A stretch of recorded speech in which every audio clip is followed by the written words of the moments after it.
Today's protagonist is Zeke Draker, the first failed awakener of the Draker family, born into a great family, yet cursed with a body that cannot harness light energy. Awakening failed, so he was naturally deemed half awake and cast out from the family. Driven by fear and a desperate need to prove himself to his clan and beloved, Zeke dared to steal the artifact the Emperor sought, but in the end, he was hunted down by the Imperial soldiers and cornered in a snow cave with 2 guards. Zeke's body was now ravaged, one arm severed, his chance of survival nearly zero, but with the overwhelming power of a protagonist, Zeke bit his severed hand and reattached it as if nothing happened. Abandoned without mercy like a defective product, Zeke is willing to do whatever it takes to become stronger and survive. He gripped his sword and charged fiercely at the 2 soldiers. With a single sharp, gentle slash, a head fell to the ground, the other name. Seeing this, immediately panicked and tried to resist with the sword. But it was insignificant. Just finished cleaning the sponge. And another group keeps coming. The reinforcements have swarmed around Lajian like ants this time. Survival seems impossible. 2 against 1. No matter what, the weaker one still loses, even with his extraordinary power. Zeke can't take them all down alone when they are this many. In the end, Zeke's sword left only a trail of scattered corpses on the ground. But Zeke could not escape his fate. A whole bunch of swords stuck in you like that, as if they want to swallow your entire body. Even after successfully retrieving the rare artifact, Zeke ultimately failed to fulfill his duty to Alicia. Just then, the artifact Zeke was handling suddenly began to glow. A strange voice echoes. Your strong will awakening an ancient power, the soul of an ancient dragon, etched into the spirit of the steadfast. Emergency measures have been activated. Zeke Draker.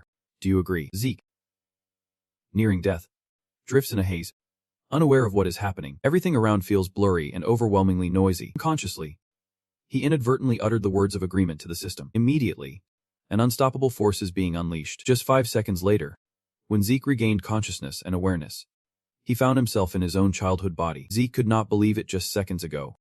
He was writhing in agony with dozens of swords plunged deep into his stomach. Now he is in his teenage form, and inside the Draker clan training academy's room. To briefly introduce the Draker family, they are one of the 3 great and outstanding clans. 1,000 years ago, Tarakan Draker was the hero who saved the entire continent by slaying the evil Bahamut lineage. Then his descendants founded the current Draker family, perhaps because they are descendants of the dragon slayer Tarakan. Everyone born into this clan thereafter is blessed with radiant energy. One can easily awaken high-level light energy and become a technician, of course. Except for Zik, probably because he is a special character. The system sound suddenly blared, startling Zik awake. The soul of the ancient awakened has been confirmed. A perfect 100% match. The soul of the chosen ancient awakening has embraced the will of the ancient dragon and achieved complete harmony. Zik can now access a part of the system. The status window began to open before Zek's eyes. The information clearly displays Zek's exact name. Currently, Truckneep is a rare healer mage, known as the one blessed by the ancient dragon. Class skills include healing, calming, restoring vitality, and enhancing perception. Skills usually include consecutive precise stabs, slashes, and critical strikes at the rookie D level. The other 2 are both rank rookies. The current cause and effect is 0, and the dragon technique cannot be seen yet. Zik is still confused by all of this. Looking at the control panel, it even resembles those magic videos, where you can pass your hand right through. Not only that, the control panel can also navigate according to the direction of your hand. Zik takes a careful second look at the control panel. That information there is a bit confusing to me. Anyway, dragon script is no longer used in the present time. Zik recalls his master once said, ancient people classified themselves by their skills and professions. Each profession trains a specialized technique called a skill. Zek's profession is a healer mage, so he can use a skill called healing. Back when Zik first awakened, his master trained him so harshly it was like dying and coming back to life. Even now, the memory sends chills down his spine. But anyway, according to the system window, you are now a healing mage. Zik immediately put his skills to the test. Right on the spot. In his previous life, before Zik became a sorcerer, he was in his 20s. Right after the Ez Hall was unlocked, Zik now focuses his energy inward. Purple power radiating around him just as he thought. The Ez Hall has opened. This means that although Zeke has been reborn into the past with a shrunken body, his strength, skills, and memories from his previous life remain unchanged. Compared to before the regression, Zik is now in a much more advantageous position. Just as Zik was about to delve deeper into everything, a sudden knock at the door startled him. I can't run now, and I have not finished reading the info. I do not even know how to turn off this system panel. In the midst of the chaos, Zek's personal servant, Decker, entered. Unable to believe the young master was still unprepared, Zik nervously asked what preparations were for. Lucky the man could not see the system window. Hearing Zek's question, Decker suddenly grew uneasy, a terrifying aura of deadly intent radiating from him, sending chills down Zek's spine. Looking back, Zik was truly terrified of Decker as a child, though he now has the mind of a 32-year-old. Zik can never forget the fear etched deep within his body. Suddenly, the system appeared, activating the Calm Mind skill. In the blink of an eye, Zek's worry and fear vanished completely. The sect skill Calm Mind ensures the user's psychological state remains unshaken in any situation, allowing them to maintain their composure. Zek feels completely satisfied. It is great that this system can activate skills automatically. Decker is still rambling, asking Zik for help. Of course I know he is talking about the Pancratian evaluation test, the one that tore Zik apart in his past life. Every member of the Draker family undergoes a training system, called the Cradle, from the moment they come of age. 5 years. They undergo rigorous basic training. Each year, instructors evaluate new students through swordsmanship contests and no-rules Pancratian duels. Opponents will be chosen by the instructor, but sometimes students select their own rivals if both agree. With no rules, some end with wounds, or even lose their lives. But since this competition determines the classes students will join at the academy, the kids have no choice but to fight with everything they have got. In a vast arena courtyard, a group of students stands in perfect formation. The commander stands tall, hands clasped behind his back, opening the training session. As everyone knows, today is the day of the Pancratian tournament. You go ahead. I believe everyone knows this is the final part of the evaluation, right? The students shouted in unison. Yep. The team commander, also known as Chief Instructor Pancratian, he nodded vigorously. Good. It seems everyone's spirits are really high. Then let us begin right away. The students answered in unison once again. Yep. At this moment Zek Draker stands amidst the group of students. He was the subject of whispers and sneers all around. It is humiliated last year, and yet he is still here this year. Man. If I were him, I would be running away by now. How does he know the system before the system itself? Poor Zek Draker. The expressionless face thought to himself. I heard every word. The instructor called out loudly. Aaron, Goda, come here. And a voice replied. Yep. 2 students step onto the arena, ready in their stances. The instructor raises his hand high, signaling to get ready. The moment his hand swept down, it began. A man lunged at his opponent with lightning speed. The punch swung out, but the opponent immediately countered with a straight kick to the top of the attacker's head. The man convulsed in pain, blood spurting as his eyes rolled back and he collapsed. Zek Draker sat watching, lazily yawning again and again. That match is over. This is what happens when you do not defend properly. The battle ends. Goda can no longer fight. Aaron wins. Zek Draker watched the fight unfold, his resolve beginning to waver. I think when I was little, I was scared it would die.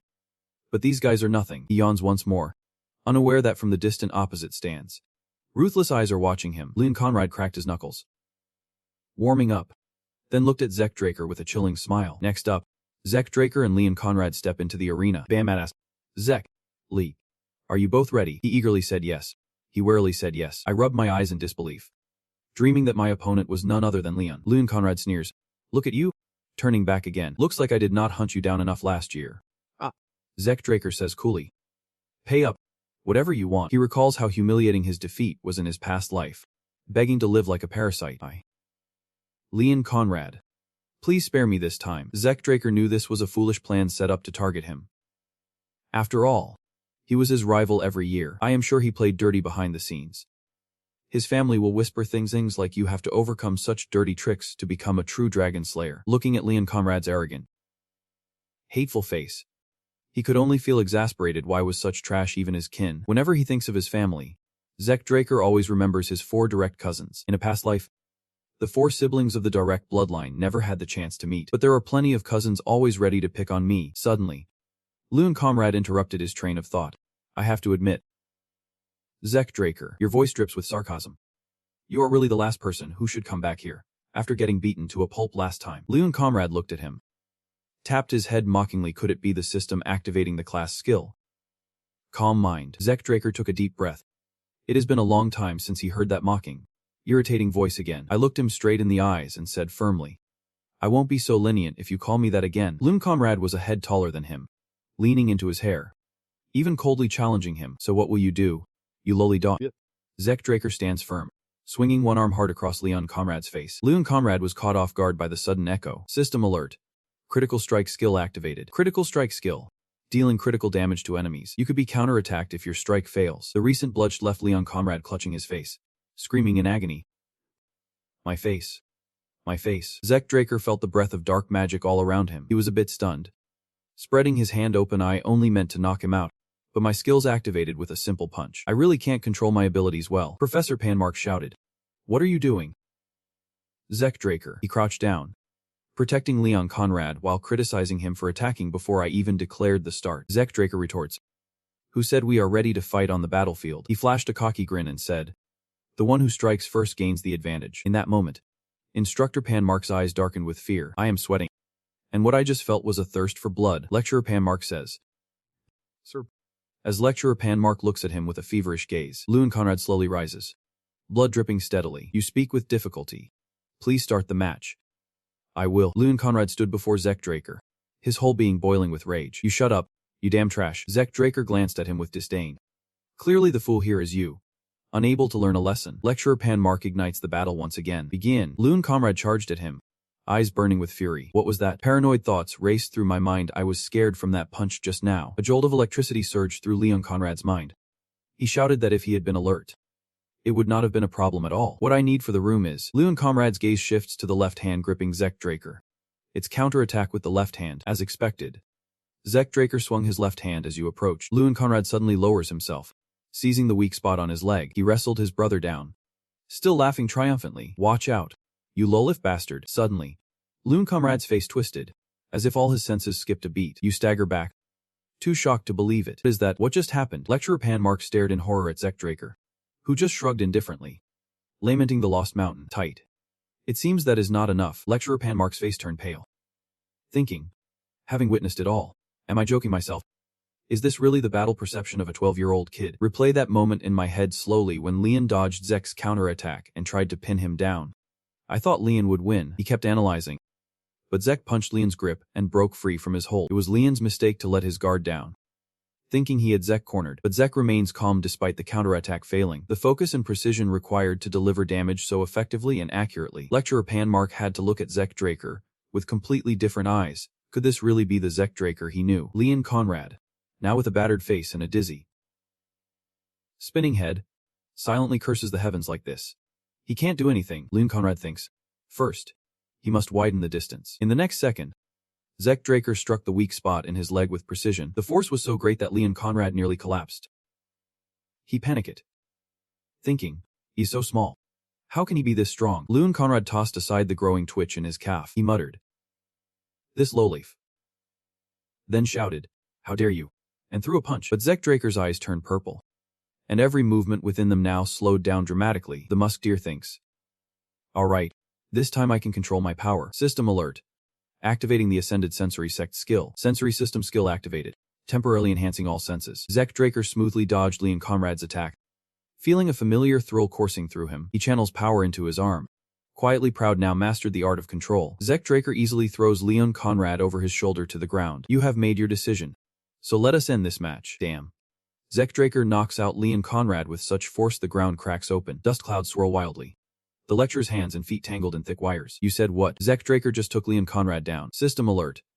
Precision dam skill activated. A precise strike, hitting the enemy's weak point to deal critical damage. When the skill activates, Leon Conrad's spinal organs crack loudly. Zek Draker kept his fist raised high, showing no sign of holding back. He said with delight, even a fool like you can do it. Leon Conrad hesitates, stops, and then Zek Draker lands another punch on his cheek. Leon Conrad pierces the vein, under the watchful eyes of the professors and students. He continued, drawing a lesson from this moment. Zek Draker silently rises from the shattered, lifeless body of Zek Draker, the air around him swirling with bloodlust. You said, just try it and you will find out. He runs his hand through his soaked hair, a satisfied smile on his face, sweat trickling down as his mind clears. He turned to the hesitant students and said, now we can recognize who is here, so stop looking around. Zek Draker waves his hand, signaling come on to provoke everyone. If you have something to say, step down here. Amidst the fierce crowd, a man with orange-brown hair laughed loudly. Zek Draker, I choose you as my opponent. Pancason. Because, as you said, I have something to say. He looked up, and Zek immediately recognized him as his cousin, Jason Vardick. He quickly agreed, not forgetting to taunt him, a mocking smile, a victorious face for the second round. But your body is just boring. I am stone. Why do not you join in? I think that'll make the match more balanced. Jason fumed, grinding his teeth, his eyes sharp as daggers. Staring intently, did you just provoke me? He put on an innocent face, coolly replying, that is right. You fool. Jason, veins bulging, vowed to himself, Zek Draker, I will kill you. Both teams enter the arena. The chief instructor marks the signal, Don't move until I give the sign. I am thrilled to meet Liam again here. The man known as the Mercenary King, even in his past life as Jason's servant, Liam was brought to the academy cradle. But being a distant relative, he was left behind in education. He begged to join the advanced studies at Valhalla Academy, but in the end, he joined a knight order of a small country called Baranong, and when Baranong fell, he ultimately became a mercenary. But in times of chaos, people flocked to the strong, and after a long time as a mercenary, he became a Crimson Knight and formed his own stone mercenary army. He united the 3 largest mercenary guilds and quickly earned the title of Mercenary King. With the mercenary army of the Stone Empire, Liam has joined the Great Continental War, and Jack, alongside the Northerners, faced Liam as the shouts began to rise as fast as a lightning bolt. Jack closed in on his opponent, while Jack remained standing still. You speak each word slowly. But I already said it together with you. Jack waved him off with disgust, glaring coldly. You think I would fall for your cheap tricks? He spoke with resolve, unleashing the legendary kick. Thought it was a sure win this time. But Jack actually predicted the move and raised the guard. The pain quickly spread through Jack's leg. He looked down at it. As he looked up, Draker raised his hand, ready to throw a boxing punch. By reflex, he raised his hands to shield his face. Looks like you are overthinking it. You did not even see the fake move. That is why I said let us settle this in the river. Jack Draker delivers a sharp punch to his opponent's left side, causing him to spit blood. Jack fell to his knees after one blow, shouting, Liam, kill this bastard. Liam said nothing, silently removing his wristband. Though mentally prepared, he still hesitates before such a strong opponent. He is just 12 like us. The most frustrating thing about fighting him is his insane range. If he strikes first, Draker stands no chance. He must seize the initiative. No hesitation. He swiftly activated his level E/skill, unleashing a flurry of attacks to blind his opponents. The audience turned pale at this sight, something they had never seen before. This is Northern Fist technique in the Central Plains, where swords rule, born in a land of fortune and fate. Yet with a frail body, just that alone is already a sharp pain. Facing Draker's relentless assault, the Mercenary King stood defenseless. Absorbing every blow without attacking or dodging his condition was the real problem. The relentless barrage is draining his strength fast. He is reaching his limit. He channels all his strength into one hand for the final strike, but Liam easily tilts his head and dodges. Draker gritted his teeth, realizing you could not even see A's with your own eyes. Everyone here possessed terrifying senses. Jaken strikes opportunistically, but as Draker lets his guard down, he grabs his wrist to break free only to be countered by a knee to the face. His martial skills have been unleashed. Draker spun around, using his leg to choke and lock Liam's arm. He thought to himself, no matter how strong the body is, without enough oxygen to the brain, it can't do anything. Unexpectedly, Liam's actions made him exclaim, this crazy guy. Everyone holds their breath, waiting to see who will be the winner. Jaken smirks. Good. I expected no less from you. Only then are you worthy of being overthrown.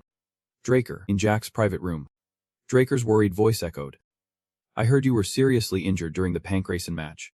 Are you alright? Thigu Day. If it is not too forward, may I check your pulse? Actually, he wanted to see if you had awakened the light energy yet. Jack reached out, and the moment his hand touched his, a stream of blue light coursed through his body. He is a blue knight. When checking if someone has awakened, most just look at the Danshan, but he really examines thoroughly. Just focusing the light energy into another person's body is already difficult enough, but to control it so precisely, he must be a blue knight. Not all knights are the same. They are ranked by their combat strength and mastery of light energy manipulation. White swordsmen are the basic level. Most children who have not undergone the blessing ceremony are white swordsmen, while yellow swordsmen awaken their light energy and open their Danshan. All trainees at the place destined to become golden sword knights, once they master controlling light energy at will after the blessing ceremony, will earn the title of knight. The Azure Knight is the level where you can enhance your sword with light energy. The Blue Knight is when you can unleash the blade of light. The realm of superhumans is limited. The Mercenary King Liam and Ditch reach the Crimson Knight level before reincarnation, alongside the Obsidian Knight. But only a few monsters of this kind exist across the entire continent. You keep worrying how can someone strong enough to lead end up taking care of me. But that does not matter. He can't possibly detect his own error. In the world, only 2 people can use it. Ditch let go of both hands and ask, Young master, could it be that you have something to help me? He looked into his eyes and asked, what is wrong? Are you hiding something from me? The atmosphere instantly fell silent. Ditch waved his hand jokingly, about to leave. A single question made him stop in his tracks. Why did you change so suddenly? He turned around, his gaze sharp as a blade. The question was wrong. You should ask why it took me so long to change. Boss, many things will change from now on. Everything will fall into place. So all you need to do is follow me. The servant bowed deeply, clearly lacking something. I understand now. I have prepared the training room as you requested. Just relax and rest, calm on the outside. But inside I am filled with thoughts if he is ordered to watch me. Then I need to keep him close to extract information instead. The issue is, who ordered him to follow me? I do not think it is someone from my mother's side.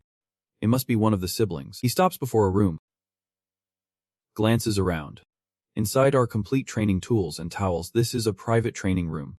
This family truly lives well with their reputation. He sat down on the ground, opened the system to check the low-level admin status window. Rare profession.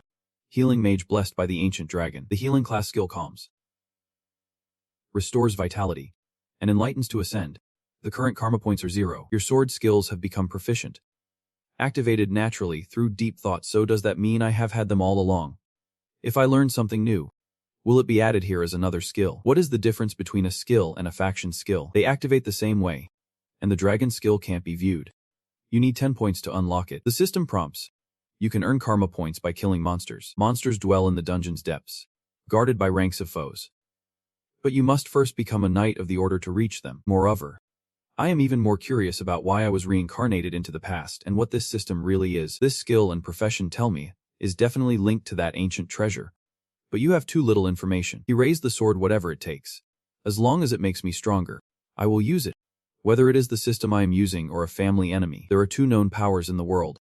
The knight's radiant energy and the mage's spiritual force. The knight enhances his light energy in the dungeon, while the mage channels spiritual energy through the magic ring. These two powers lie at opposite ends. Awakening one means the other cannot be awakened. However, Draker was so unlucky that he could not awaken either his dantian or his magic ring. Cast out by his clan, he found his master during his wandering days, taught him many things. But the most valuable lesson was healing and the Ezer chamber. Through this, Jake was able to harness the energy of nature. Ezer, his master. And here are the only Ezer users in the world. Only 2 hours of training, and I feel like I am about to pass out. I can't stand and have to lean on my sword to keep from falling. The system activates 2 skills in succession. Healing and energy restoration. Healing is a rare skill. Using it in front of others will make them think you are strange. That is why Draker could not use it against Liam, despite being severely injured. In a short time, his body fully recovered, exhausted. He kept training with his sword until dinner. The room now scarred with countless cuts, looking utterly ravaged. 1 week later, in the Cradle's dining hall, the knights whispered, "Have you heard about Ratch Trua? He is a completely different person now. Could that failure have been caused by dabbling in dark magic? Nonsense. Hope he sets those stronger guys straight." That is right. In the hall, a table of 4 young nobles sat apart from the others: Jaquin, Vardic, and their companions, each attended by a personal servant. Rena sat down to eat with a look of disgust, while Owen Zimane cut his steak and said, "You need energy for the sword duel." Rena looks at him and asks, "Are you trying to provoke me?" Owen replied, "I am just being friendly. But it seems your inferiority complex is pretty bad." Rena snapped up, slammed the table, and shouted, "What? You dropped the piece of meat Owen was cutting," turning his face slightly angry. Jaquin breaks the silence. "What is the plan?" Zick Draker. The Pan-Grazen battle was brutal, yet truly impressive. However, he becomes pathetic when it comes to swordsmanship. What can he do if he can't even hold a sword? That is right. It loved so much it had to craft a special sword, because the regular one was too heavy for it. There is no way I would lose to that lowly bastard. I believe if everyone who watched knows he only beat me in that match because of luck. Vina left the banquet table. If you truly believe that, then you have no right to become knights of the Draker clan. A sword duel. Unlike in Pan-Grazen, real swords are used, causing most accidents in the Cradle. It is also where the skill gap between students is most evident. And 1 month after the current exam, the blessing ceremony will take place, a moment when Draker's kin awaken their radiant energy. Head instructor Gia Hiu, Zick, steps forward, entering the courtyard with a long sword resting on his shoulder. The crowd murmurs in disbelief. How can that absurdly long sword be real? Does he think wielding a bigger blade makes him stronger? The first to face you is Zena Churun, his fierce aura like he wants to devour you whole. He looks you straight in the eye and says, "I choose you as my opponent." Zick lowers his sword. "I accept the challenge." Vina draws her sword. He easily took the sword, and now facing him, I realize this is no longer the Zick I knew, the one who could barely hold a sword. Could it be that he is ground, his aura shining brighter? What am I saying? I can't let him intimidate me before the battle begins. I have confidently accepted, as I always do. But fighting the Thunder Knight set is seriously intense. Venaturan, and known as the Thunder Knight set, is one of the knights who forged his own legend in the Continental War. She is also recognized as one of the strongest in the next generation of the Draker family. Having awakened the light energy before the blessing ceremony, she must have awakened her light energy a few years ago around this time, but she did not use it in the cradle, saying she wanted to improve her foundation first. The signal to start the match sounds. Vina swiftly closes in. Her sword strikes precise and decisive, forcing him to retreat. She is better than expected. A scream echoes. Do not mess with him. Deliver a fatal blow. Jaina, in the stands. Draker watches too foolish. Does it really look like Jaina is playing with him? The intense battle on the field remains deadlocked, with neither side gaining ground. The space now seemed to hold only Z Draker and Jaina. Though narrow, he still sensed a gap.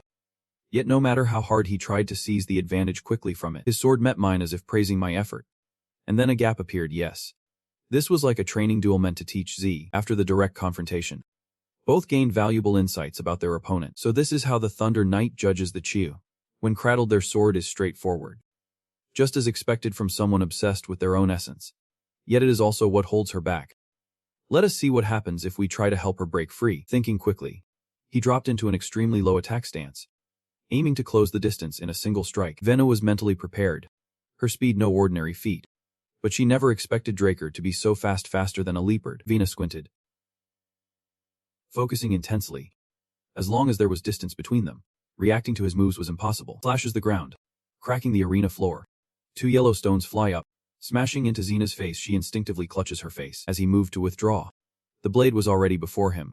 Victory seemed Dick's, but no. Vena sent Dick's sword flying into the sky. The trainees are rising. Dick lost. Xena is truly different. She did not use her usual light energy. Only Panmark understood it best. His face twitched. The students did not notice, but as Dick's attack neared Xena, she used the smallest possible light energy. It is such a tiny amount. It is almost undetectable. Vena, who promised never to use light energy, was forced to do so by him before officially entering the academy. While Xena was distracted, Dick lunged forward with a punch. What are you doing? It is not over yet. That punch aimed straight at Xena's throat. She could not dodge it and took it full on, spitting out a large mouthful of blood. The audience is outraged. This is a sword duel, and we won't tolerate such a cheap attack move. That is right. A knight who throws away his sword. This is Xena's victory. You lack the qualities to be a knight. How shameful. Xena ignores the judgment, asking if they want to continue. Rena clutches her throat. I have not lost yet. He only strikes because I let my guard down. If he had a spear instead of bare hands, I might have. Rena said, I have lost. Leaving the audience stunned. Xena Draker, once called the scum of humanity just days ago, has triumphed over one of the most gifted children from a prestigious family. Loud calls echo. Xena Draker. That is Xena Churun. The scene opens to desolation. Burnout radio towers. Blood-soaked streets. Wounded soldiers strewn everywhere. Cloth-bound captives. And bodies piled at the mountain's base. A black-haired knight asks anxiously, Abel, are you really drinking tea in a situation like this? Xene. They say this bastard has defeated Xena. Abel calmly sets his teacup down and says, William, why are you always so serious? How much longer until the blessing ceremony? We have time until the next full moon. Seems like the perfect moment to visit home. Abel spoke as he walked toward the door. William panics. What? Are you planning to go there yourself? Abel said. It sparked my curiosity. I am eager to know what kind of awakening my youngest has gone through. Though Xene's victory shocked the entire cradle, he simply returned to the base and continued training. 1 month later, on the day of the blessing ceremony, Xene trained so hard he was drenched in sweat, wiping his face with a towel. I truly do not understand how in my past life, with this body, I became a red knight. Opening the status window. System activated. Precision thrust skill at a mastery. Rookie/AD. Critical strike AD expert. Agile footwork AD expert. Just as expected, one of his skill proficiency levels surpassed mastery, triggering a skill rank up and proficiency reset. Draker even managed to enhance the mastery of the agile spellcasting skill gained in battle. Suddenly, a knock at the door. He asks from the hammock. Deck. What do you want? At the boarding gate. We will depart in 2 hours. All right. I will join soon. Get everything ready. They move through the forest paths in horse-drawn carriages. Seated inside, he ponders. It has been a long time since I have been at the main mansion. It belongs to the Draker family and lies within the Duchy of Si Choi, though the main house is located at the continent's heart, at the Four Seasons Fortress in the Midlands. The blessing ceremony must be held in the main manor, the birthplace of the Dragon Slayer legend. Arriving at the mansion, he stepped out of the car. The Draker family estate, a den of power where the other young masters had already gathered. After gathering in the hall, They formed straight lines and stood at attention on command. Turning his head around, he realized he had never noticed before that all the guests were renowned figures known only through mainland newspapers. I am sure the clan has sent someone to spy on me. Whatever their intentions, once they see I failed to awaken, they will just ignore me. His eyes swept over them, his whole body burning with anger. Why was that bastard here? On stage, two men shake hands. It has been a while. What is your reason for attending this blessing ceremony? Has anyone in this class caught your eye? So the mysterious man was Aben. He sneered. I have another reason. It is just a coincidence that my adorable youngest brother is here too, he said. Glancing downward, Aben Draker is the second son of the Draker clan, the Lion Sword. Aben's eyes locked onto Zek. There it was. A single glance enough to unravel Zek's mind. Lion Sword. Butcher Knight Aben. Calm yourself. Stay composed. There is nothing you can do right now. In a past life, Aben never came to see me at the blessing ceremony. Could my actions have changed the future? If so, this might be my chance. The ceremony begins. The host calls names one by one. First is Aaron, who steps forward, rolls up his sleeves, and plunges his hand into the water. A sharp object pierces his palm, blood flowing endlessly, pain spreading fast. Through the blessing ceremony, every member of the Draker lineage awakens the sealed light energy as they graduate from the cradle at age 12. One by one, the others were named.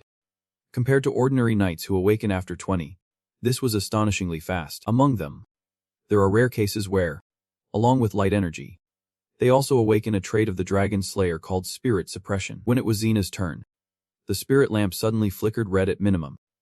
They would reach the yellow swordmaster rank, some even rivaling the red and black knights, awakening their true blood. Look at Xena. Ban Mat. Bring me the gloves. Because their spiritual energy is suppressed, all such individuals must wear special gloves made by their families, or else they cannot live a normal life. When one proves themselves as the true heir of the bloodline, they are granted the Draker name, along with unimaginable support from the clan and countless privileges. Now it is Xena's turn. The guests in the hall grow intrigued. Finally, Senza's dish is ready. I wonder what kind of awakening he will go through. Of course, it is the true blood awakening. After all, he defeated Xena. Xena stepped confidently to the pool, never imagining she would face this damned statue again. Last time was a nightmare. Though the blessing ceremony was the only thing that pushed me beyond the cradle, I have received a title of disgrace. But this time, everything was different. I could not only heal, but also wield Ezer. Above all, I never gave up or surrendered. I stood up on my own will. Lend me a hand, you damn statue of numbers. As the sword was about to strike as usual, it suddenly stopped, leaving everyone in the room stunned. This has never happened before. A bull stands above the herd, wearing a look of determination. Jake pulled his hand back. I should not have waited for things to change. That bastard made me overconfident. They whispered in shock. He failed to awaken. That might be forgivable. But why? It seems the family bloodline is not strong enough to suppress the cursed blood. Sweetie. Come on. How could he possibly defeat Xena? He must have used dirty tricks. What a disgrace to the family. He looks at that noisy crowd with disgust. These guys never change. But it does not matter. There are many ways to grow stronger besides awakening. The system suddenly appeared. I apologize, Jake Rucker. Due to a processing error, a message was tampered with. Essential information was found to be missing from the identification system during the occupational identification process. Occupational information has been entered using system administrator privileges. The essential information has been discovered missing. Input job information has been completed. The system has identified your talent as a healing mage. Confirming your profession has been unlocked. The profession recognized has been identified as a rare occupation. A fiery red light engulfs the statue. Once again, the entire hall pulses red, a stirring of true passion. He started with the color red. The system window keeps popping up. The device has established a connection. The blessing of the ancient dragon sealed within the user's soul has been awakened. The talent of the pure-blooded warrior line has been awakened. Your awakened talents have united as one. With the fusion of rare talents, a new profession was born, a singular, immortal vocation. The entire audience buzzed. Whispers rising all around. Golden light. What is this? Is this the awakening of true passion? There are some red lights. Then that is exactly right. Jake listened silently, lost in thought. Of course, they were suspicious. But if I speak up here, it will only get me into trouble. The guests kept whispering, but the spirit lantern showed nothing at all. Is the sword stance step flawed? No spiritual energy suppression. Then how could it be the awakening of true blood? Aben claps twice, drawing everyone's attention. He smiled softly and spoke. Why is everyone acting so serious? We have two awakened bloodline heirs in the same generation. This is not something to celebrate. The crowd now hesitantly follows behind. That is right. The two have awakened their true blood. What a peaceful moment. What are you still doing? Bring gloves for the newest member. Zeke puts on his gloves. This is a bit heavy for you. He casts a subtle glance at Aben. His intentions are all too clear, but to receive Aben's support feels like a lump of soft gold. After all the young masters have finished their inspections, the lead lecturer declares, "This is the conclusion of the blessing ceremony. We will have a celebration party soon. It is meant for everyone. Please enjoy." Leaving behind the cheering crowd in the distance, Zeke walks straight toward the door. What a ridiculous party. There must be a training room somewhere around here. Suddenly, a voice called out his name. So it was Aben all along. He asks, "The party's just started. So where are you wandering off to?" Zeke reveals his true attitude. "Already starting a conversation with me so quickly." Aben smiled softly, but his eyes held little warmth. He spoke as he reached out his hand. "Congratulations on awakening your true passion. How do we shake hands? If you refuse, then my true intentions will be revealed to him. For now, just follow the plan." He reluctantly reached out his hand. "Remember what happened in the past life." Unconsciously, he withdrew his hand. Aben stepped out, a delighted smile playing on his lips. "This feels really awkward." Zeke, he looked at him with eyes full of bitter hatred. "Even just to save face, I just can't shake hands with this scumbag." Aben waved his hand dismissively. "I guess there is no other choice. You should be happy just to see your face." Applaud. Zeke, "See you again." Hear that line. Zeke's face twitched with rage. At the party, they are still talking. Two fresh lifebloods. Indeed. Zeke's golden light is quite unexpected. This is the first time this has happened. Right. At first, I thought he had failed to awaken. Where is he? Zeke Draker has now returned to his room. He sighed with relief as he took off the costume and gloves. A sigh of relief. I thought I was going to suffocate in there. Forget about that. Why am I feeling so restless? All awakened bloodlines carry the burden of spirit suppression. It is the ability to prove you are the enemy of the current, the origin of spiritual energy. However, since most machines use spiritual energy as fuel, therefore, the bloodline heirs are required to wear the family's gloves. He reflects once more. If I am truly sincere, there should have been a problem the moment I took off the gloves. Zeke is enduring the system's window reset. It has added some new features. The only immortal cursed with a divine affliction. New recruits to rank continuous / skill. Masterful level D critical strike. Master of level D flexible techniques. Reversing the new A rank spiritual energy. Complete demolition of Tan Bind's great a building. The current karma score is 100. After reading, he pondered deeply. This is completely different from before. Not suppressing the spiritual energy, but reversing it instead. I have to read it carefully first. The skill to reverse spiritual energy. Create a distortion field to nullify the spiritual energy nearby. Reversing spiritual energy is classified as a skill. The spirit lamp is unaffected because it is not a passive skill. Before the ceremony, Jack was a rare healing mage, but now, I am the one and only immortal. Jack Draker seemed to recall something. You start piecing everything together. Wait. All the graduates have awakened normally with the blue light. Only Xena has awakened the red bloodline. Mine was red at first, too, but it turned into gold. The system has spoken. The identification system has lost critical data. The identification device. You mean that bronze statue? The moment the system input the data, the statue froze and emitted a red glow. Jack frantically scratches his head. I have figured out how the statue judges. That bronze statue does not determine whether you are awakened or not. It defines the user's characteristics and their profession. Red signifies rare professions, and gold denotes the one and only. The bronze statue is an ancient treasure, used even before the time of Tarakan, the founder of the Draker clan. In this era there was no concept of profession, so it was only used to determine whether a person was awakened or not. They may have mistaken the red light, a rare sign of a profession, as the mark of true awakening, and no leader ever discovered this secret. He uses a diviner to examine the dragon's essence. First level dragon eye, dragon robe, and village food. The village lets users eat and digest a lot, requiring 50 points to unlock. Too risky. He spends 20 points to unlock the dragon eye, and 30 points to unlock the dragon armor. After activation, I felt empty because nothing happened. I expected more since it promised detailed information, but nothing really changed. But suddenly recalling, he opened the door and looked in, his face gradually lighting up with delight, as if the statue in the garden was right before his eyes. System online. Would you like to receive detailed information on the detected target? He pressed it, and a flood of information appeared. Mycenaean candlesticks, an Oliver wood table, chairs from the Louvren dynasty, a rug from the Mok Empire, Draker family attire. His eyes fixated, and the details popped up instantly. Suddenly, his body trembled uncontrollably. Then he slumped into the chair, drained of all strength. If all Long Ji were like this, they could not be used much. The faction skill activating self-healing and vitality restoration is now active. Zik startled. What? I never intended to use healing. I read it in the system. Wait. All class skills have turned into passive abilities, and their levels have increased by 1. Healing might be too strong a word, but it is not something you can unleash constantly, and its healing effect has limits. However, self-healing is infinite. I need to verify it first. Lost in thought, Zik grasped the fruit knife on the table and cut his hand. A stream of bright red blood flowing out. Just as predicted, the self-healing ability activates, and the wound heals instantly. It takes 5 years to graduate from the academy. 5 years later, he smiled confidently. I will only need 2. Draker Academy. the greatest knight academy on the continent, where those with knightly ambitions are willing to pay a high price to enroll. The Duchy of Envoy Koi, where the academy stands, bursts with life every spring semester. Zik walked among the knights, their eyes filled with a mix of envy and jealousy. High school students are no different from adults. They are trained to perfection, however, compared to those who come from the cradle, but they are still children of great clans. It seems they have already claimed their territory. This family is rotten to the core. Among countless branches supporting the Supreme Draker clan, the three most influential families are known as the Triumvirate, the Lom Power, Jim Wisdom, and Vardic Gold. Even the children of those three families are trapped in this state. He stepped away from the crowd. The tea had nothing to do with the bottle. At the Platinum Dormitory, a high-end residence with training halls, a library, and all kinds of facilities, reserved only for senior students, and even those born from the cradle cannot enter easily. As for those awakened with true blood, they are granted the privilege of ruling an entire floor, known as the Platinum Floor. Jack entered the hall, greeted by a bowing servant. "Welcome, Sir Jack Draker. We have been waiting for you here. We'll escort you to the designated floor." In the hallway, dozens of servants lined up on both sides, chanting in unison, "Welcome, young master." He feels a bit awkward. Isn't this a bit too much? Even if it is pure passion. An elderly servant spoke up.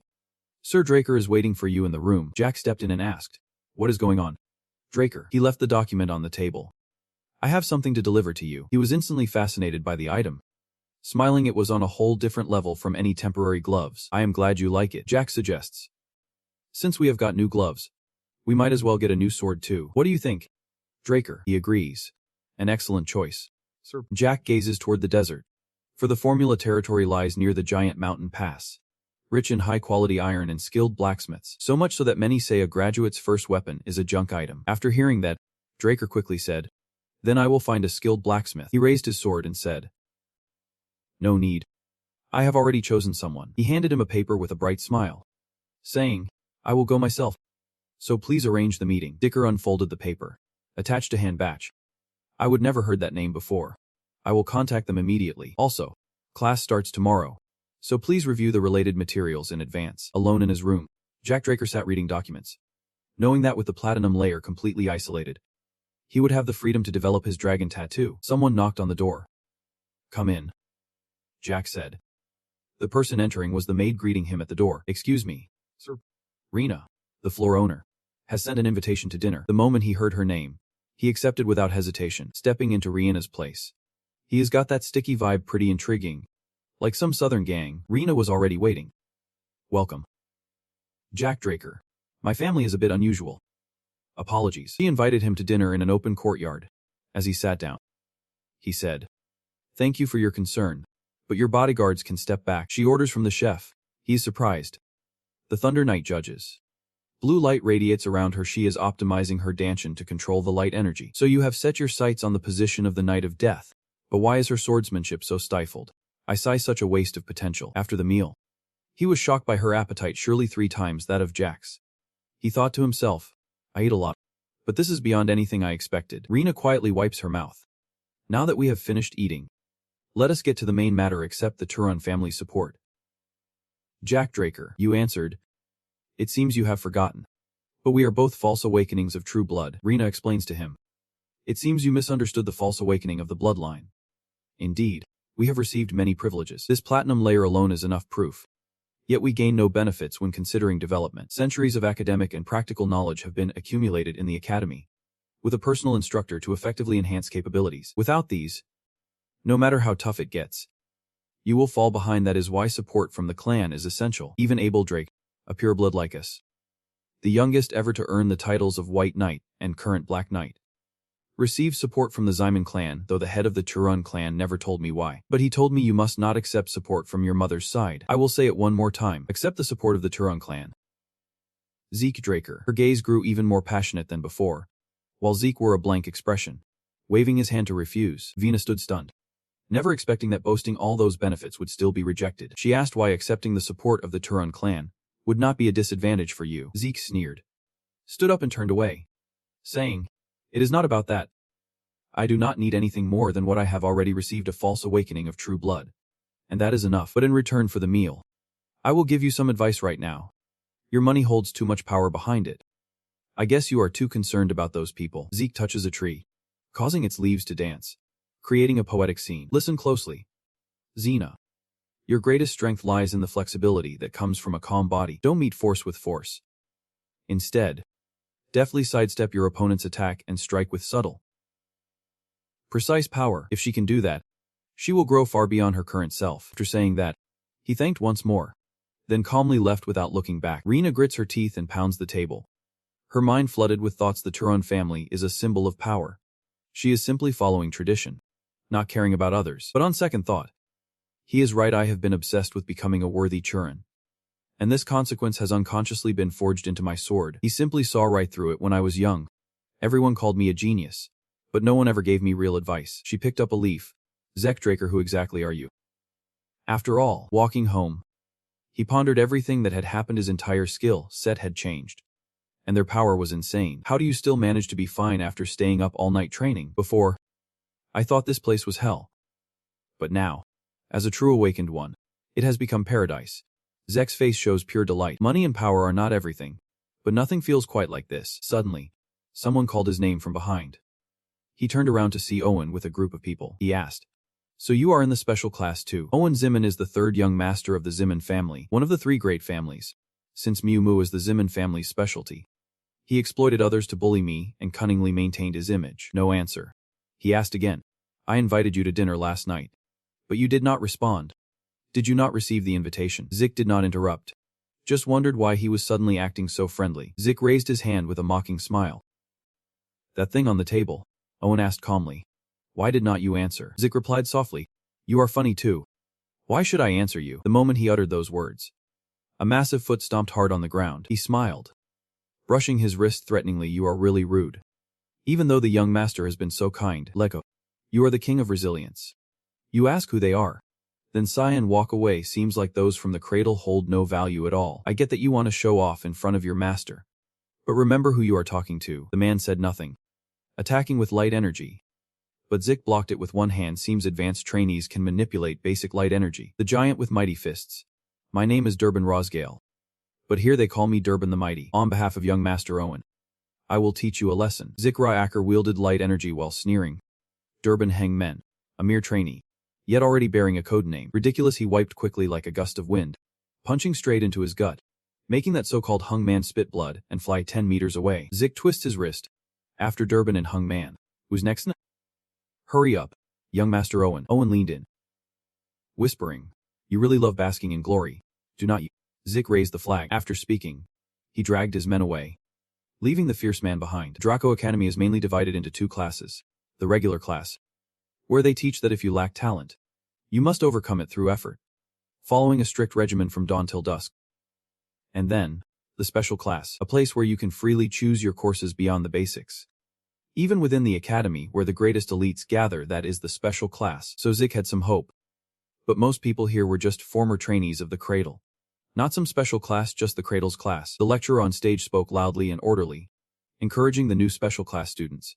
"Today, we have a very special guest, not only the commander-in-chief in the Eastern Empire War 20 years ago, but also the hero who stopped the Empire's invasion with his sheer skill. Please welcome General Howard Draco." Howard Draco is also the principal of this academy. He has silver hair and a gentle smile, raising his hand to greet you all warmly. War hero Howard Draco, revered as both a war hero and a tactical genius. But the truth is, the information he gave to the enemy to save himself only accidentally threw them into chaos.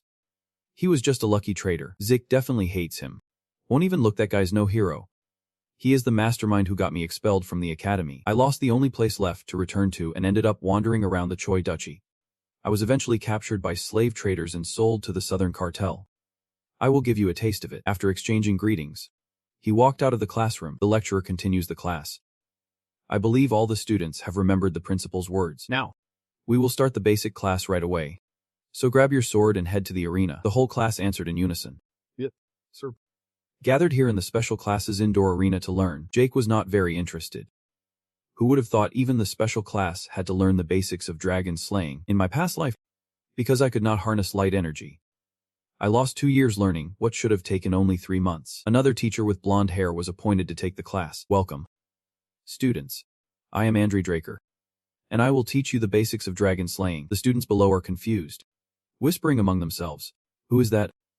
So young."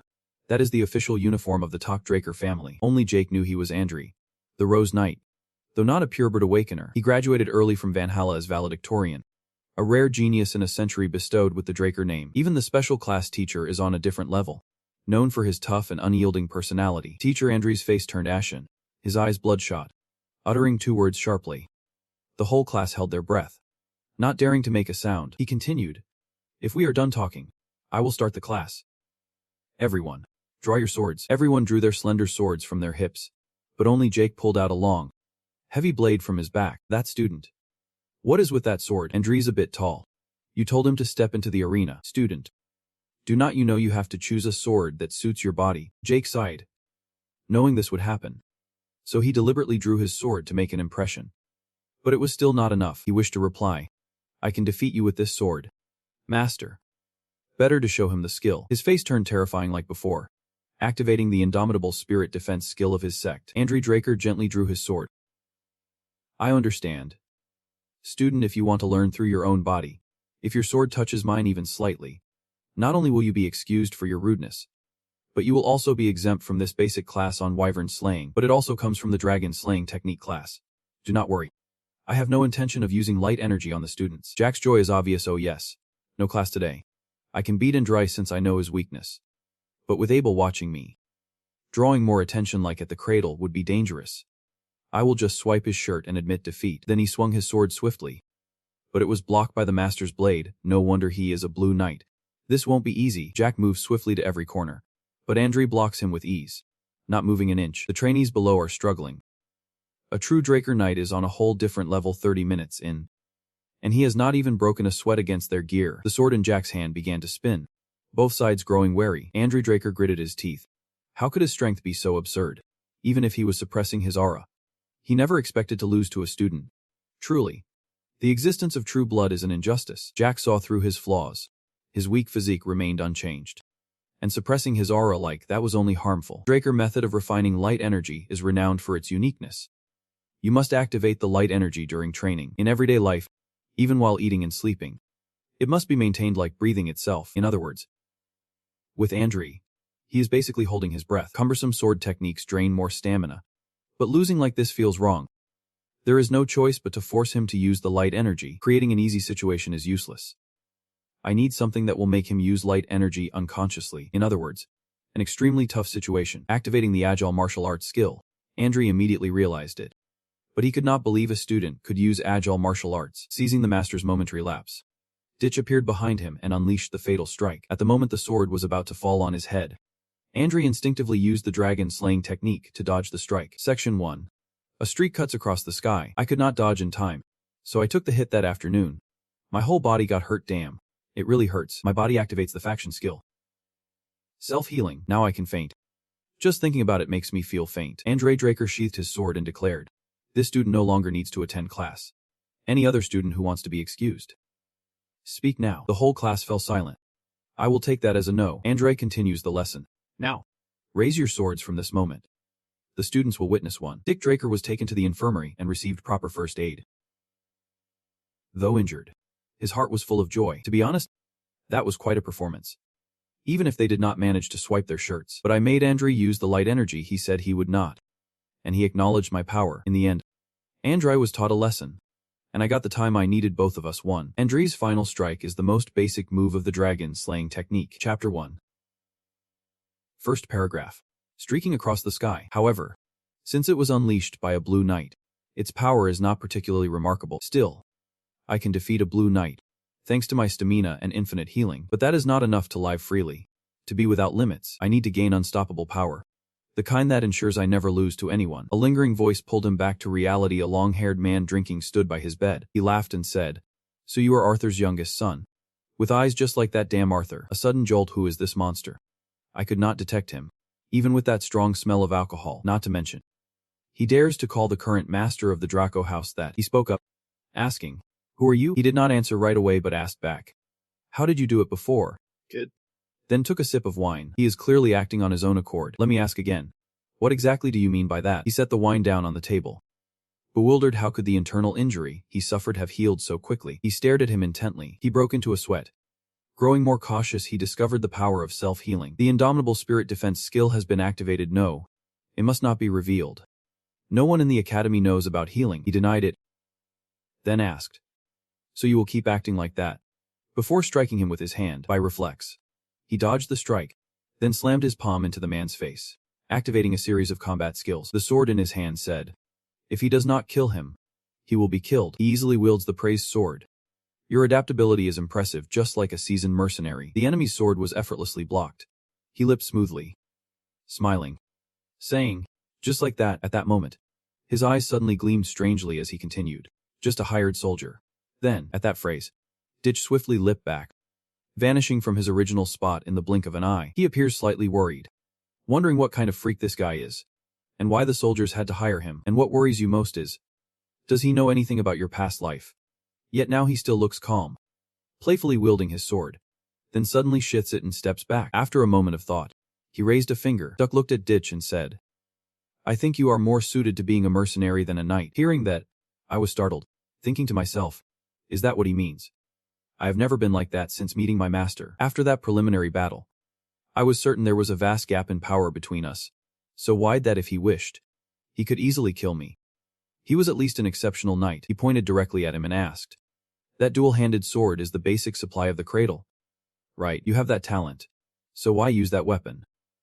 Actually, it might even be stronger. Just as the tension reached its peak, someone suddenly entered from outside the door. That person spoke up. Turns out he was here all along. Seeing the person before him, Ditch was utterly shocked, thinking, Andri.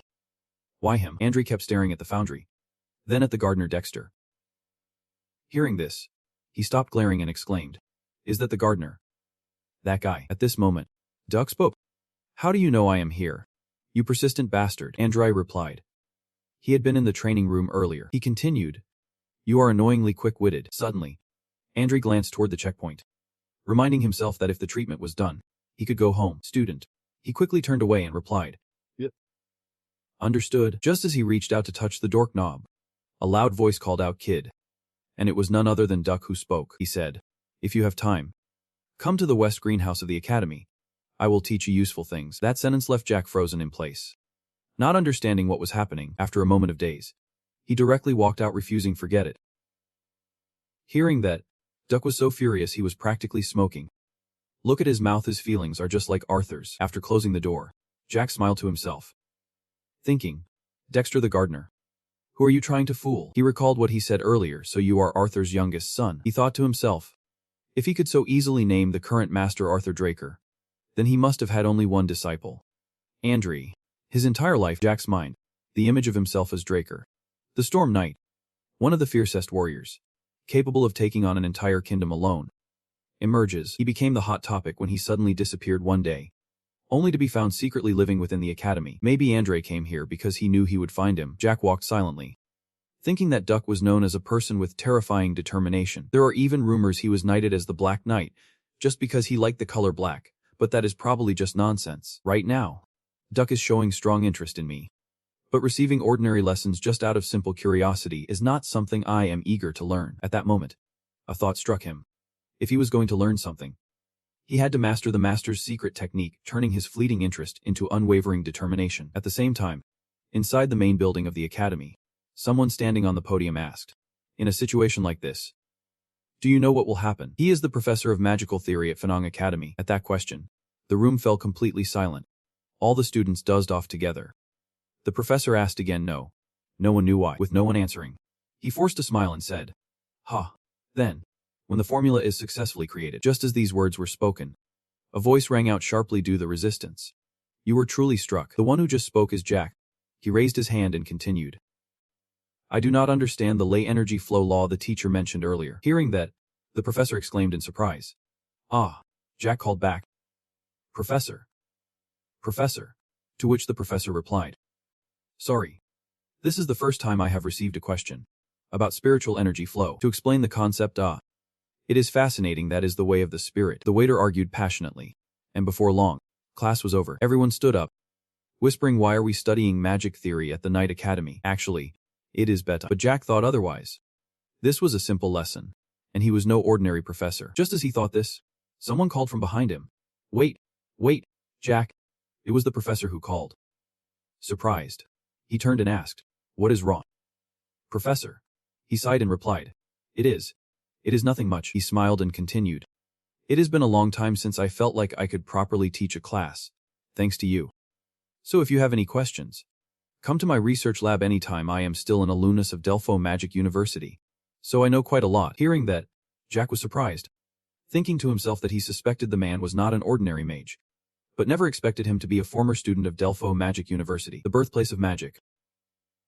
Thinking this, he replied, I understand, Professor. Even outside the classroom, the professor remains passionate.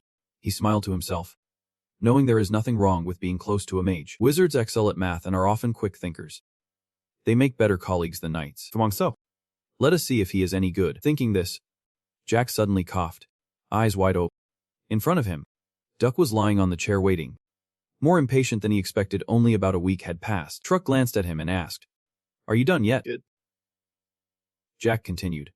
Before he could finish, the man suddenly sat up and asked why he had not gone to the greenhouse. He continued, You surely understand what I mean by teaching you useful things, right? Hearing that, he appeared resolute. I said, No pleasures. These words made Duck furious. He jumped up and shouted, What? Why though? Jack calmly replied, I know you are incredibly talented, but right now I am busy with personal training. He laughed and added, Of course. Personal training can never be neglected. Just as he spoke, Duck appeared right behind him and asked, Did you really think I would say that? Sensing something amiss, he quickly glanced over his shoulder, but he was still one step slower. Without a word, the man raised his hand and struck the back of his neck, blinding his eyes and knocking him unconscious. After a while, Zik finally snapped out of his daze, his eyes slowly opening as he cried out. He stood up, clutching his head in frustration. I did not expect him to knock me out. Waiting a week was too long for him. Thinking this, he glanced around and wondered, So this is the western greenhouse. Seeing Zik awake, he put down the watering can and asked, You are up? Good. He cast a wary glance at him and asked, Did you kidnap me? Before that statement, he eagerly stepped closer to him and replied, Yep. I kidnapped you. With a sly smile, he continued, I am a bit interested in you. Good. Hearing that, Zik fell silent, thinking to himself, Now he does not even bother to hide it. It seems he is quite impatient. The moment he thought of this, he immediately activated the system skill agile footwork, dashing forward at car-like speed, a sly smile on his lips. But now was not the time. But before Zik could run far, Duck caught up and stood right in front of him. Speaking up, his replacement moves swiftly like lightning, changing direction and leaping to the other side. But things still were not much better than before. As a hand suddenly loomed right in front of him, Zik stared at him in shock, thinking to himself, He still sees me as a joke. I thought to myself, I need something to trigger the trap. Thinking it over, he immediately asked, What do I have that interests you so much? Duck immediately replied. I asked him how he healed his internal injuries so quickly. That remark made him recoil, a faint smile tugging at his lips. So that is what bothered him. You keep talking if you are so curious. Make me answer. Suddenly, Duck vanished from his old spot without leaving a trace. Zik looked around in astonishment, thinking to himself, He stood still, wondering, Is he all right? I do not know. I do not know. I do not know. Just as he spoke, an unidentified object suddenly hurtled toward him from behind at breakneck speed. It seems Zik senses the danger approaching, his eyes wide as he glances upward. He immediately dodged to the side and reached out to catch it. What was just launched was a sword, and luckily, he managed to block it in time. The strong force on the foot caused the vehicle to shift backward. Zik glanced back anxiously, wondering, where could he be? I hear you. I will grant you one wish. Zik immediately draws his sword, matching skill for skill. Right now, Duck's face twisted into a terrifying smile as he spoke with sinister intent. But if you give up in this battle, I will grant you one wish. I hear you. I will grant you one wish. The fierce battle raged on in the greenhouse on the west side of the academy. As the sun slowly set, inside now, dust rises thick, making visibility nearly impossible. Duck stood there, fists clenched tightly, sighing deeply, silently wondering what is this kid made of. The scene before him was terrifyingly desolate, everything in utter disarray, and 3 hours had already passed. From behind the rock, a hand reached up, gripping tightly. He thought to himself, not only does he have strength and endurance, but, speaking while watching Z rise before him, his strength and wounds healing without limit. A flicker of hard-to-describe doubt crossed his eyes. That kid, at the same time, over at Z's side, the clothes were torn to shreds, and his face darkened with despair. The system panel suddenly appeared. The faction skill self-healing activated.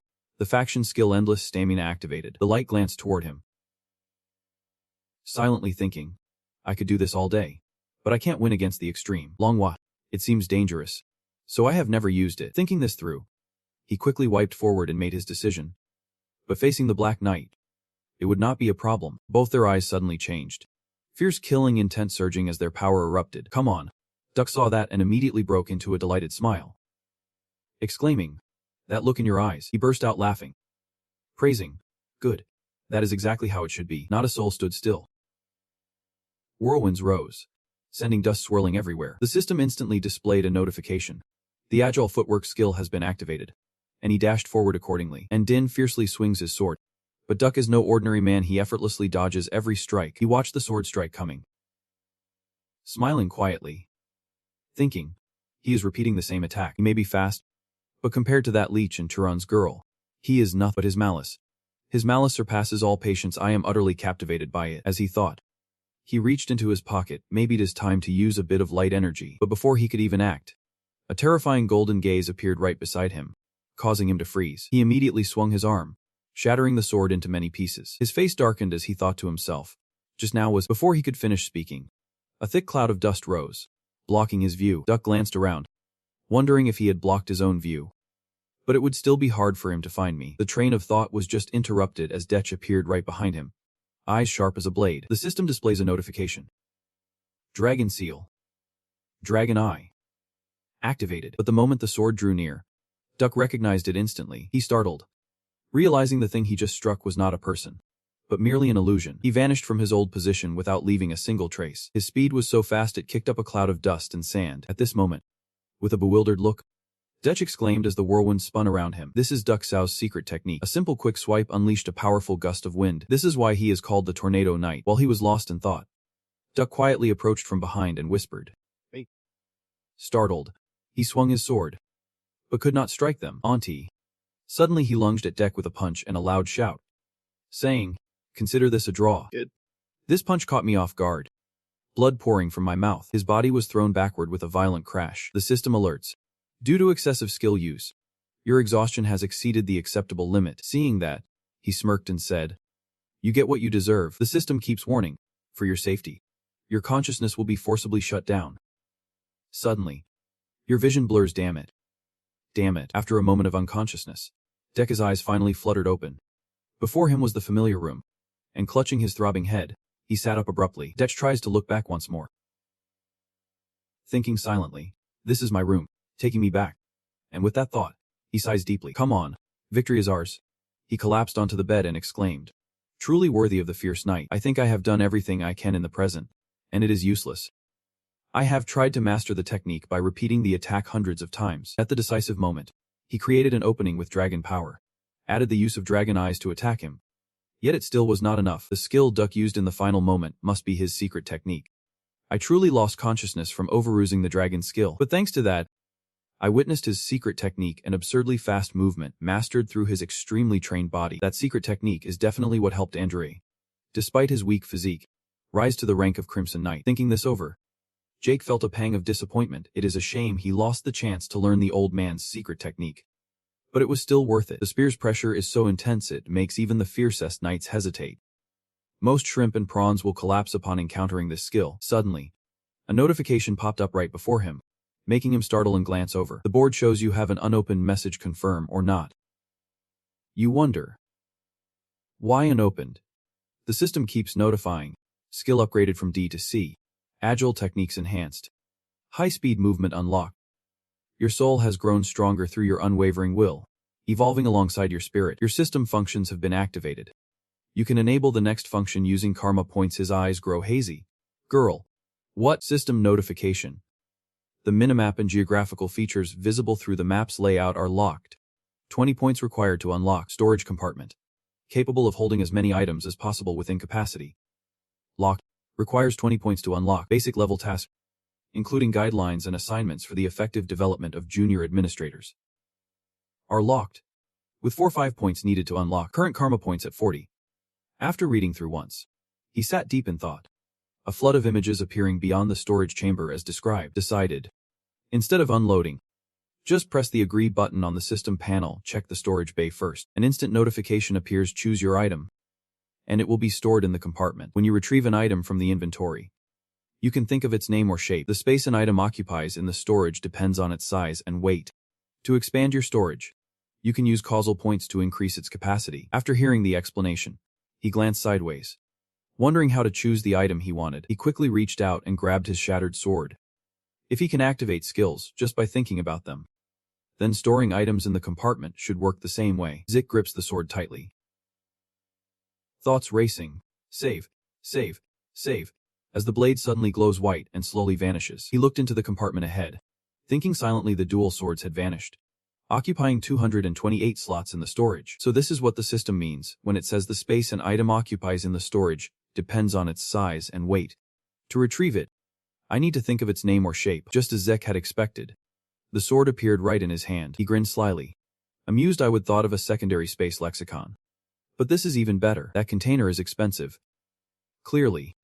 But it is hard to find something to put it in, and I can even expand the storage space by using points. On the notice board above, it reads, Status window, low-level admin, name Zekre. Title, the one and only pseudo-immortal. Rank, blessed by the ancient dragon. Admin function. Low level, just imagine what powers await when I rise higher. He thought to himself, if these points are worth that much, I can't just use them recklessly. Looks like I will have to change my plan. And so, Zik sank deeper into a whirlpool of restless thoughts. Suddenly, a voice called out from outside the door. May I come in? Missing something, he thought to himself. Decker. After a pause, he replied. Come in. Is something wrong? He replied. There is a message for you. Sir. As he finished speaking, he pulled out a piece of paper and handed it to him, saying, You will know who it is from if I say the gardener. Dexter. Hearing that, Zik immediately understood, a slight smile curling at the corner of his mouth. He began reading the contents inside the paper. Good. If you want to challenge me again, you can come anytime, he thought to himself. It seems this is not a complete failure. Zik recalls the words he once said, considering this a draw. Good. I wonder, is that what he means by peace? His hand clenched tightly, joyfully exclaiming, after all, it still meant there was a chance. Suddenly, Decker stood beside him and said, I have one more thing to tell you. Sir. He continued, I have found the blacksmith you mentioned earlier. He heard that and exclaimed, Really? So when is the appointment? He gently adjusts his glasses and says, There is a problem with that. Decker announced the blacksmith refused the appointment. Hearing this, Zik exclaimed in shock. What? Wow. Meanwhile, in the blacksmith's domain, darkness reigned. Weapons scattered everywhere, all day lost in drink. Decker explained. He no longer makes weapons. Early the next morning, a foot stepped down from the carriage. Zik was now standing in front of the blacksmith's house. He thought to himself, it has been a long time. Above the sign, it reads, Papnir bread, the breath of Papnir. He smirked wryly.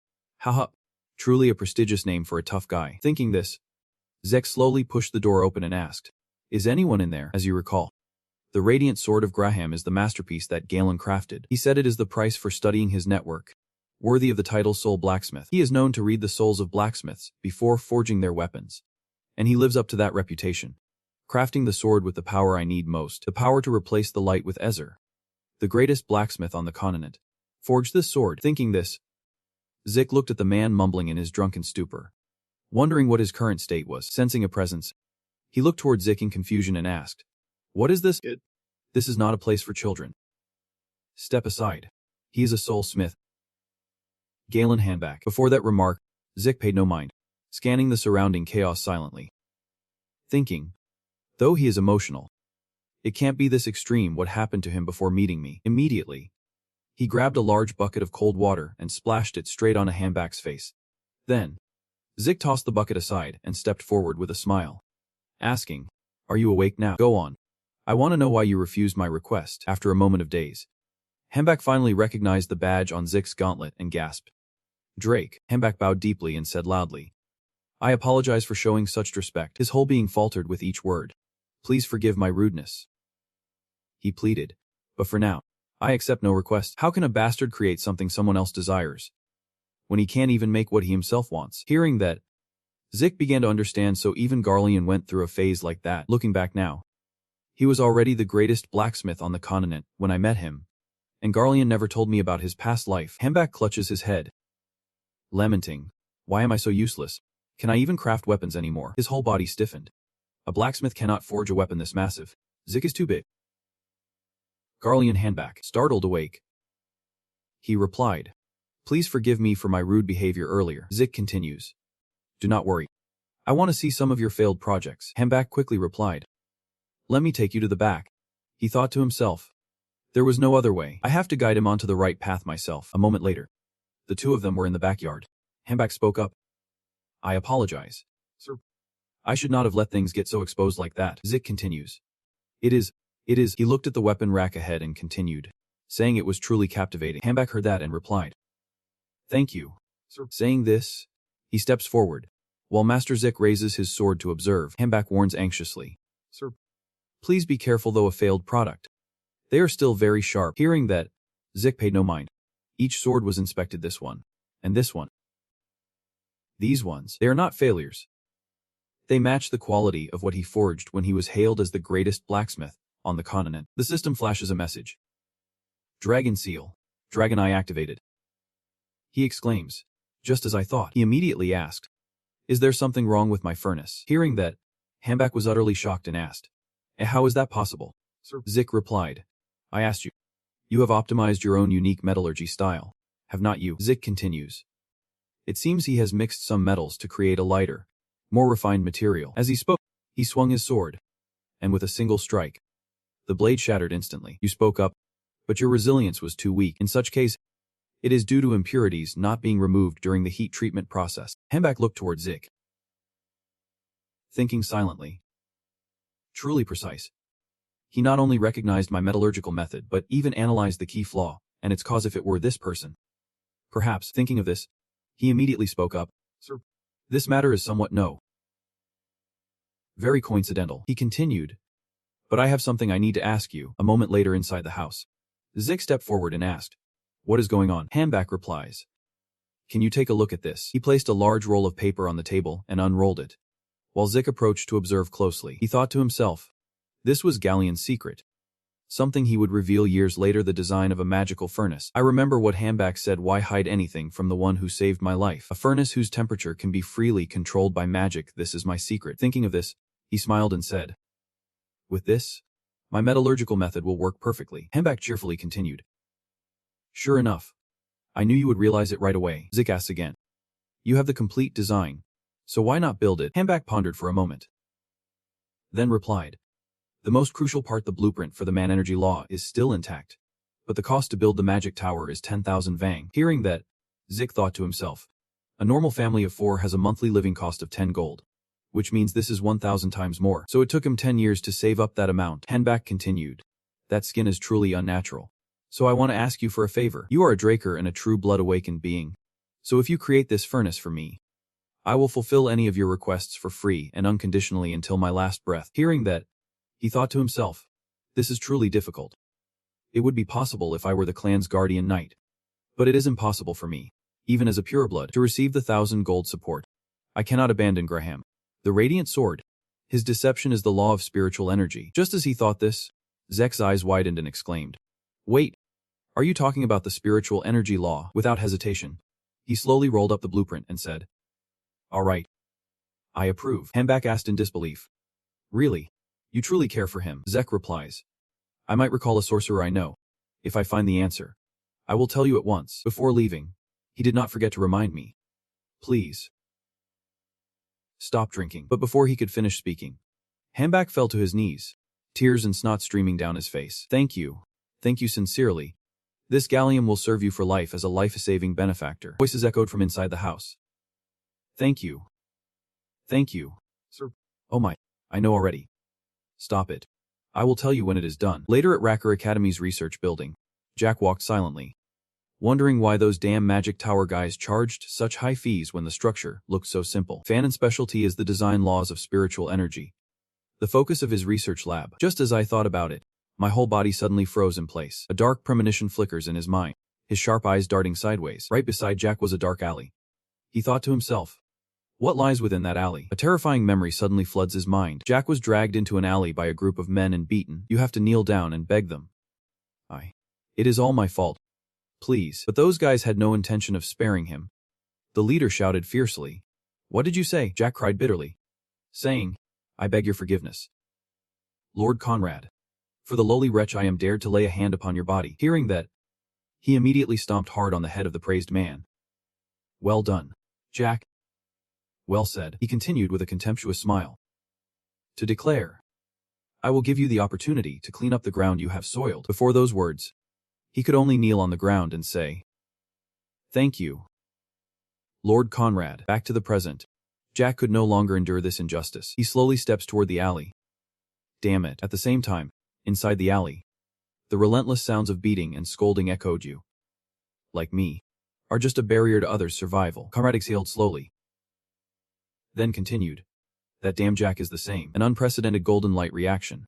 A true awakening beyond all limits. The more he thought, the angrier he became.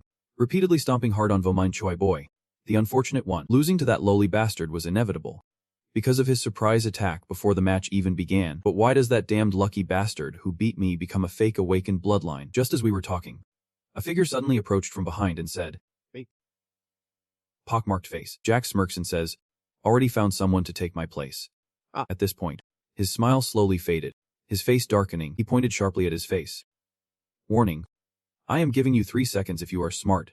Keep your heads down. Hearing the familiar voice, Conrad slowly approached and asked, What? What is it? He tried to stay calm, pointing at Jack as he said, Your arrogance has gone through the roof ever since you awakened your true power. Jack, are you sure you have truly awakened your legs? Before he could finish his sentence, you cut me off directly and took it away. His eyes gleamed with deadly intent as he spoke coldly. Don't blame me if I do not bow down. Hearing that, Conrad was terrified, his face pale as a toad's. Recoiling backward, sweat poured down him like rain. Silently thinking, this kind of pressure, just a few months ago, it ignored him. So why should I be afraid? He felt his pride trampled on, his eyes narrowing as he growled fiercely, How dare you order me around, you lowly bastard? Without hesitation, Conrad quickly wiped his face and shouted towards Jack, What are you still doing? Hit it. Watching them go crazy and rush towards him, he calmly stood still and asked, Don't you dare blame me. Got it. Just as he spoke, Jack quickly tilted his head to the side, dodging the strike, while the other guy was still clueless about what was happening. A lightning-fast punch shot straight at his face. I landed a direct blow on him, and he fell backward completely. The others felt a flicker of fear, but they could not stop anymore. Jack unleashes 5 punches in a row, sending each thug flying. It seems none of these names are his match. He can defeat them all with ease. Jack ruthlessly tossed them aside like trash. Without a shred of mercy, he first strikes with his knee, then sweeps down each opponent one by one. He strikes with lightning speed, flawless and precise, and finally, the last one was struck down. Lying defeated, having witnessed the entire scene from earlier, Conrad broke out in a cold sweat, standing there dazed and motionless. He looked at his men. None of them still standing. He gasped. Impossible, he kept asking himself. Is this damn bastard really the Jack Draker I know? Jack stepped forward to him, reassuring, No need to be afraid. I believe you already know it only hurts for a month. Conrad immediately took a reckless chance, drawing his sword and fiercely pointing it at him, shouting, Back off. Stay away. If you come closer, I will cut you down. Hearing that, Jack replied coldly, You really drew your sword out in the training yard. You know what that means, right? Those words made him startle. His voice caught, eyes filled with fear. He reached back to grasp the sword, continuing, ready to face the deadly intent of Leon Conrad, who had drawn his blade outside the sacred training ground. He heard that and shouted in fear, Wait, wait! But Jack had no intention of stopping. His face showed a deadly resolve as he said, Jack Draker, we'll fight back in the name of honor. Faced with his bold words, he was scared stiff. The next battle will end when one of us dies. All responsibility lies with us alone.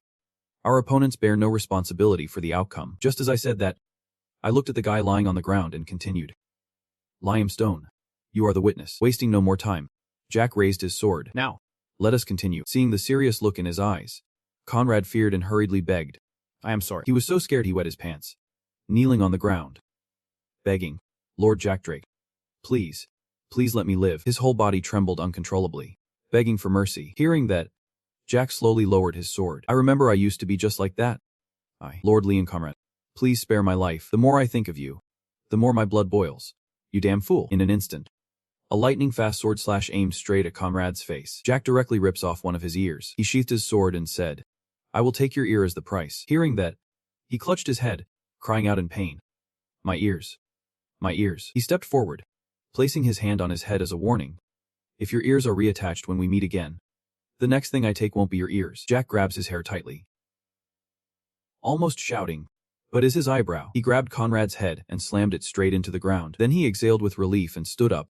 Phew. Stone watches Jack's departing figure and calls out. Jack, hearing that, he stopped and asked again. Well, why are you helping me? To that question, Jack replied bluntly.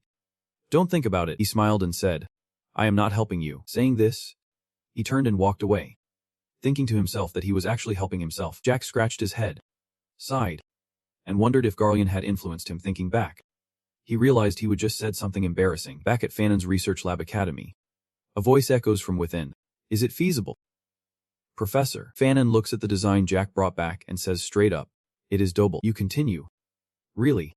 Then I want to entrust it to the teacher. Fanon gently adjusts his glasses, pausing. Wait. I think it would be better if you let me explain first. Both of them looked at the blueprint.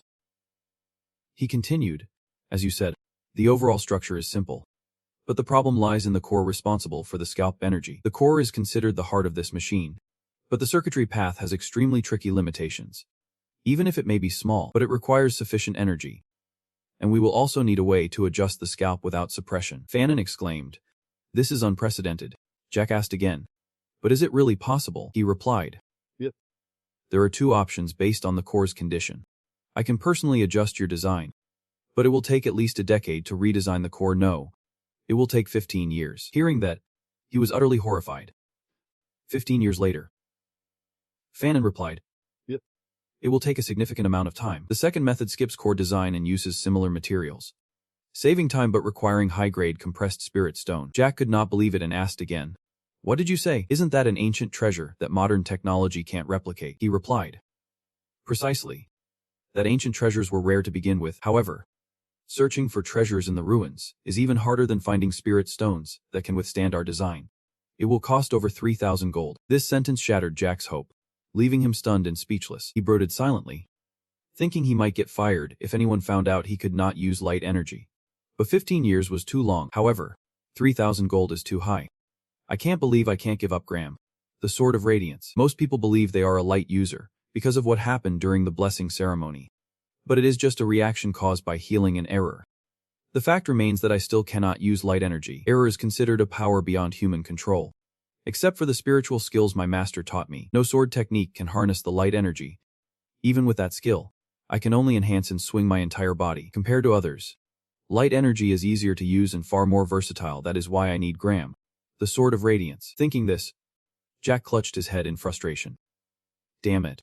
How am I supposed to find high-level spirit stones? Of course.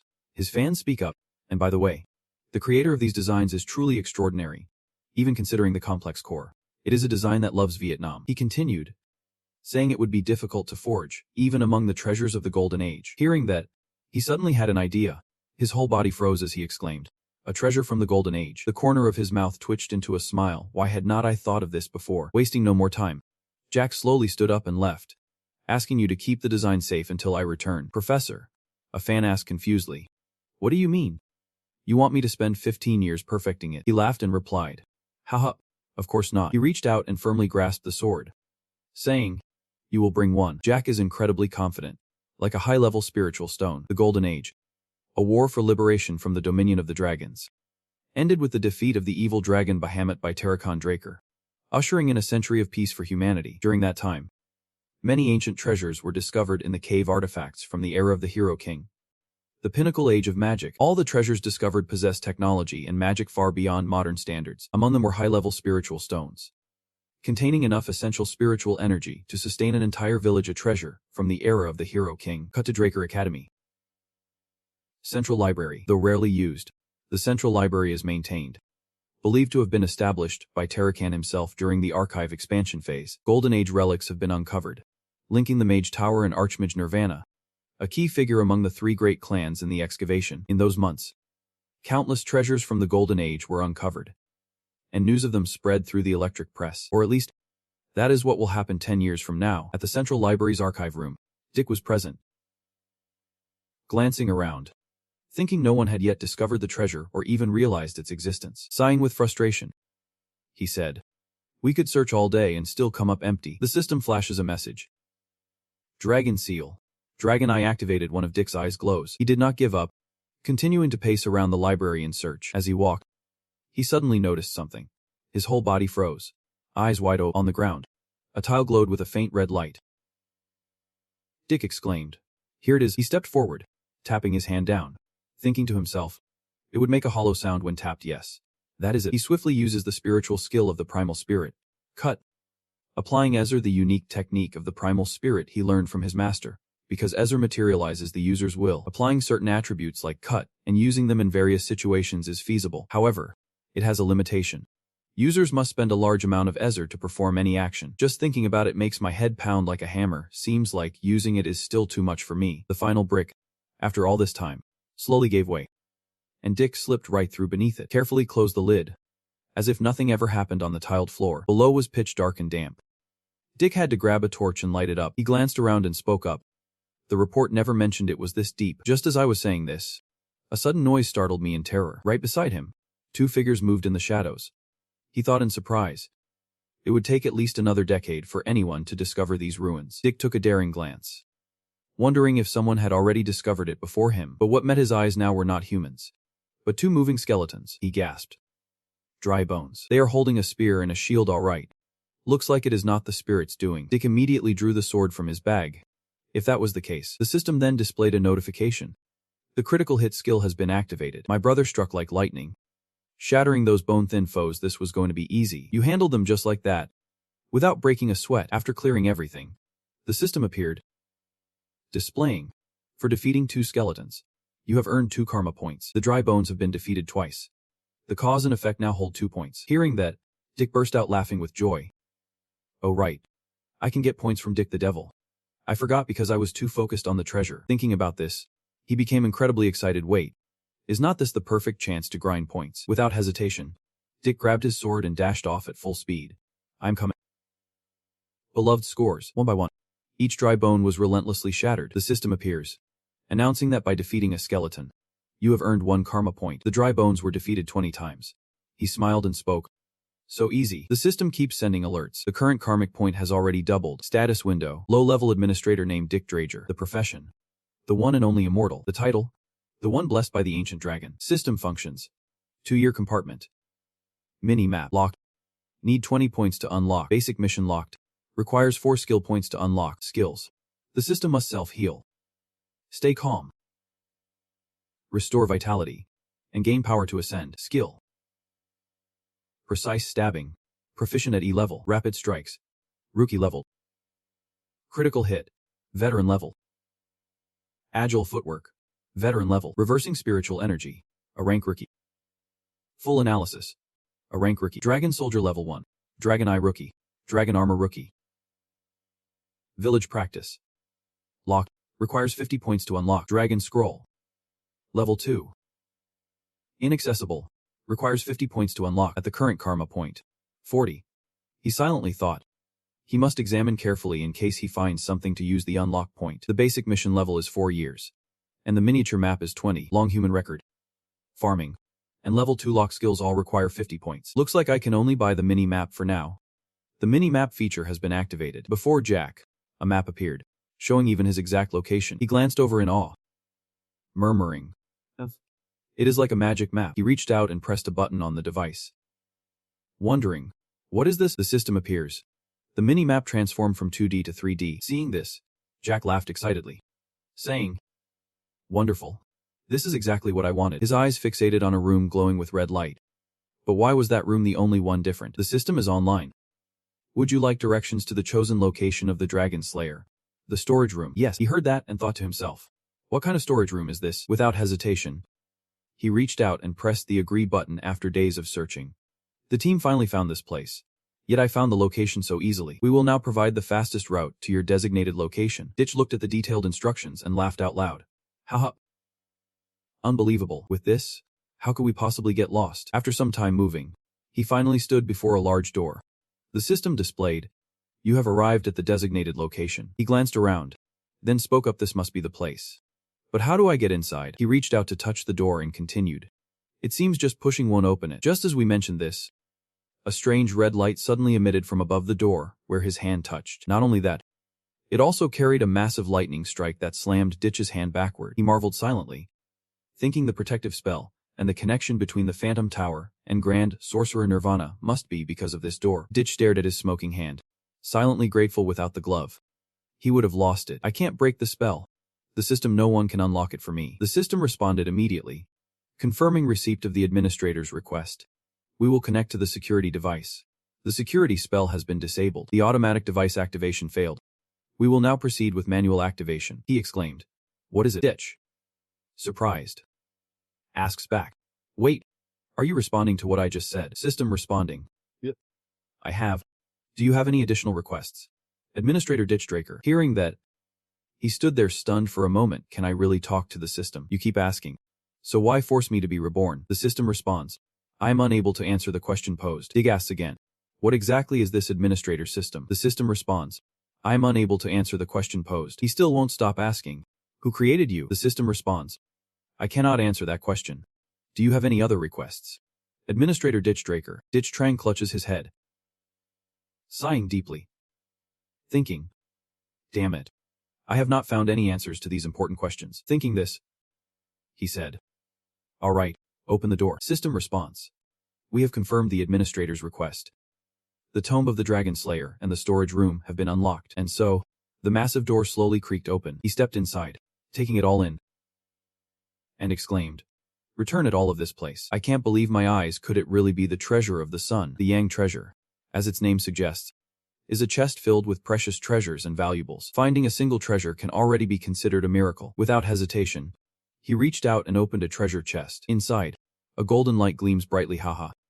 So there are actually hundreds of these things. Each treasure chest was quickly looted clean. I will take this one. This looks promising. I will give this to Fanong. He smiled and exclaimed.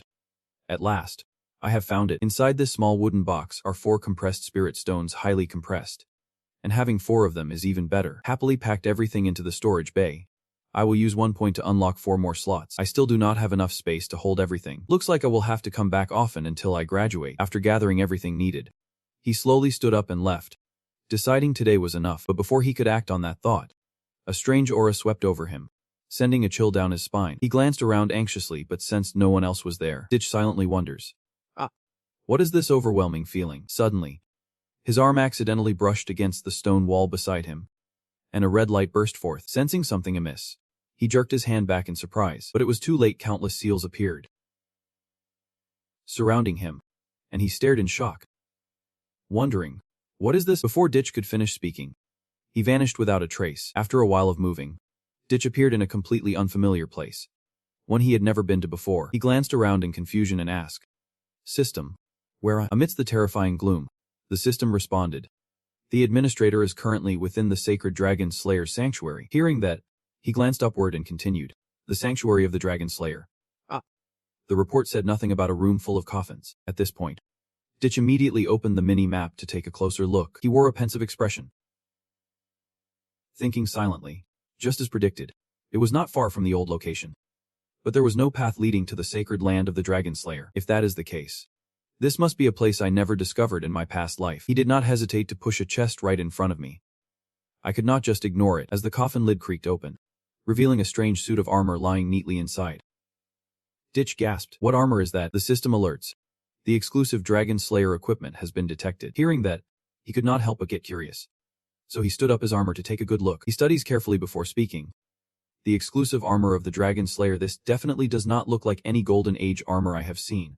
What is this? Ditch stared intently at the back of the armor, wondering if that hole was meant for plugging something in. Suddenly, he hesitated. Eyes wide as a thought burst forth. Could it be? He could wait no longer. He immediately took out a compressed spirit stone. But I can't just leave it like this. The system displays a notification. The spirit energy has been installed into the exclusive Dragon Slayer gear. Activate the equipment. As the announcement was made, the armor's eyes suddenly blazed with an eerie glow. Seeing that, Ditch grew even more curious, eager to uncover the secrets hidden within that armor. Suddenly, the armor shifted upward, leaving him utterly baffled. He gasped in horror. What is happening? Just as we mentioned this, a loud explosion echoed, filling the air with thick smoke. System notification. Equipment malfunction due to overload. Activation failed.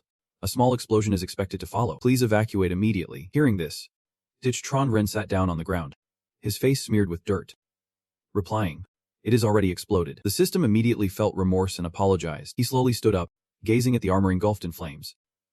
Wondering, so a high-compression spirit stone is just the power source for this armor. That made him ponder silently. What kind of functions could possibly require such immense energy? Why ask the fans? What is wrong with you? Wasting no time. Ditch kept walking, eager to explore. After a long journey, he finally stood before an immense room. Other rooms are slip-resistant. This is the last room. He glanced around the room, thinking to himself, there is only one glass cage here. Suddenly, a system notification appeared right before him, capturing his attention. Ditch's face changed color, his eyebrows arching as he exclaimed, "What was that?" He gave a helpless smile and continued speaking. Tarakan Renker.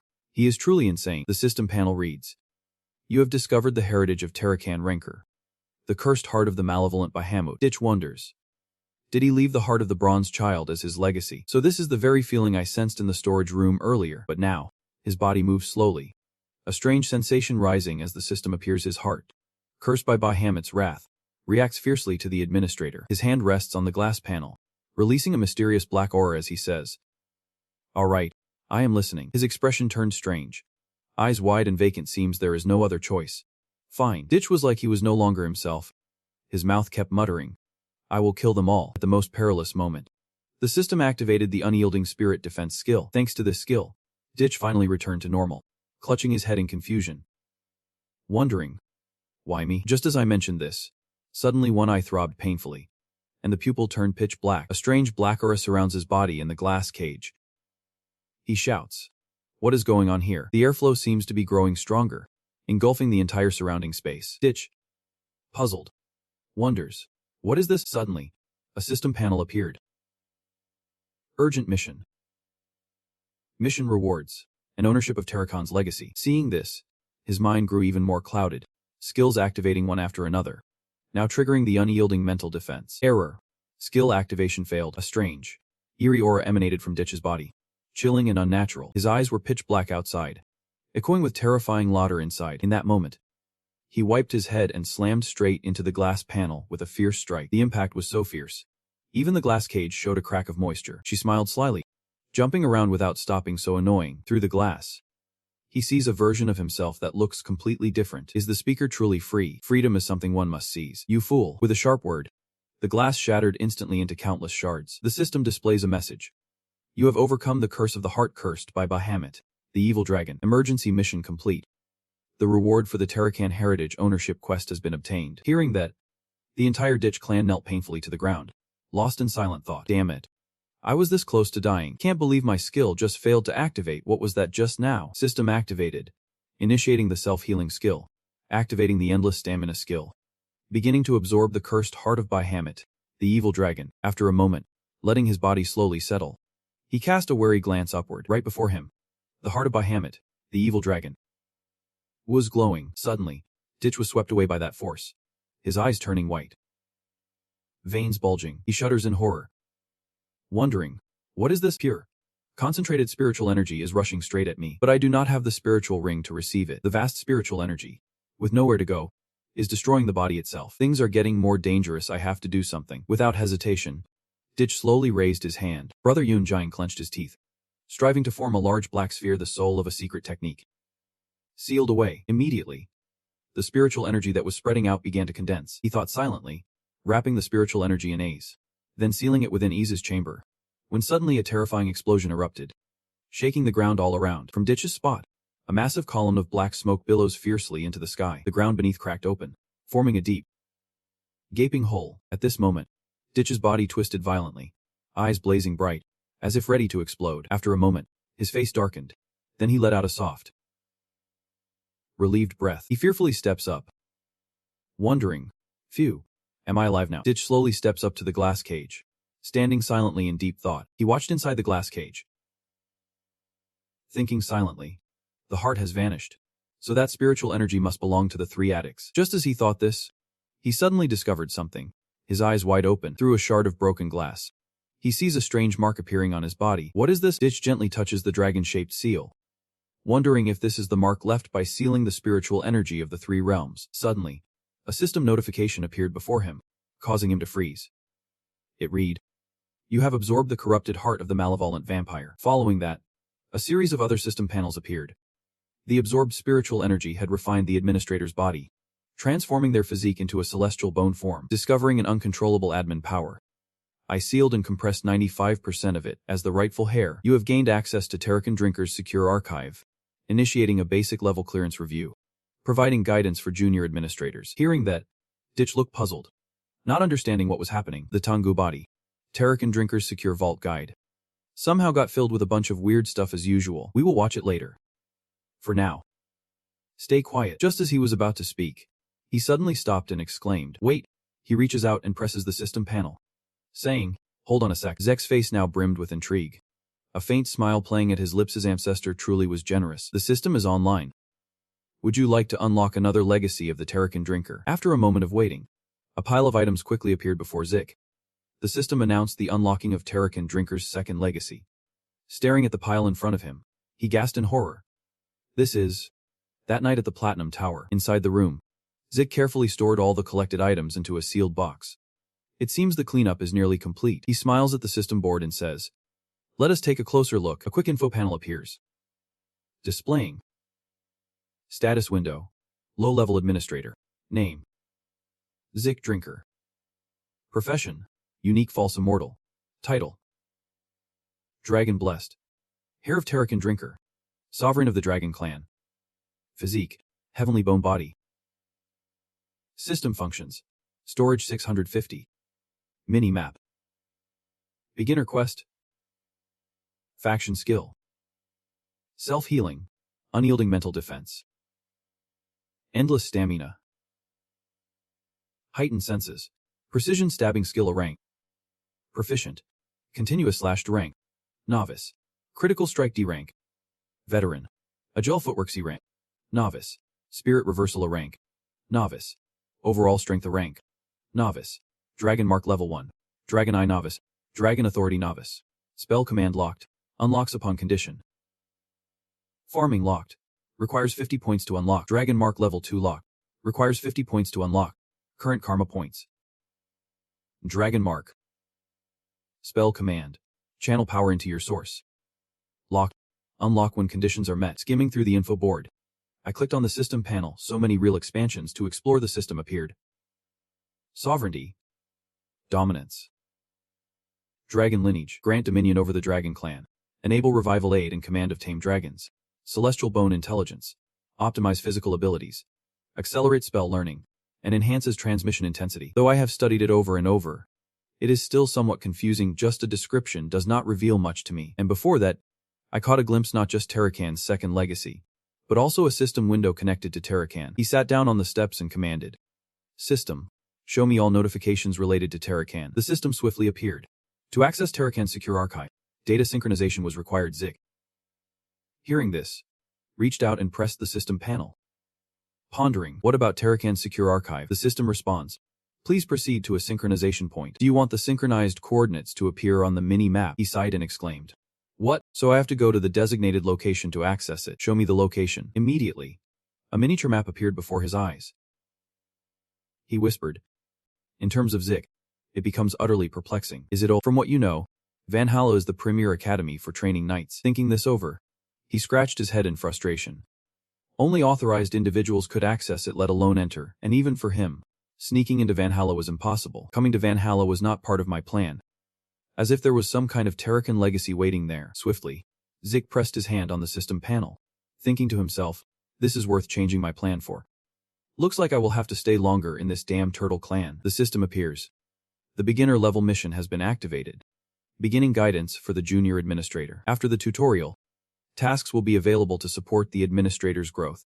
Completing them earns rewards. Hearing that, Zik reached out, fingers tracing the weapon, thinking to himself, "So I have accepted the mission and will be rewarded upon completion." It is like an adventure guild or a mercenary quest. But what exactly is this guide? Just as we mentioned this, another notification suddenly appeared, beginning to guide the lower-level administrator. Before I could even grasp what was happening, the surroundings began to shift. Everything turned into an endless, dark void. Zik stood there, bewildered, looking around and wondering, what is this place? He recalled a moment before, silently thinking, am I moving like last time? The feeling is different, as if the entire space has shifted. Mid-sentence, a sudden barrage of loud noises erupted from behind him. Startled, Zik turned his head to see giant monsters charging right behind him. He exclaimed. Oral said. Saying that, he glanced down at the system board, where the tutorial mission was displayed. Defeat the monster appearing within the time limit by using at least 2 skills. Loot. Points. Access the system shop. Time limit. 60 minutes. Hearing that, he drew his sword, thinking to himself. Suddenly, Oral appears on a mission that has been carefully arranged. So this guide creates scenarios where I can actively use the system. This should have been provided much earlier. Just as I spoke, the giant maces of the Oral beast slammed down, shattering the ground and sending dust and smoke into the air. But Zik was no longer standing in his old spot. He dashed off in another direction to evade, activating high-speed movement and unleashing a flurry of slashes. Those Oral creatures were so drunk they stood trembling, their bodies marked with dozens of slashing wounds. Right after, their bodies exploded before they could even grasp what was happening. Zik thought to himself. Dual swords feel as light as a feather. System activated. Changu's body optimized for physical ability, accelerating martial arts learning and enhancing as transmission intensity. I wonder. So this is the effect of the heavenly bone manifestation. At this level, I can easily defeat commander-level enemies. System notification. Tutorial mission complete. Instantly, the surroundings revert to the original room. Zik exclaimed. We are back. He sheathed his sword, thinking to himself. So it was all just an illusion. The realism was no joke. Notification appeared. Bonus critical hits added to rewards. Extra time added to rewards. 40-point mission reward and store classification unlocked. Excited, he looked at the system board and asked, can I buy items through the system? The system menu now holds countless strange items. Giant's 10-point elixir. A potion similar to the Giant's armor class. Temporarily boosts defense. Ancient script. Speed 7 points. A magic stone engraved with ancient runes slightly boosts movement speed. The fierce breath of the fire giant. 20 points. A sacred elixir infused with the fiercest breath of the fire giant, unleashing an unquenchable flame. Wings of the sky. 5 points. A miraculous elixir from the feathers of a mythical bird, temporarily rising sharply. He exclaimed after a quick glance. What is this? This is incredibly convenient. Giant tree. The fierce breath of the fire giant. Each one is a rare treasure worth hundreds of gold. Just reselling items from the shop alone is enough for me to make a fortune. The announcement continues to echo. Please place the item you wish to sell into the designated window. Items stored in your cargo hold can also be sold. The swordmaster begins his training. This item cannot be sold. Alpha's deadly thrust. Do you want to sell this item? Price for 4 points. That sounds like a deeply intriguing thought, but selling seems to apply only to the 3 ancient artifacts. 4 points for this crossbow. Where can I earn at least 100 gold at this price? Selling items won't help unless you really need the points. Saying this, he wearily stretches and walks away. Phew.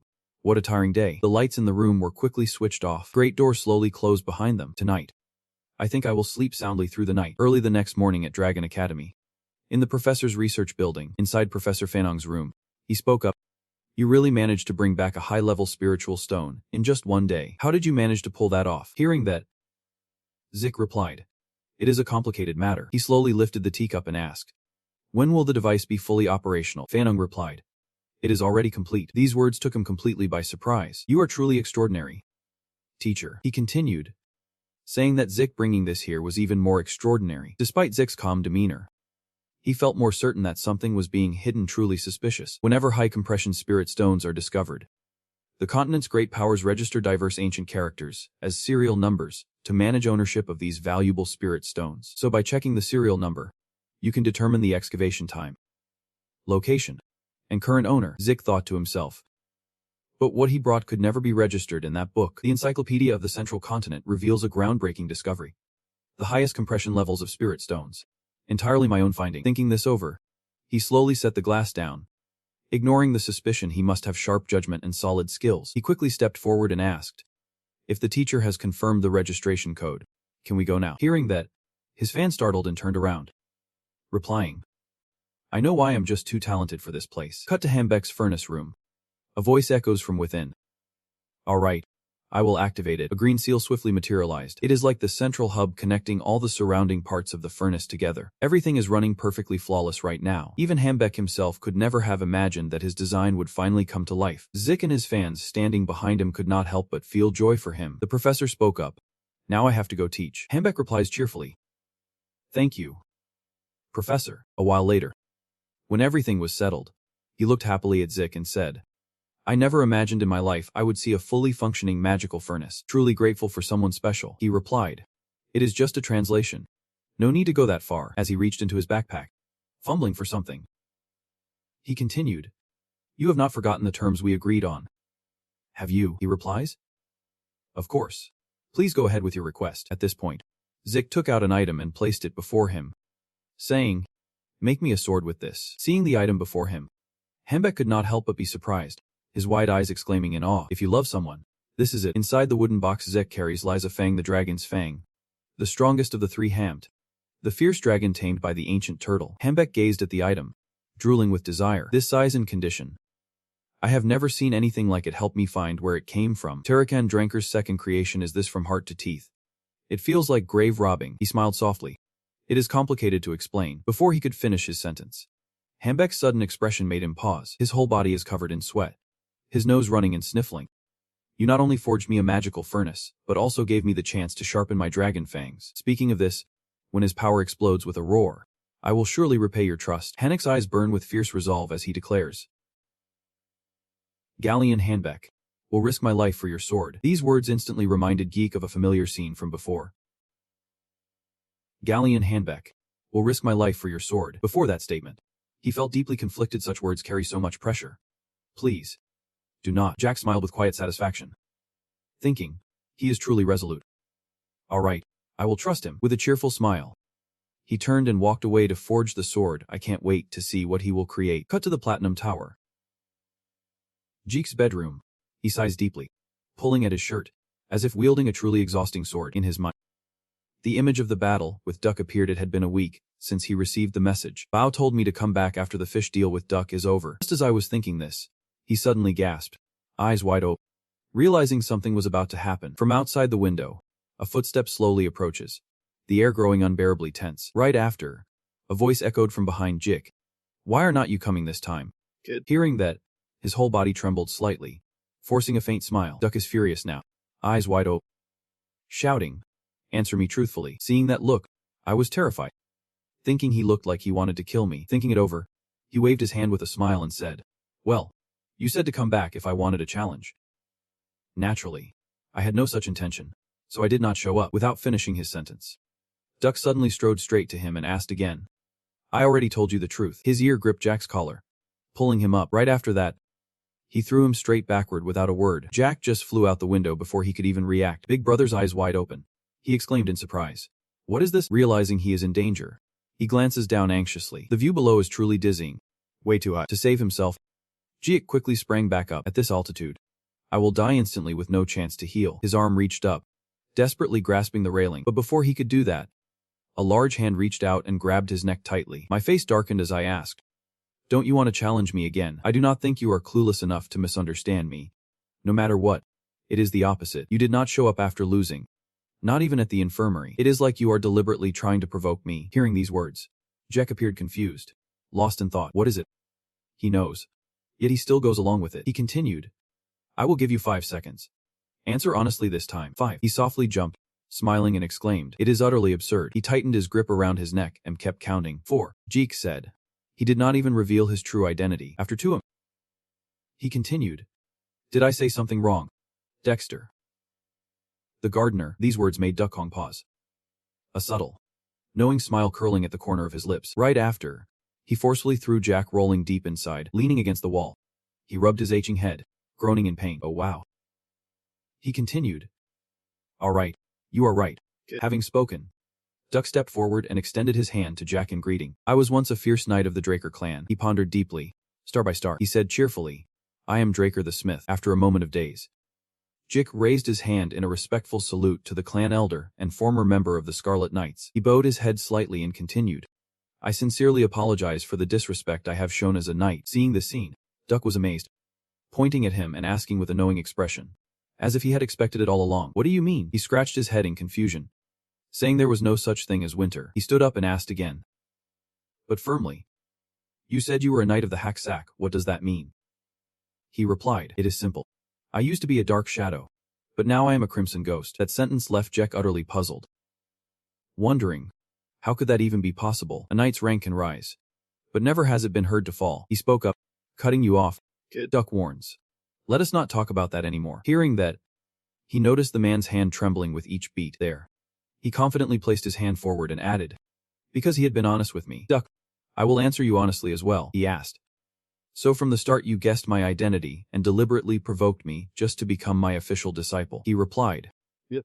That is right. Before that answer, he showed great interest and exclaimed, "The kid's pretty close to the corner." Without finishing his sentence, he slapped his thigh and called out to the death squad. All right. Duck happily smiled brightly and shouted, "I will take you as my disciple." Everything happened so fast. I did not even have time to understand what was going on. What?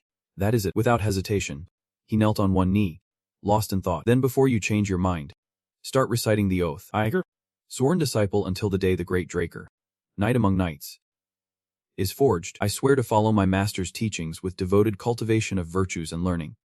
He seemed pleased and replied, "You even know the disciple's oath, rarely used these days." He smiled and continued, "Cultural knowledge is a knight's virtue.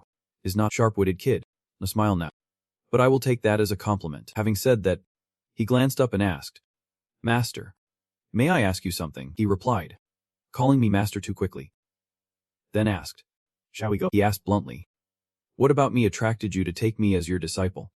Knowing that Master Duck is famous for not accepting students, even the prodigy Andrei had to spend many years to become his only disciple. Why did he accept me so easily? I have a theory. He must have seen his potential in the bet. Something beyond Andrei's talent. He was clearly sharp-eyed. In response to that question, he burst out laughing and asked, "Why do you think so? Take a guess." "Disciple," Zik replied bluntly. "Of course. Because you are an absolute prodigy." He held his head, speechless. "Your confidence is truly admirable." "Huh. If that is the reason, I would have already taken Zaina as my disciple." He continued, "Because you have determination. Not all so-called prodigies can reach the level of precise or dark knights. Those who grow up without hardship will crumble at the slightest challenge." Hearing that, Zek's cold expression silently thought, he is right. Many prodigies expected to reach at least the scarlet rank end up stuck at the violet or blue rank. Just as I was thinking this, Du slowly stood up and said, "Enough with the nonsense." Said, "Follow me. The first lesson starts right now." Zik replied, excited, Yep. "Master." Cut to the west greenhouse at the training ground. He looks around quietly thinking, who would have thought there was a place like this under the greenhouse? What does he want to do with me? He told me to run, so judging by his expression, I can't make sense of it. But it's already been 3 hours. Just as I was thinking that, Duck shouted loudly, "Stopped," and I asked in surprise, "So the child has stopped running now?" He agreed. Yep. "But I want to ask this." He cheerfully waved his hand and replied, Yep. "Master, what do you wish to know?" Suddenly, Duck appeared right behind him without a trace, whispering, "Nothing much." He quickly grabbed Zek's hand, sensing something was wrong, and immediately pulled back sharply. His demeanor grew more cautious than ever before. Zik glanced down at his reddened hand. Before that move, Duck Damchu spoke up, "Testing your energy, it seems not so easy." These words confused me deeply. Sweat pouring down, he continued, "All right. There was something off from the start in the clinic, in the trial casting, and even in the greenhouse during the door incident. And after 500 laps around the training ground, I felt no aura from you. When I tried to check your pulse, you avoided it. Do not tell me." From those speculations, he said something that made Zek falter. "You cannot use light energy." The casting asked.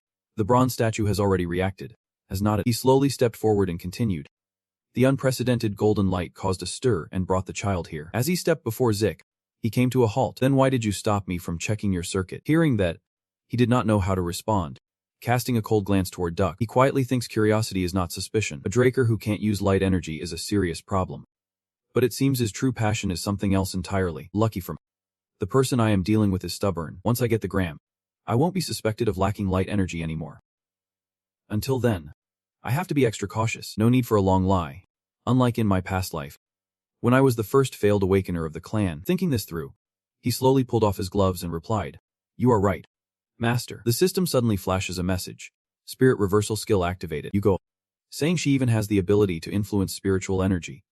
A hallmark of true blood. Yet for some reason, I am unable to harness the light energy. Detch raised his hand before Duck, thinking silently, this truth will shield his cover-up. He begins to sink into the performance. I'm sorry for my earlier fear that if the unusable waste gas was exposed. 2 streams of tears rolled down his cheeks as he continued. You will be expelled. A principle fitting for this situation. Before that sentence, Duck gently reached out to feel the radiant energy surrounding Detch. His face grew intense. He asked in surprise, "What do you think, Master?" His eyes briefly glanced down at Deck, as if he wanted to say something. He thought silently, a kid with such determination at this age. Yet why can't I sense any radiant energy? Even after he has awakened, the more I think about it, The more confusing it becomes, I do not even know how to explain this situation. He racked his brain, knowing that even checking his pulse would not bring him certainty. The blessing ceremony is a crucial night for the Draker family. Duck gently spoke up, thinking to himself, even if he truly cannot awaken the light energy, he will likely find a reason to justify the truth himself. But all his speculations stopped when he exclaimed, "A mutant." With eyes tightly shut, he thought silently, "A mutant, of course. This is exactly the direction this story is taking." If he does not understand the concept of vocation, then that conclusion makes sense. He feigned innocence, asking, "Master, what exactly is a mutant?" He replied, "It refers to those with extraordinary abilities, like wielding both light energy and spirit energy, or seeing the future, things that defy reason. Because of that, mutants are often treated badly. Do not go around claiming you might be one." He kept chasing after, asking, "Then why do people think I am a mutant?" The master stepped forward and replied, "Your strength and unusual recovery, no matter how mild, still require time for internal injuries to heal. But you recovered instantly. I am sure a massive amount of energy was consumed. What do you think that energy was?" You respond. "What about the radiant light?" He continued. "Exactly. My hypothesis is that any light energy you generate is immediately consumed. Your strength and resilience leave no trace for you to feel. A statement even Deck must admire. I must admit, that is quite convincing." Teen asked again, "So does that mean I will never be able to use the light energy?" "Master." He laughed out loud upon hearing that. "Haha, no need to worry." At that moment, he glanced at the grinning man. "The tornado technique needs no light energy. It is a unique and special skill." Duck explains. Special techniques are unique skills developed by highly skilled knights. Usually, they involve applying or enhancing dragon-slaying techniques that require light energy. But my whirlwind skill relies entirely on physical training. Having said that, he began moving his limbs. "I will demonstrate. Watch closely." Breaking free, his body shot forward like lightning, leaving a deep crater in the ground. This speed forces Zik to keep his eyes glued, struggling to observe every detail closely. His every step was swift and light, footsteps echoing everywhere, yet no one in sight. After a moment, Duck stopped right in front of Zeke. He looked at him and asked, "Do you see it?" He slowly stood up and replied, "I just need to follow the right footsteps." "Right." Those words caught him off guard. "If that is all you think, then I have nothing more to explain." He added, "I have seen enough." He laughed out loud. "Your confidence rivals that of a seasoned knight. Well done. Show me what you can do." Right after, Zik took his position, his eyes shining with a confidence no one else could possess. Suddenly, he vanished from his old spot, leaving only a small footprint on the larger one left behind. Zek's body swiftly leapt from one side to the other, leaving him utterly astonished. He silently thought, by following in his footsteps, previously unseen paths emerged, each step purposeful. Whether to attack, evade, close in, or create distance, not a single step wasted. After a tense chase, Zik slammed the brakes hard, thinking to himself, "Unbelievable. It has only been a week. He has talent. But this level." He looked toward Zeke, who stood pensively, their strides noticeably different. He wondered, what on earth had happened over the past week? The more I reflect, the more fascinating it becomes. Smiling, I realize, a true prodigy. Zeke glanced at him, smiling confidently, and asked, "Are you proud of your knight-level confidence now?" Seeing that, he grew silently angry, thinking, if only he could get rid of that unbearable attitude. Duck rushed over, grabbing his collar tightly, shouting, "Kid, you were just crying a moment ago, and now you are acting all high and mighty." He hurriedly pulled him back. "I am not here to brag about her. It all depends on her attitude. That sharp disciple, a former knight, how could he be so careless and loud?" Some time passed in the academy's dining hall, where today's feast was rich with a full array of savory and sweet dishes. Jake devours a full plate alone, thinking, it has been a month since training under Duck's guidance, and his portions keep growing. Still chewing fiercely, suddenly a shadowy figure approached him. The person who just arrived was none other than Andrei, who spoke up, "Can you spare a moment?" Jake was puzzled, thinking to himself, "Andrei? Really?" But he did not rush, just shrugged and replied, "If it is here, that is fine, because I am very busy." He added, "All right then." Saying that, Andrei pulled up a chair and sat down opposite him, asking, "How did you manage to convince Dester?" He thought silently, straight to the point.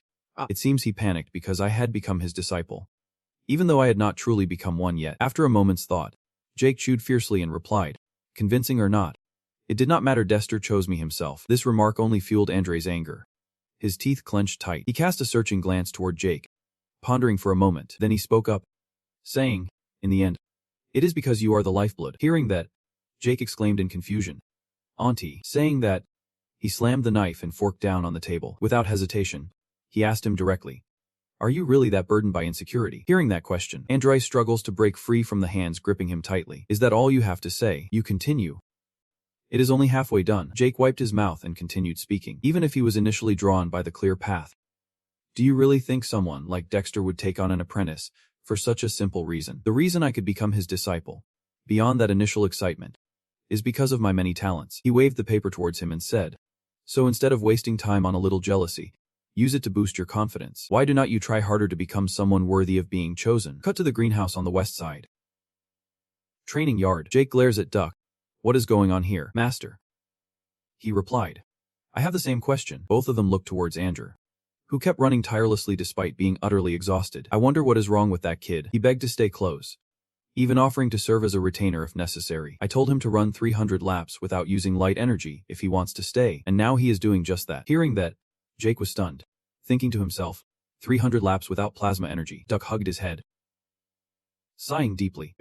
That guy's a certified lunatic. He smiled to himself, thinking he was just another proud man. But it seems he has that determination too. The next morning at Draco, the air buzzed louder than usual, filled with whispers and murmurs. "You fool.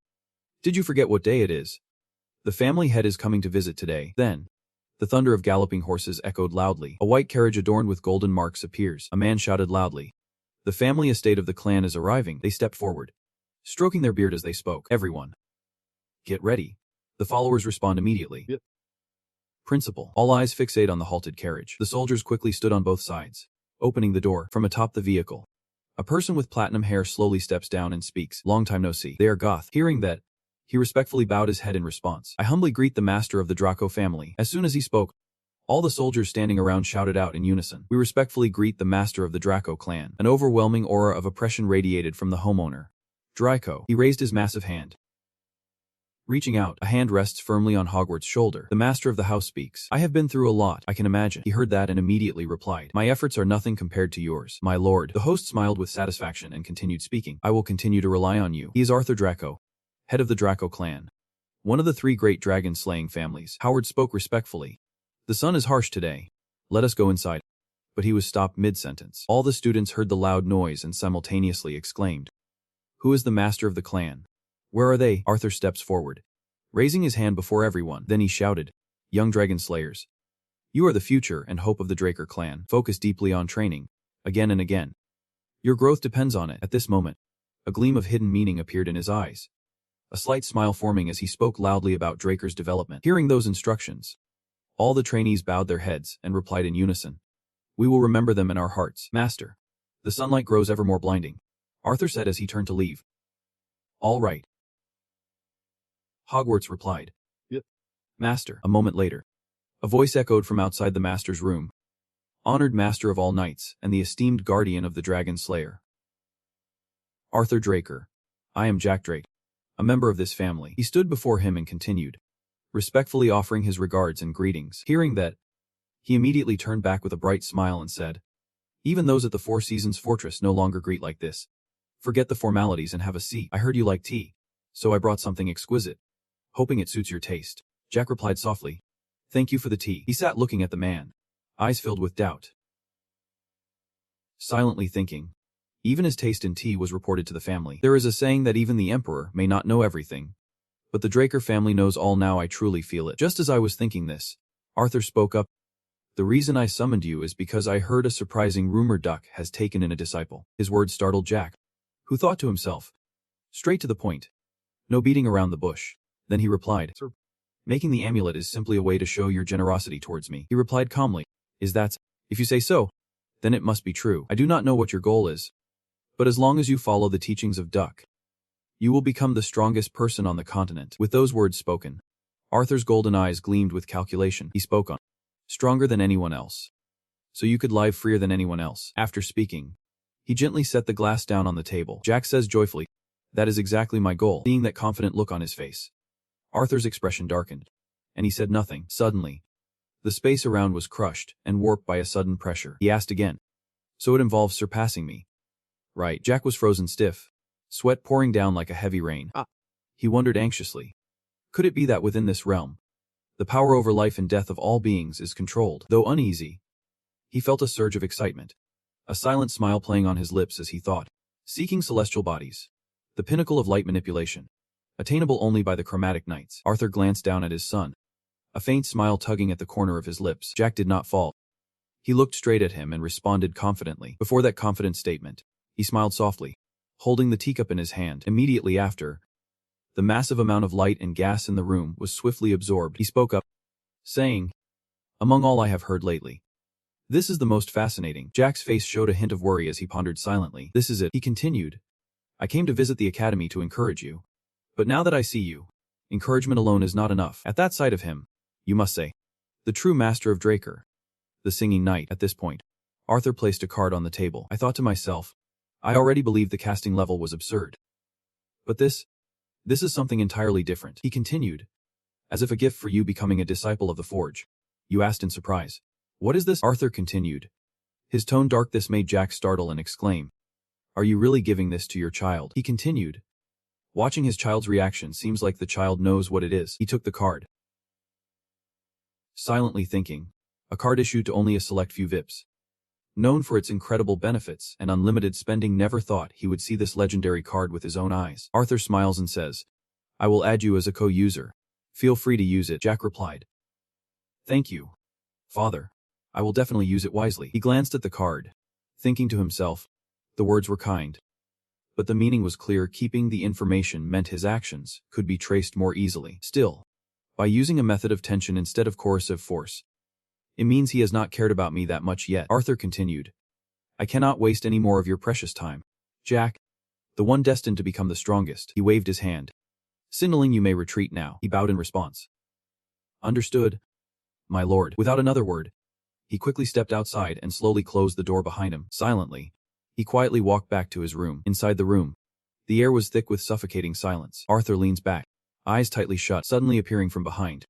With a displeased look, he said, "What an annoying guy." He heard that and smiled, asking, "Why are you so hot-tempered?" "Duck."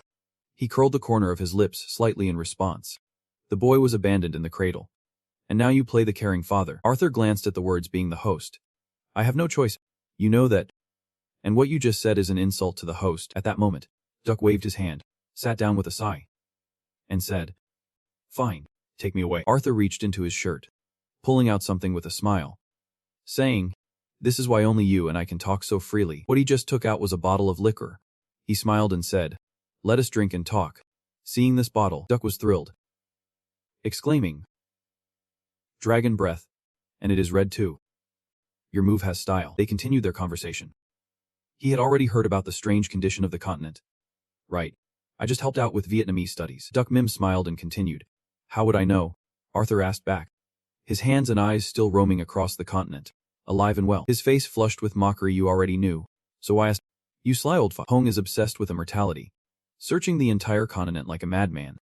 He asks, do you think it is possible?" These words left Duck speechless. Of course not. Eternal youth might be possible through magic, but true immortality is absolutely impossible. Hearing that, his eyes gleamed with intrigue as he continued, "I agree. But what if it involves an ancient dragon treasure?" Those words made Duck startle and exclaim, "What?" Inside Arthur's room, the conversation grew intense. Magic might make one appear younger, but immortality was utterly impossible. In a nearby room, Zik stood silently, using his spirit transformation skill to eavesdrop on the entire conversation. Arthur and Duck still have not noticed anyone else.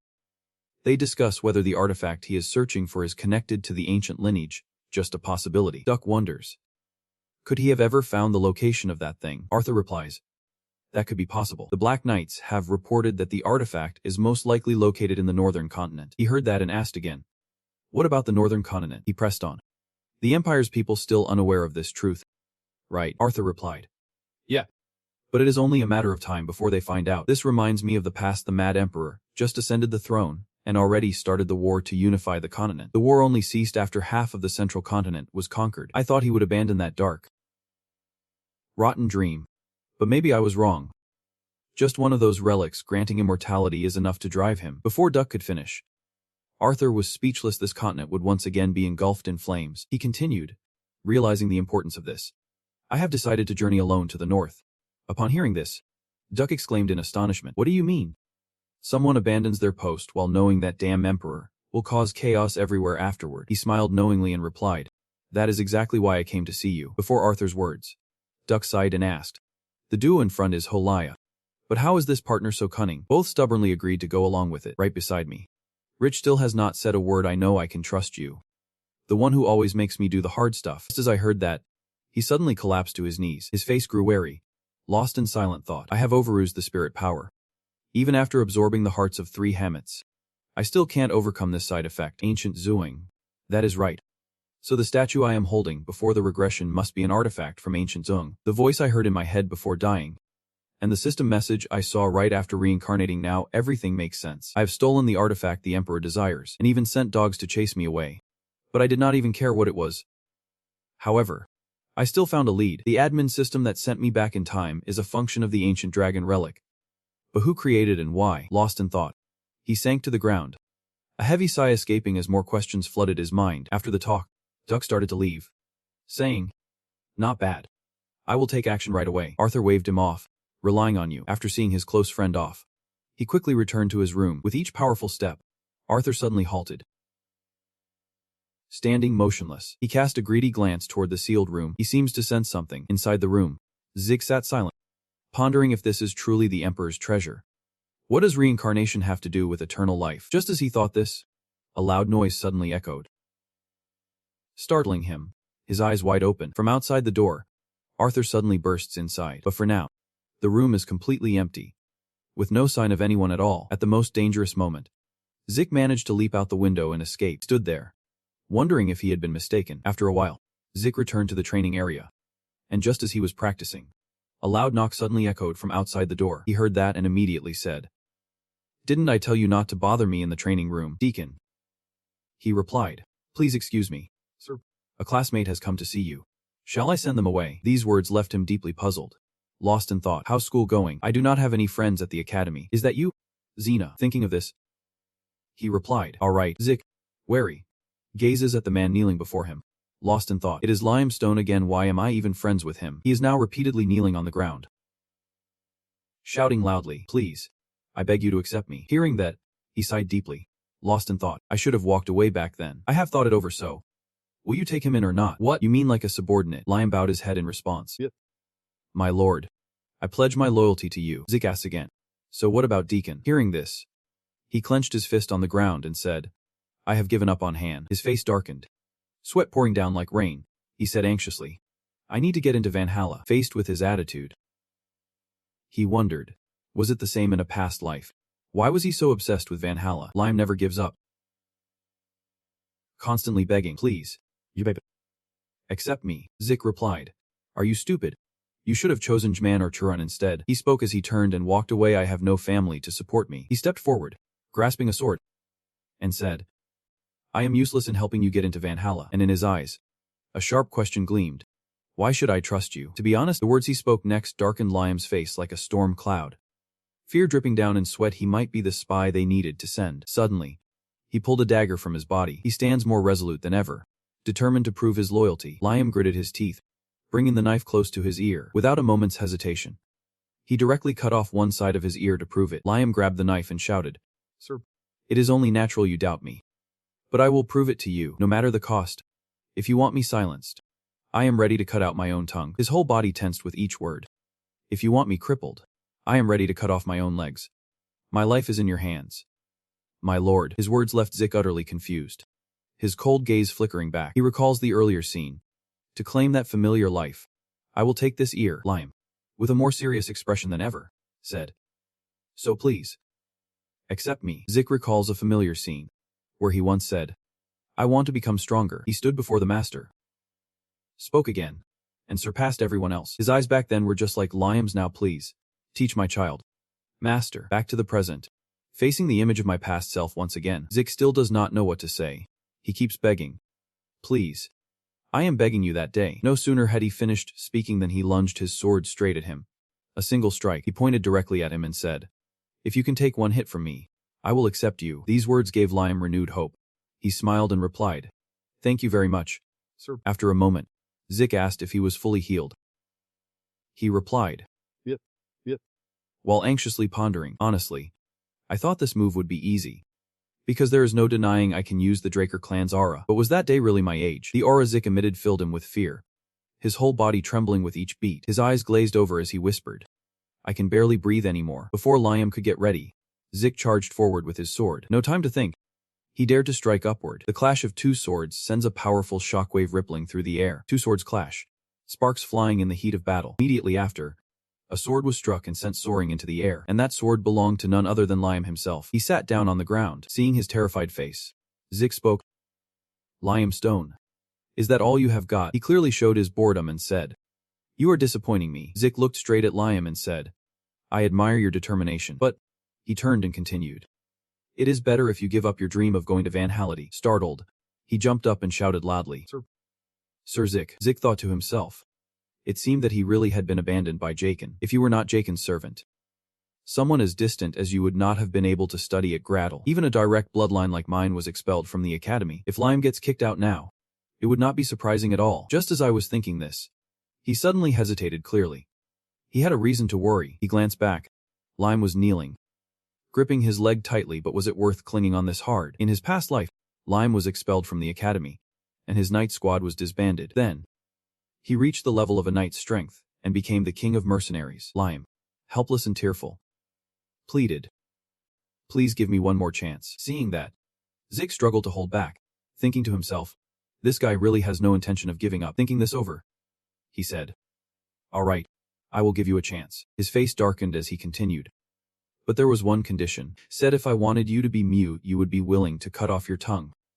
Or if I wanted you to be disabled, you would be willing to cut off your legs.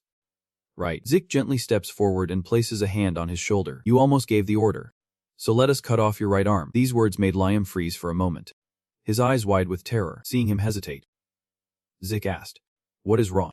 Is this arm that precious? He thought to himself.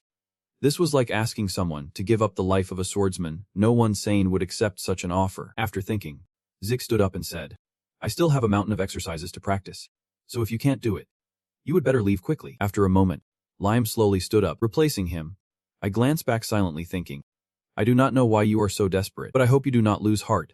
Liam, even if you can't reach Vanhala, you can still become a knight. Just as I thought this, the sword stuck in the ground slowly lifted up. Zik's eyes widened in astonishment. Right now, Liam truly wishes he could cut off his right arm. Zik charged forward in anger, thinking, this crazy guy. At the same moment, he was also lowering his sword at the most dangerous moment. Luckily, Zik swiftly used his sword to break his opponent's blade. Neither could understand why the opposite path stood still, facing each other. The shattered sword fragments scattered wildly across the ground. Seeing this, Liam breathed deeply, fear creeping as he stared at his own hands. Zik can no longer bear it. He rushed forward and grabbed the collar of the man's shirt. He glared at him angrily and asked, Are you out of your mind? What if I change my mind after you cut off my hand? Hearing that, his face turned deeply sorrowful as he replied, That is because...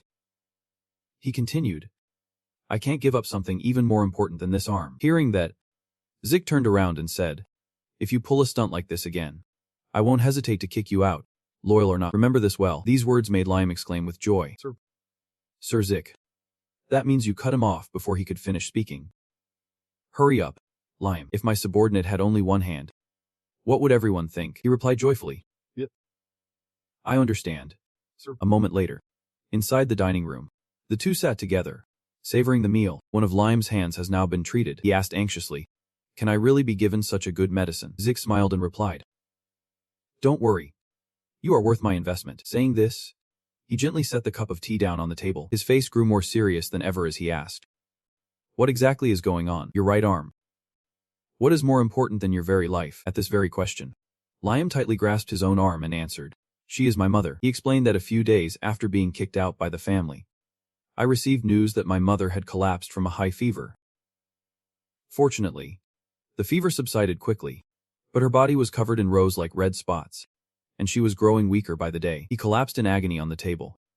The village healers did not even know the name of this illness. Zik asks again, So you are aiming for Vanhala? He replied, Yep. The healthcare benefits Vanhala provides to trainees, and their families are considered the best on the continent. Hearing this, Zik irritably grabbed the ink pen. He just wrote something, and Zik said, Those red spots look like roses. Recurring high fever and rose-colored spots all over the body, this is the hallmark of the scarlet rose disease.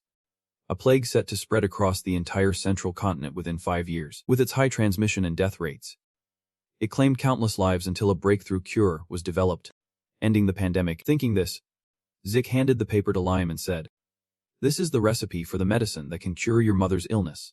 It is not too difficult, so the healers in town should be able to make it." He took the paper in astonishment and replied, "Thank you, sir. But how do you know about the illness that even the healers do not have a name for?" The genius alchemist brothers and Njeb developed a cure to save the dying central continent. But the Alchemy Guild, blinded by greed, exploited the desperate for massive profit. When the two cousins found out, they revealed the formula. And soon the information spread so widely that even mercenaries like me knew about it. Jeb smiled and replied, "Consider me a skilled alchemist. You keep talking. Now that you have the cure, there is no reason for you to go to Valhalla or become my subordinate anymore." Hearing that, Liam jumped up and exclaimed, "How could I possibly do that?" He said plainly, "I have already given my life to you." With a sharp snap, his fist slammed down onto the ground. Liam knelt before Jeb and vowed, "From this day forward, I swear to be loyal to you for life." He smiled quietly, thinking, "A vow of loyalty having a mercenary king as a subordinate truly puts my mind at ease." Thinking this, Liam said, "If you fall behind, I will leave you there. So you would better keep up with me." He replied, "Yep. I understand, my lord." Time swiftly passed. Night had fallen, and from inside a room, voices echoed what could be happening. Hogwarts calls on student Owen, who replies, "Yep. Headmaster, I have something to say. What do you think about increasing the difficulty of this semester's assessment test?" This line caught him off guard, and he asked back, "Why is that?" Owen smiled and replied, "You might find this a bit arrogant, but this year's freshmen are truly talented. They all come from noble families. And there are even 2 pure blood-awakened disciples among them. If this exam is as easy as last year's, it won't truly reflect their abilities." Before that answer, Hogwarts nodded in agreement. It made sense, truly the legacy of the G-Mens. "I will consider it." He bowed his head and replied, "Thank you, Director." Having said that, he quickly stepped outside, the door closing behind him. Hogwarts turned toward the window, letting out a heavy sigh. He thought to himself, blood ties never lie after all. I never expected she would share the same thoughts as him. Considering the potential threats looming ahead, then it would be better to stop it at its source. On the day of the dungeon expedition during the semester evaluation, the dungeon exploration test was a special assessment at Draker Academy, where a team of 2 had to escape the dungeon within the time limit. A unique feature of this challenge is that each team will be assigned to dungeons of varying difficulty and diversity. Inside the dungeon, Jack looked at Liam and asked, "Are you worried, Liam?" He replied, "Just a little." Hearing this, Jack smiled reassuringly. It is a normal thing, but worrying too much can lead to mistakes. But too little worry leads to arrogance. So it is best to worry just enough." Right nearby, Rena was also extremely anxious about this test. Suddenly, a loud shout echoed. Jack Draker and Liam Stone heard it and spoke up. Liam responded, "Yep, Master." As they both stepped inside, suddenly someone reached out to stop them, saying, "Wait," then pointed to the side, adding, "You 2 will go this way." Before them lay a dark, cold dungeon shrouded in mystery. Sensing something amiss, Jack scanned the law with a sharp gaze. Seeing both still standing there, the professor urged, "Why are you still standing there? Hurry inside." Students. Hearing that, he just smiled softly without replying. Then, the 2 decided to enter the designated dungeon, just as the master wished. Although the difficulty varies by dungeon, since this is a test dungeon managed by Draker, there will be no major dangers. The ultimate goal is to escape within the time limit. Each team will receive a timer device that starts as soon as they step in. The exact time limit is 9 to 6 hours. Basic combat skills are part of the evaluation, and bringing back the heads of defeated monsters will earn extra points. But the most important thing is to escape the dungeon. Failing to do so within the time limit means failure. Inside the dungeon now, Jack calmly said, "We have just eaten, so take this time to rest." Liam replied immediately, "But you have already cooked, prepared the meal yourself. Maybe take a day off first." "You keep talking. I can stay awake for 4 days straight and still be fine, so do not worry." Hearing you say that, Liam dared not argue anymore. "If you do not mind, I will take my leave to rest now," he replied. "All right. I will wake you up if anything happens." And so, the 2 of them built a fire and rested together in a cold, dark dungeon. Jack stared at his watch, thinking silently. 16 hours had passed since he entered the dungeon, and I stayed awake for 3 days straight before the exam. So in total, I was up for about 90 hours. However, infinite endurance can only recover physical fatigue, not mental exhaustion. In a place where anything can happen, it is best to minimize risks as much as possible. Surrounding him now, A series of alarm wires have been set up to guard against any major disturbances. My eyes are starting to blur too. So when Liam wakes up, I will switch shifts. Suddenly, an image of a bell in a snow-covered space appeared in his mind. Jack's eyes slowly shut tight as sleep overcomes him. A strange scene keeps unfolding in his mind. A place he has never seen before. Right above the city gate hangs a red door. Emblazoned with a mighty lion, everything lies in ruins. As if a war has just ravaged this place. On the pristine snow, the lifeless body of a girl lies sprawled, blood soaking through. I could not make out the girl's face. Only hearing the ringing of a golden bell. Immediately, Jack jolted awake, eyes wide open, sweat pouring down. Before him now lay the dungeon's depths. With a flickering yellow flame still burning bright, he clutches his head in pain. Breathing heavily, damn it. That nightmare again. Wait. I am sure I heard a bell ringing somewhere. Just as I was thinking this, I suddenly remembered the bell cord had been soaked with gasoline outside the door. Jack immediately douses the fire with water, extinguishing it completely. Wake Liam up. Hurry, Liam. The enemy is coming. I will go check the situation first. Do not you dare light a fire, he replied. I understand, Master. He stood guard, hidden by the doorframe, thinking to himself that using the dragon's eye in a 4-day test was too risky. It was better to let his eyes adjust to the darkness naturally. Just as he thought this, a strange scent suddenly wafted past his nose. Could it be the scent of a star imprint? Don't tell me. A creature with a scent trail and pack hunting instincts. A Class 3 dangerous monster. The Hellhound. Jack anxiously grips his sword, thinking, in my past life, Sina brought back the heads of the Oros in the review. But I never expected to face the Hellhounds here. He glanced subtly into the distance, observing the situation. Yet strangely, not a single one was in sight. Wait. Something's not right. Even their alpha dog could not weigh more than a few hundred kilos. Thinking this through, Jack slowly raised his sword. Through the reflection on the sword, he looked toward the shop ahead. But with these vibrations, it felt like it weighed at least several dozen tons. Could it be a mutation? Before I could even grasp what was happening, a massive tremor struck, shattering the earth and rocks around the cave into huge falling chunks. Luckily, in the moment of danger, Jack swiftly used his sword to steady himself. Seeing this, Liam rushed over worriedly. Sir, are you all right, Master? He clenched his teeth in anger, thinking silently, those bastards Jim are obsessed with her. Right in front of him now, a massive hellhound was approaching. He knew immediately they were behind this. But it did not end there. The dog's eyes darkened, its severed head hanging silently. What appears as a giant Oros. Liam, with a horrified look, asks, a monster classified as top-tier dangerous. It can easily swallow the hellhounds into the Oros. Their blood is not only the key ingredient for healing potions, but also possesses an absurdly powerful regenerative ability. Suddenly, before Jake could say a word, Liam stepped forward. He raised his sword, blocking my path, and said, let me distract it. Meanwhile, please run, Master. Hearing those words, Jake knew he had chosen the right person. He smiled with satisfaction, looking toward him. Then, he slowly approached and gently tapped him, saying, don't speak such desperate words. Both stand back to back, ready to fight. How could a master abandon their own subordinate? Keep going. I believe in your effort, Liam.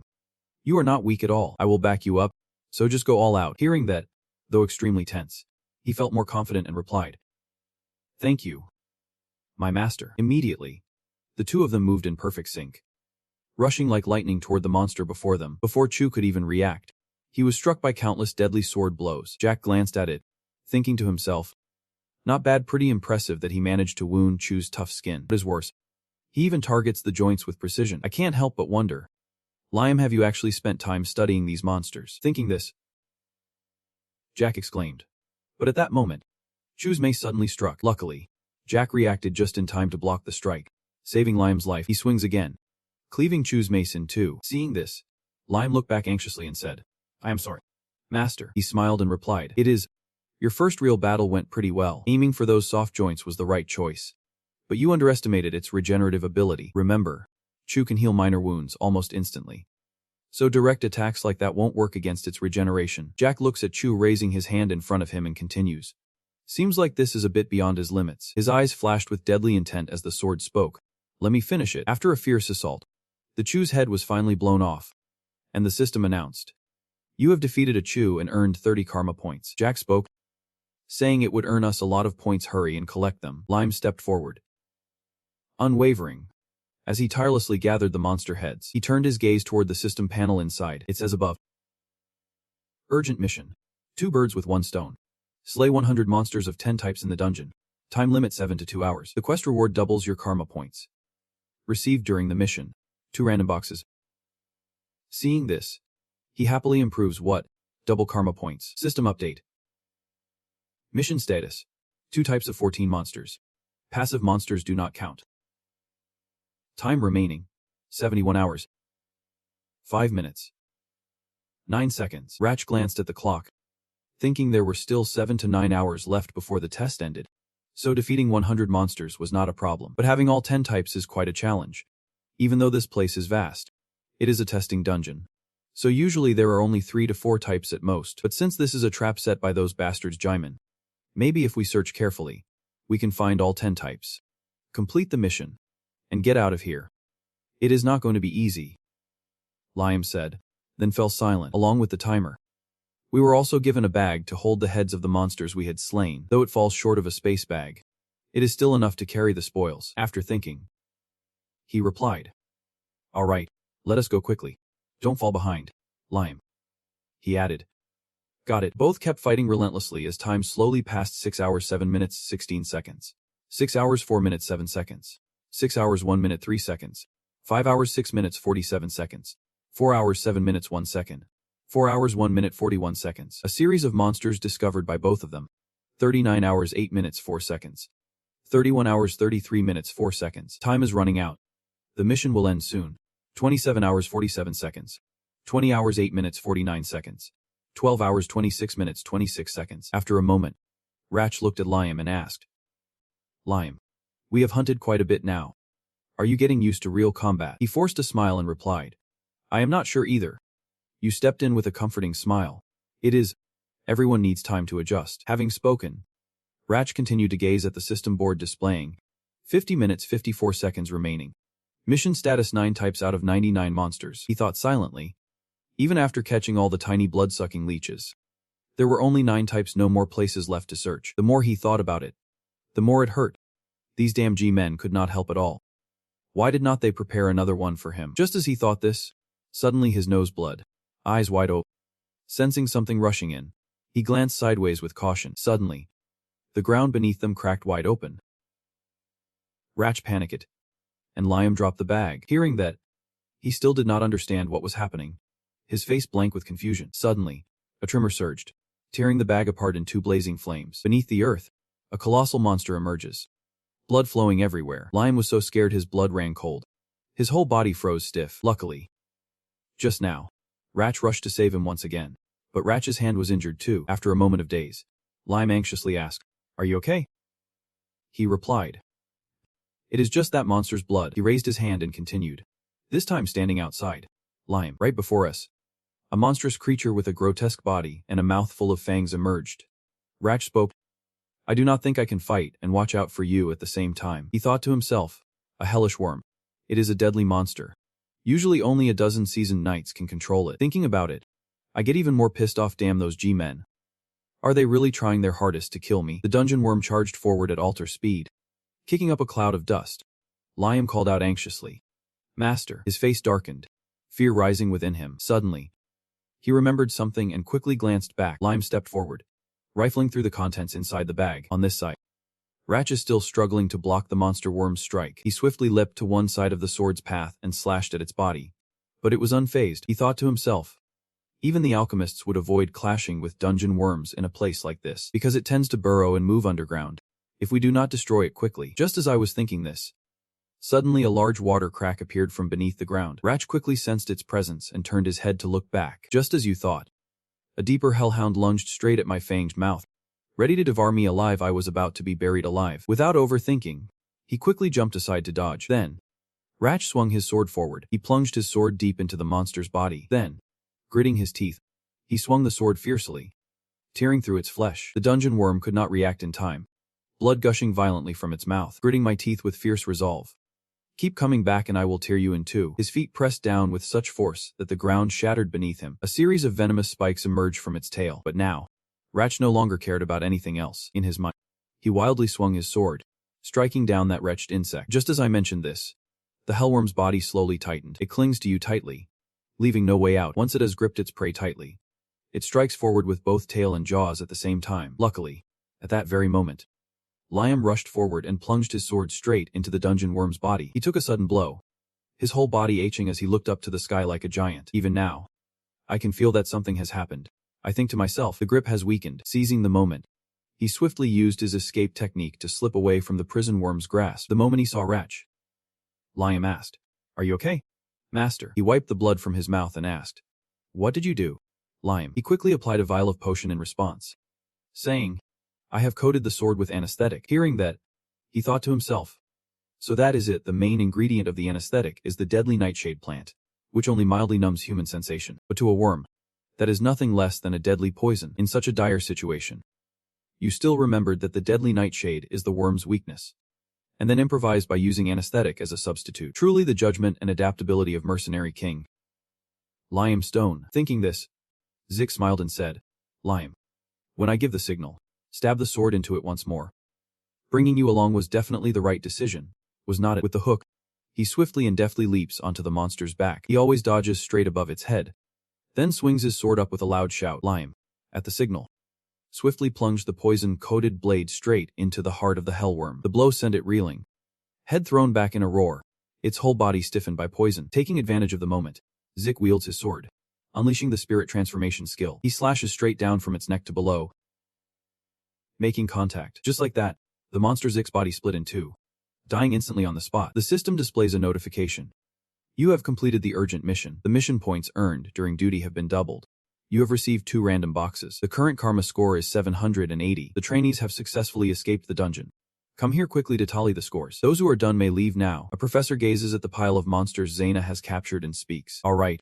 I am starting to keep score now. She responds. Yep. The professor continues speaking. Basic points for escaping the dungeon: 30 points. 20 goblins. 2 hobgoblins. 1 Oros.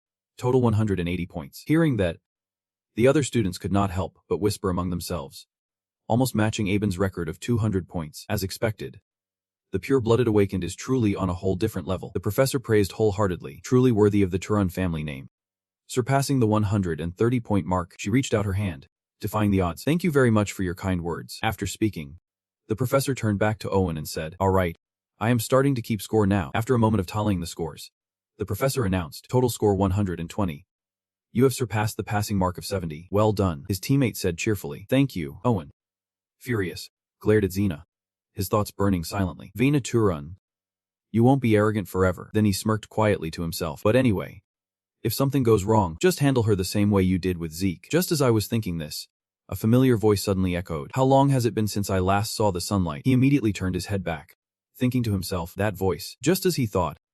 The one who appeared was Zeke. Not only that, Liam is also dragging the dungeon worm's head outside. What? Why is he here? All the students standing nearby were struck with astonishment. There. That is a hellish worm. Isn't Oros the highest scoring monster anymore? Then why is it here? They destroyed that dungeon worm together. Once they reached the professor, they both dropped the worm. Zeke smirks with disdain, turning to look at Owen and asks, why do you look so surprised? Owen, you keep talking. Not happy to see me? These words made him so furious his lips turned black as he clenched them silently. This arrogant bastard. But it does not stop there. Zeke keeps teasing. Where's that usual expressionless face of yours? He slipped his hand into his pocket and continued speaking. But whatever. You look better like this. Owen was left speechless, his face darkening in silence. Zeke watched as his anger faded, then turned and walked away without a word, leaving already. Just like that, he woke up angry, thinking to himself, damn those purebloods. I will make you pay for daring to underestimate me. The way they ran away made Zeke feel incredibly relieved. Utterly terrified, the professor spoke up. Has your little stone pain ended yet? The student smiled and replied, yep. Madam, all done. Please continue. Master Andre, he looks at the paper and begins. All right. I will start calculating the scores now. Zeke spoke, saying, we are the only ones here with him. Do we really need a separate scoring system? He replied, as long as I am the one scoring. Rest assured, I won't miss a thing. He asked again, did you girls lose your head bags? Zeke replies, yep. Madam, in this terrifying moment, all the students panic, covering their mouths and fleeing together. Zeke smiled quietly, thinking to himself, looks like I am pretty lucky. That damn dungeon worm ambushed me and stole all the heads I had collected over the past 3 days. I did not want to fail, so I had to rush and take its head to make up for what I lost. Besides Andre's family, who else could find the noodles to check every piece of meat and skin stuck in those teeth? After a thorough examination, the 2 gloves stained with monster blood were also brought down. The professor spoke up, saying that so far the monsters identified are gremlins and goblins. causing the fans to erupt in excitement. Where to? There is even a place called Dot. Andre continued. Judging by the amount of blood, there is quite a lot. If we do not acknowledge that, it would not be fair to the other contestants. So we will consider each identified monster as one. Additionally, the dungeon's pits and depths are not on the scoreboard, but according to records, they match 3 and 6 Oros creatures. So they will be converted to 90 and 180 points. Total score 368. Passed. Other professors also got a fan's admiration. Back when we were students, what scores did we get? Back then, those electric hounds were not even on the grade list. 368 points. Can you really reach that score? Suddenly, an angry student shouted loudly. Nonsense, the only real danger here is the dungeon worm. Another student replied. That single worm alone already scored 180 points. Besides, what does that even matter now? Think carefully. Everyone. If everyone faced a dungeon worm, or even just one cho, do you think they would survive? They exclaimed. Could Zik Draker really be that talented? Seeing them like this, Zik thought to himself. These guys are overreacting. But this feeling is different from when they used to mess with me before. It is not bad, but I have accidentally drawn attention again. The Zemans even went as far as manipulating the prison inspection, just to eliminate me. Was I their intended target all along? Not even he dared to interfere with the academy's exam.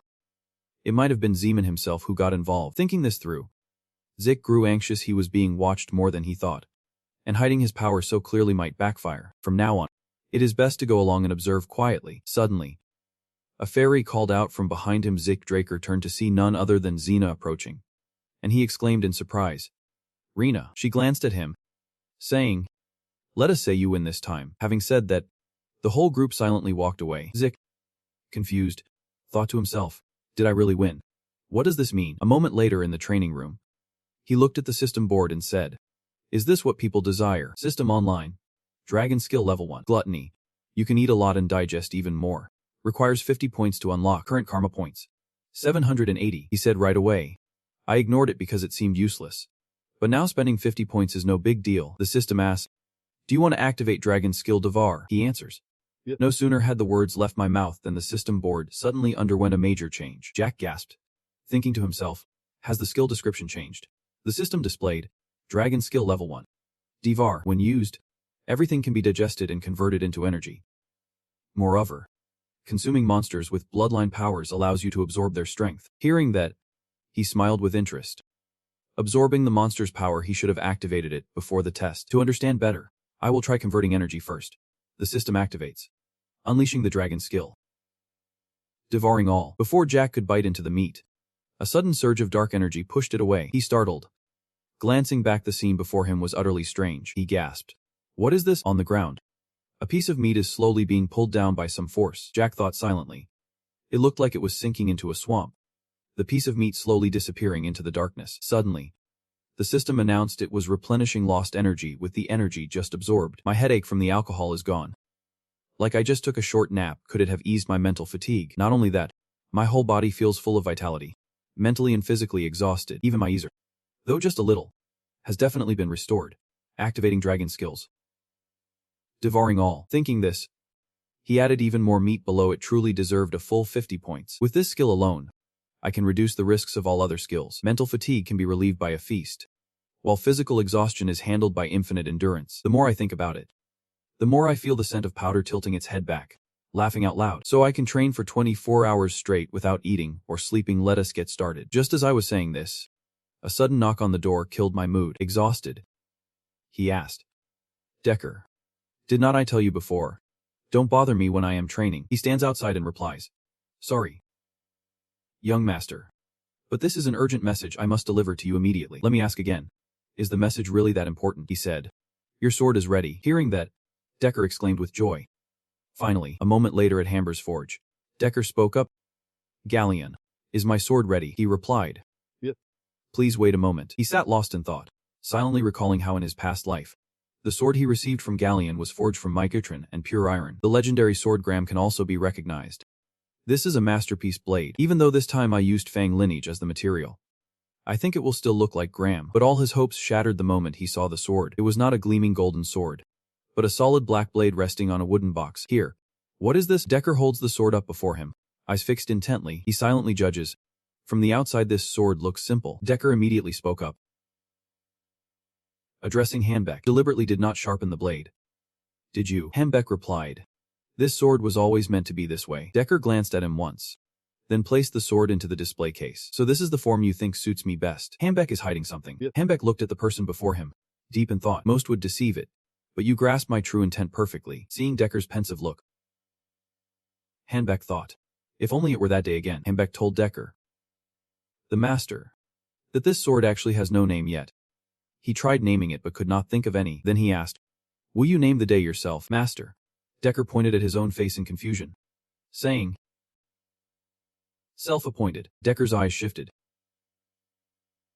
changing everything. On second thought, the Graham Solar Point was named by Galleon himself, but now he says Graham has a new form made from bronze fangs. Yet it is a sword completely different from Graham. Thinking quickly, Decker forcefully pulled out a knife and pressed it against his hand. Hanbeck was utterly shocked to see this. He exclaimed, master, what are you doing? Decker does not answer his question. Just thinks, even with auto recovery always on. This is still a skill I use. I can control it. But poor Hanbeck keeps worrying about you. Hurry. Stop the bleeding. The system displays a notification, confirming the administrator's request. The sected self-healing skill will be temporarily disabled. A blue aura enveloped the child's hand, as the wound from earlier began to heal on its own. The child whispered, all right, it is working. Now. He closed his eyes, dripping his blood onto the sword from earlier. Hanbeck watched these actions with some curiosity. Could this be a sword naming ritual? The sword naming ritual, a traditional ceremony of the Loon people, grants a name to a weapon by channeling their light or spirit energy into its blood. The ritual begins as blood slowly seeps into the blade. Once started, the efficient sinks deep into the subconscious, wandering through endless time until the sword's true name is found. It is so dangerous it is almost forgotten.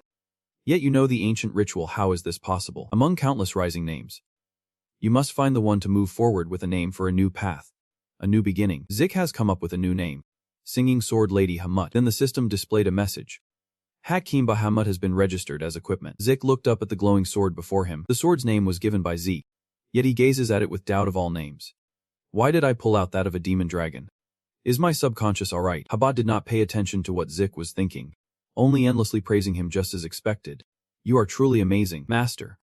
Even the dwarves hardly know the sword naming ritual. Zik humbly replied, I happened to learn it while studying the history of the dwarves. He looked at the bandaged wound, wondering, it has been so long since I last wrapped a wound like this. Suddenly, Habat stepped forward boldly to propose to Zik. Master, would you take a moment? There is something I truly want to show you. Zik replied calmly. All right, take your time. Habat immediately thanks you. Sir, wait. Habat. Then Zik looked down at his bandaged arm. Remember when the system announced that the sect's self-healing skill would be temporarily disabled? I believe being able to control passive skills carries great significance. Recalling the memory, he silently calculated it meant he could prevent his abilities from being exposed. Like with forging, Zik touched the bandage, telling himself he did not need to reveal all his cards. Sorry, Galleon, but I will take the bandage off later. Then he slid over to the sword standing in the corner, a faint smile playing on his lips. But right now, the important thing is that I need to check this first. System displays sword info. Bahamut Dark Sword, forged by a master blacksmith with mystical insight, using the strongest fang of the original Bahamut dragon, refined by the spirit energy of the blue flower. Unique power. Indestructible. Converts light energy. Special features sealed, unlocking with the user's growth. After reading that information, Zik seemed excited. Unlocking seals based on the user's growth. I have never heard of a weapon like that, and it even has indestructible properties, made from bronze fangs. But this is truly absurd. After thinking, Zik raised the sword and struck back. Even so, his face reflected on the blade. The most important thing was the transformation of light energy. Zik thought he had endured countless hardships to help Garlean generate magical electricity and forge the sword, not just for his exceptional skills, but for Graham's core ability. Photonic transformation. Zik slowly begins to feel the power of the sword, a unique ability to convert spiritual energy, Ezer, or any energy into light energy. A blue aura began to emanate from the hilt of Zik's sword. The radiant aura gradually enveloped Zik and his sword. I was born unable to use spiritual energy, yet it is what helped me reach the rank of Sharp Knight. At this moment, Harbert scratched his head as he stepped out of the room and said, Phew, finally found it. Sorry for the wait, master. You have been waiting a long time, have not you? But as he stepped out, the scene before him left him stunned. Zik carries the sword on his shoulder, smiling at him. You are here? Harbert exclaims. The aura, he silently marvels. A pure light envelopes the sword master. You have surpassed the Crimson Knight level. Zik told Harbert. This sword is truly unbelievable. You have worked hard. Galleon. Harbert laughed and replied. Compared to the furnace, this is nothing. What is important is, he just drew his sword in front of Zik and said, could you take a look at this? Zik curiously looks at the scabbard in Harbert's hand. A sword scabbard. Harbert continues. My master personally crafted this scabbard. Zik gazed thoughtfully at the countless swords. Pondering, even in his past life, he had never heard of Galleon's master. Gormrin Aber. A cramped thought in Zek's mind. What is Gormrin Aber? Gormrin Aber is known as the pinnacle of the craft. Gormrin Aber, the greatest blacksmith on the continent. Unmatched among the dwarves, Gorin's creations are near perfect. Endowed with rare powers that make them worth tens of thousands of gold to master alchemists. Zik wiped his hand, looking at Harbert. So he was Gorin's student after all. Harbert marveled. Indeed. You can read the language of the dwarves. Zik continued. If it is from Gormrin, then it is no ordinary sword sheath. Harbert is confident. Naturally. Then he slid his finger over the knob on the scabbard, saying, if you turn this knob, it transforms into a shield like this. The sword he just drew transformed into an incredibly sturdy shield. Harbert introduces the shield's power. Forged from wyvern frost and midrin, able to block nearly any attack. Twist the knob on the handle, and it transforms back into a sword sheath. Then he handed the sword bag to Zik and said, though it falls far short of repaying your kindness, Master, please accept it. This is my gift for you. Sir. Zik wonders. He could sell this to build a furnace. Harbert laughed loudly. I can't sell the master's work to anyone. Zik kept trying to convince him. But it was only worth tens of thousands of gold. Harbert is surprised. What, really? But Zik continued. Well, anyway, I will gratefully accept it. Zik grasps the sword sheath. It is smaller than the sword in his hand, as he thought. He tried sheathing the sword, but if it was Gorin Yobol's work, it was certain. Seeing the sword's edge perfectly aligned with the blade, Zik smiled with satisfaction just as he thought. This surpasses all expectations. Zik cheerfully thanks Harbert. I have received a truly precious gift. Thank you. Galleon. Seeing Mutter pleased with the gift I gave, Harbert felt happy too. I am glad you like it. Returning home, Zik resumed studying the gloves he had just received. Meteoric iron, an incredibly rare material. The system displays information about the gloves you are admiring on your hands. Gloves, forged from meteorite iron. Both sturdy and lightweight. A unique ability. The special feature. The unique ability will activate only when the full set of meteorite iron gear is equipped. 2 random boxes were given as mission rewards. Zik looked at the first opened box with a mix of astonishment and caution. The random box I received as a surprise mission reward. I thought it was just treasure.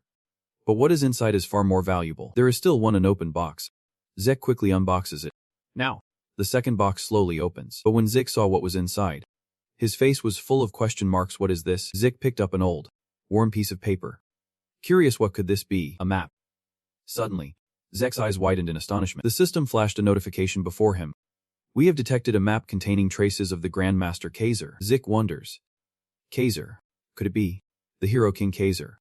The Hero King Kaiser and the Clock Tower Knights, a popular book across the continent, chronicles Kaiser's journey and his knights in overthrowing the once glorious Kronos kingdom. However, the story is too unbelievable and lacks any historical evidence, so it is regarded as fiction. But with the system's recent announcement, Zik clenched the map tightly. So the Hero King Kaiser is real. The system displays a notification, recovering and analyzing the damaged parts of the item. Analysis complete. The confirmed location has been marked on the mini-map. Zik watches the system screen, eyes on the map ahead. Thinking, a vast mountain range. That is Manzi territory. This might be easier than I thought. Zik was lost in thought when suddenly a small system screen appeared beside him. Zik watches it read, ending the tutorial based on the user's level. Zik is a bit confusing. End of instructions. Before he could even process that announcement, another notification appeared right beside him. You have found an item linked to the quest, the Legacy of Kaiser. Collecting Kaiser's vision from a relic bearing Kaiser's mark. Time's running out. No mission rewards. Admin system leveling up. Current rank, low-level admin promoted to general admin. Zik realized it. Guidance is a system designed to lead you to a certain level. Zik smiled softly. The first step was taken. Now the real game begins. I am a bit excited. Even the reward is on a whole different level. After seeing the rewards and all those notifications, Zik slowly stood up, a determined smile spreading across his face. I will devour everything, leaving nothing behind. First, we need to use the letter scoring section. The system displays notifications one after another. Level 2 dragon marks are now available. Glance at the second level dragon armor. The dragon scales harden into a protective layer. Top tier magic resistance. Locked. Unlock price 80 points. Dragon Claw. Powerful healing aid. Slashes enemies in one strike. Locked. Unlock price 80 points. Zik thinks he has quite a few points now. But he does not know when he will have the chance to accumulate this many again, though I really want to. For now I should only invest in some potions and second-tier dragon scales, holding 400 points steady. He thought. Then tap the screen once. System alert. Activating dragon scale armor. Activating dragon claw strike. Very quickly, the dragon mark was activated on Zeke. He quickly tests his new skill. Trying out the dragon swipe first, Zik swings powerfully. The floor instantly cracked with a massive scar. Zik gazed at the trail he had just left, a sigh escaping his lips. This is even better than expected. Then he raised his sword again to test the remaining dragon mark. Alright. Next up, dragon scale armor. A deafening crash echoes through the air. The sword in Zek's hand was violently flung backward. Zik is surprised. I do not use light energy, but even at full power, instead of cutting through, the blade strikes back at me. It is like wearing full armor even without any weapons. Zik twisted his shoulder, thinking. Stroke the dragon to attack. Scale armor to defend. It is clear. We have started up. Let us keep going. You all seem informed at Draker Academy. A voice echoed across the training ground. Then before our practical Quanqi exam, I will explain the rules. The instructor holds the sword and continues speaking. Behind me, you can see the training dummies, specialized constructs, that even a normal physical strike can't scratch. With a swift slash of his sword across the dummy, he continued. But if the light energy is channeled into the attack, they can be easily destroyed. He sheathed his sword and continued to stretch, as if even breaking it would not be enough. Then when you look at everyone with cold eyes, you will fail, no matter the evaluations before or after. You will have to start over from the basics. The trainees listened. Tension mounting. Sweat dripping. Whispering among themselves starting over means no promotion. The lecturer calls out. Silence falls. And whoever I name steps forward. Next. Aaron. Aaron rushed up. Appeared. His face showing a worried expression. Stands behind the bars, thinking as the rookies tremble with nervous anticipation. Then he broke into a smug smile. To me, this training method was just a family secret technique. The Central Cultivation Institute here was also established by the Zyman family. Then he swept over to Jackin, standing behind with a tear. No matter how talented those awakened false bloods were, they could not outmatch him in controlling light energy. At that moment, the lecturer spoke up. Owen, confident, grips the sword and steps forward, ignoring the instructor's warnings. Ready to face whatever comes, he stomped his foot, then swung his sword high. Seeing the radiant aura surrounding him, everyone nearby was astonished. Yeah. Resonance sword. The inspector turned back to the instructor, saying, he is only 13. Yet he has already mastered sword resonance. Truly impressive. The lecturer commands with authority. That is how it must be for someone from a noble family. A beam of light appears. One puppet's body is torn. The other's head is ripped apart. Only flashes of light streak by. And the other dummies are torn apart completely. The other trainees were left speechless, stunned by the scene before them. The dummies there were slashed to shreds by Owen's sword in just a few strokes. The judge immediately praised him. Excellent. Just like a true G-man. Then he placed his hand on his shoulder, encouraging him. At this rate, he might even surpass Lord Amen. But instead of feeling happy like the other students, Owen gritted his teeth and sharply brushed off the old man's hand. Watching his angry back as he walked away, the examiner whispered, "What is with that attitude?"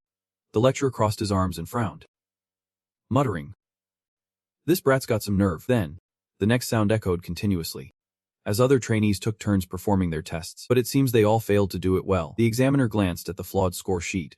It seems everyone faced difficulties. The lecturer said, they must have lost confidence after seeing Owen take action. Talib looked at the trainees, thinking that so far, no one had failed, not even a tiny fragment. Every student in the special class could channel light energy into their blades. But even in a place full of elites, the strong always stand out. Now it is Zena's turn to perform. She speaks up. Army. Before the exam, she said to the instructor, "Sir, I have a request." The instructor replied, "Go ahead." Zena looked at him with determined eyes, expressing her request. She wanted to be evaluated on her use of the deadly dragon technique. The lecturer told her it was the senior class's assessment, but Zena remained resolute, saying, "I know." The students below saw her like that and immediately thought, ever since awakening as a true blood, she has become unbearably arrogant. The difficulty of channeling light energy and dragon-slaying techniques is worlds apart. Maintaining light energy on a single blade is already incredibly challenging, but the dragon strike technique demands precise control to allocate the exact amount of light energy for each move. I thought she could only swing a few times before losing control of the light energy. Vina Turan, your stubborn pride has finally caught up with you. Professor asked Zena skeptically. The failure clause will be much stricter. Are you sure about this? Veno insists. The lecturer immediately agreed with her. All right, it is up to you. Vena bowed her head and replied. Thank you, with a sharp word. She raised her sword high.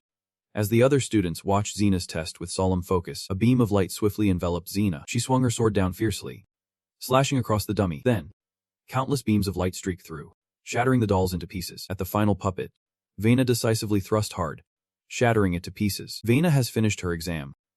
With shards of shattered dolls scattered behind her on the floor, the trainees watched in awe,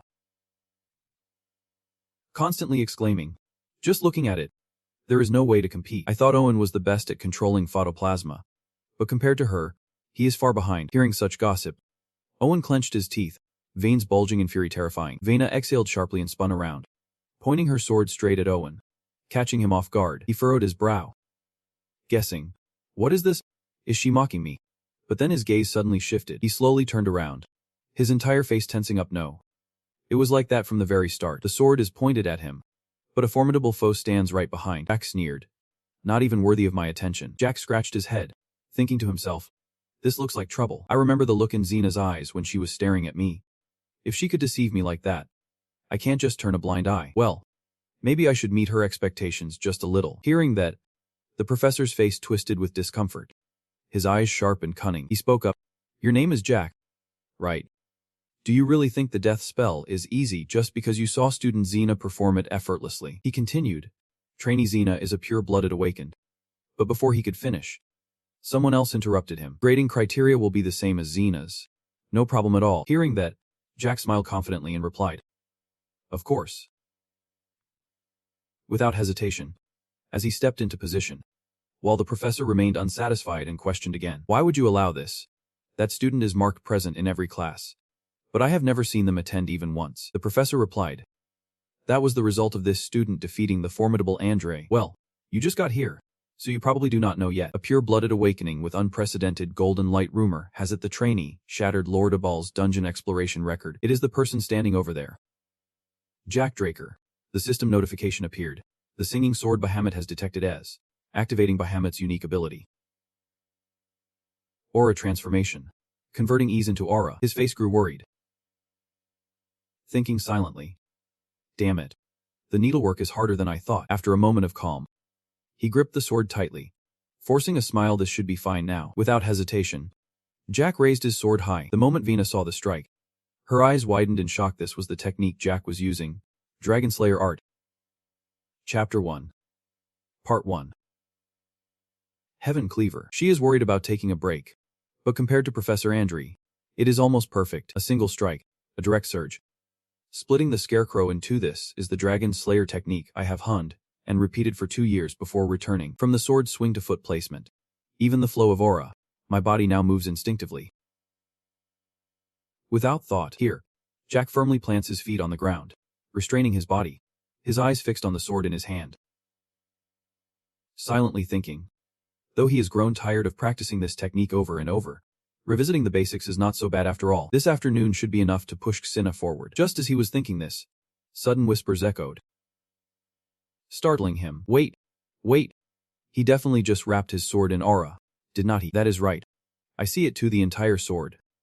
Which means Jack has reached the level of a Death Knight. Hearing those words, he was startled and exclaimed, I must have taken them to heart too much. Right behind me, all the wooden dolls were smashed to pieces. I think I unconsciously revealed my aura. I was just trying to adjust it to Xena's level. Damn it. Causing a scene again, the two professors were left speechless, exclaiming, a male student has already reached the level of a Death Knight. Hearing these words, Owen clenched his fist tightly, his anger rising with every beat. Inside him, a fear had awakened, one he dared not let anyone see. At the same moment, Xena's hand clenched into a tight fist, but his expression was completely different from Owen's. A faint smile tugged at the corner of his mouth. Later, in the large room, someone set down a teacup and said, I have heard about your performance in the semester evaluation. Howard continues. It seems you have achieved an incredible result. Jack replied. Was it just luck? Not stopping there, he continued to ask. Reaching the level of a Death Knight at the age of 13 was just luck. Jack, what do you think about taking the advanced placement test? Hearing that, he asked with some doubt. A test to skip a grade. You mean skipping a grade? He replied. It could be one or even more. It is a program for outstanding students like you. Before his words, he thought to himself, It seems they took the bait faster than I expected, but anyway. It is only natural that Howard drew more attention to this than expected. Jack smiled and replied, "All right, I will do it." The conversation ended there, the door slowly closing behind them. Jack's fury blazed as he strode on, plotting something if he wants a fight. I will give him one. Inside Howard's room, he sits facing the window, gazing out. Suddenly, he reached inside his shirt and pulled something out. He spoke up. Rena Draker and Jack Draker, both awakened pseudo-purebloods, have agreed to take the test. Hearing that, a voice replied from somewhere. I understand. I will arrange everything necessary. Howard now reveals a sly smile and says, things are about to get interesting. Cut to Draker Academy. Advanced Aura Training Room. Inside, Rena was already present, her eyes glancing sideways. Standing beside her was none other than Jack, who dared not look back, avoiding her gaze with a forced smile. He broke into a cold sweat, thinking to himself, at least pretend you are not spying on them. Just as I was thinking this, someone filled the doorway and said, sorry to keep you waiting. He stepped forward and continued. The supervisor for today's advanced test is a senior technician from the main clan. Before them stood a man with white hair and a scar across his face, Lord Draker. The moment Jack saw this man, his eyes widened in shock. Who is this man? He wonders. The still flowing sword. A fleeting memory rushing through his mind. At that moment, she held a man in her arms, her expression dazed. As he just set the other person down, Jack appeared right behind him. With a sharp glare, he asked, Draker, what is wrong? Without hesitation, he reached behind his back, drew his sword, and continued, why are the damn dogs of the Empire here? Yet, in response to that question, On remained completely silent. Jack did not draw his sword. He carefully scanned the area and saw a child lying on the ground opposite him. He began frantically digging through the soil. Sensing the deep pain of loss within him, Jack said no more. He stood there silently, watching On dig a grave for the child. Suddenly, a spear came flying out of nowhere. Startling him to look up, Jack stepped forward and asked, need a hand? Before he could respond, he continued, even if you refuse, I will withdraw anyway. As he digs, he continues, I am Jack Murata of the Northern Alliance. A Draker. Right. Hearing that, he replied, I have abandoned the name Draker. Jack asked again, so we are the same, what should I call you? He replied, just call me Silent Flow Sword. Back to the present, Jack smiled at On, thinking silently, a name perfectly fitting for a silent, cold sword. After all, with that thought, they both raised their hands forward, bowed their heads, and said, respectful greetings, Lord Draker. We require a senior technician to oversee the promotion test of a male first-star trainee, senior engineer. In fact, is the pillar supporting the entire Draker clan a high-ranking title demanding a balance of strength, reputation, and experience. A position of great honor. At this moment, a professor standing nearby spoke up. The test method will be a sword duel. Something quite familiar to those from Gradle. As long as you have not lost consciousness or given up, you can keep challenging, throw everything you have got. Hearing that, Xena drew her sword and said, then I will start first. But the professor was speechless. Then added, no need to go one by one. Just attack all at once. On's expression turned cold. His sharp gaze quietly said, no need to go one by one. Just take them all at once. This made Xena furious. She clenched her sword tightly, but was immediately stopped by him, who said, don't be so hasty. You know full well the gap in our strength. He glanced at her with a smile and said, besides, the test has already started. If you rush in without controlling your emotions, you will fail. Hearing Xena's words, Rena calmed down and let out a deep sigh. Then she asked, so what should we do now? Xena smiled quietly, thinking, truly a genius. Xena guessed swiftly, then replied, I already have a perfect plan for this situation. We will strike with precision on that day. And so, the battle continued, both standing on opposite sides. 100 eyes fixed on her. Xena watched as he drew his sword, silently thinking a unique single-edged blade from the east. A wando. A short, one-handed sword designed to be paired with a shield, originating from the Joseon dynasty, named after the ring on its scabbard that holds a strap for easy carrying. At that moment, he exclaimed, so he had been using this sword for a long time. It seems Xena's pride has been wounded. But what use is honor and pride to the weak? He thought while looking her straight in the eye. Nodding slightly, just set aside personal feelings and focus on the strategy. She quickly understood, her eyes growing resolute as she nodded slightly in response. Once they reached an agreement, both immediately drew their swords and charged straight at the man standing there. But before the sword could even touch him, he swiftly unleashed a flurry of strikes, effortlessly blocking every blow. Not only Xena, but Zeke also tried hard to get close.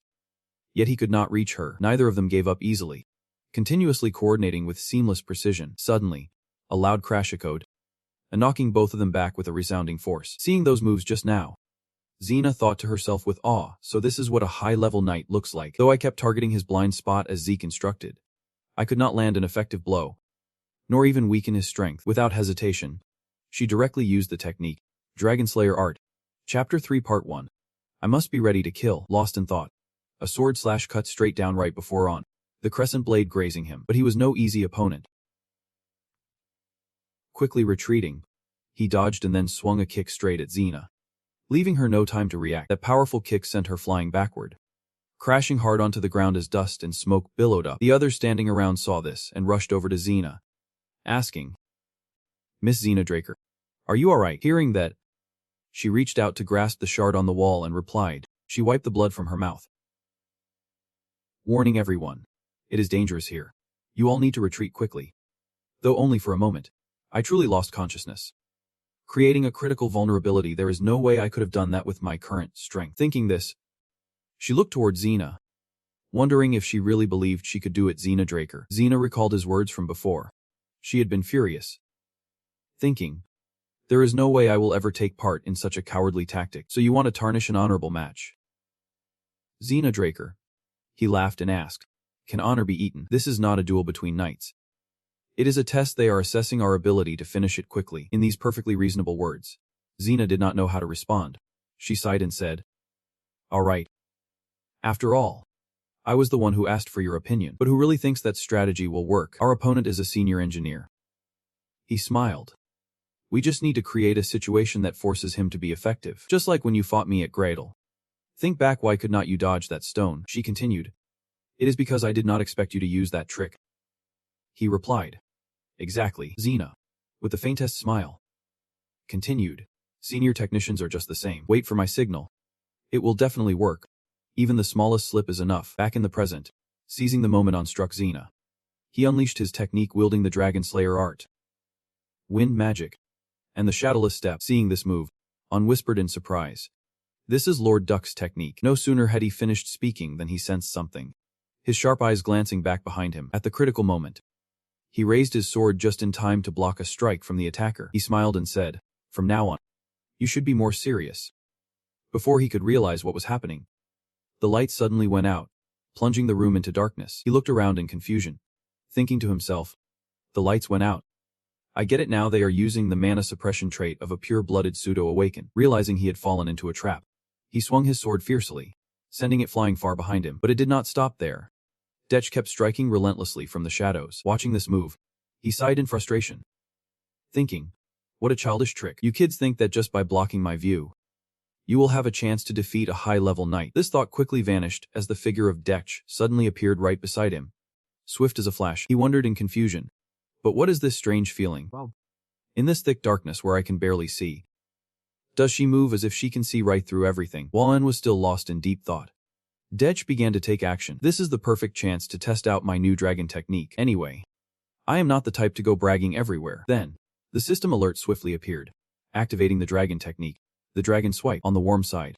Staring at the blazing firestorm hurtling straight at him, he could not help but exclaim in shock. Is this really the sword technique of a top male disciple? Right before him now, he could clearly see that what he was facing was the illusory image of a majestic dragon hawk. This is not just a simple sword technique. No matter what, Draker has already surpassed the level of a mere student. But Cinna Draker seems unable to move as swiftly as the Draker in the shadows. She eliminated unnecessary resources to control me, did not she? Thinking quickly, he leapt into the air, swinging his sword straight at Zek. But this tactic only works against opponents of the same level. In the dark void, clashing swords ring out fiercely.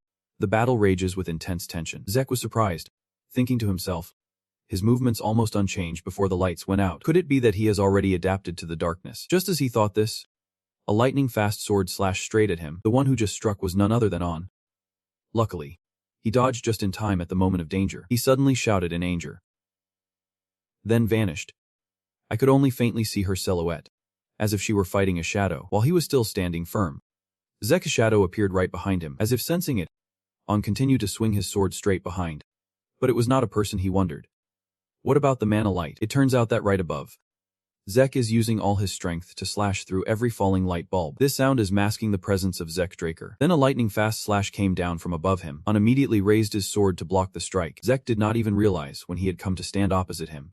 A sly smile playing at the corner of his mouth. Before I could even grasp what was happening, he shouted loudly, "Right now! Reiner!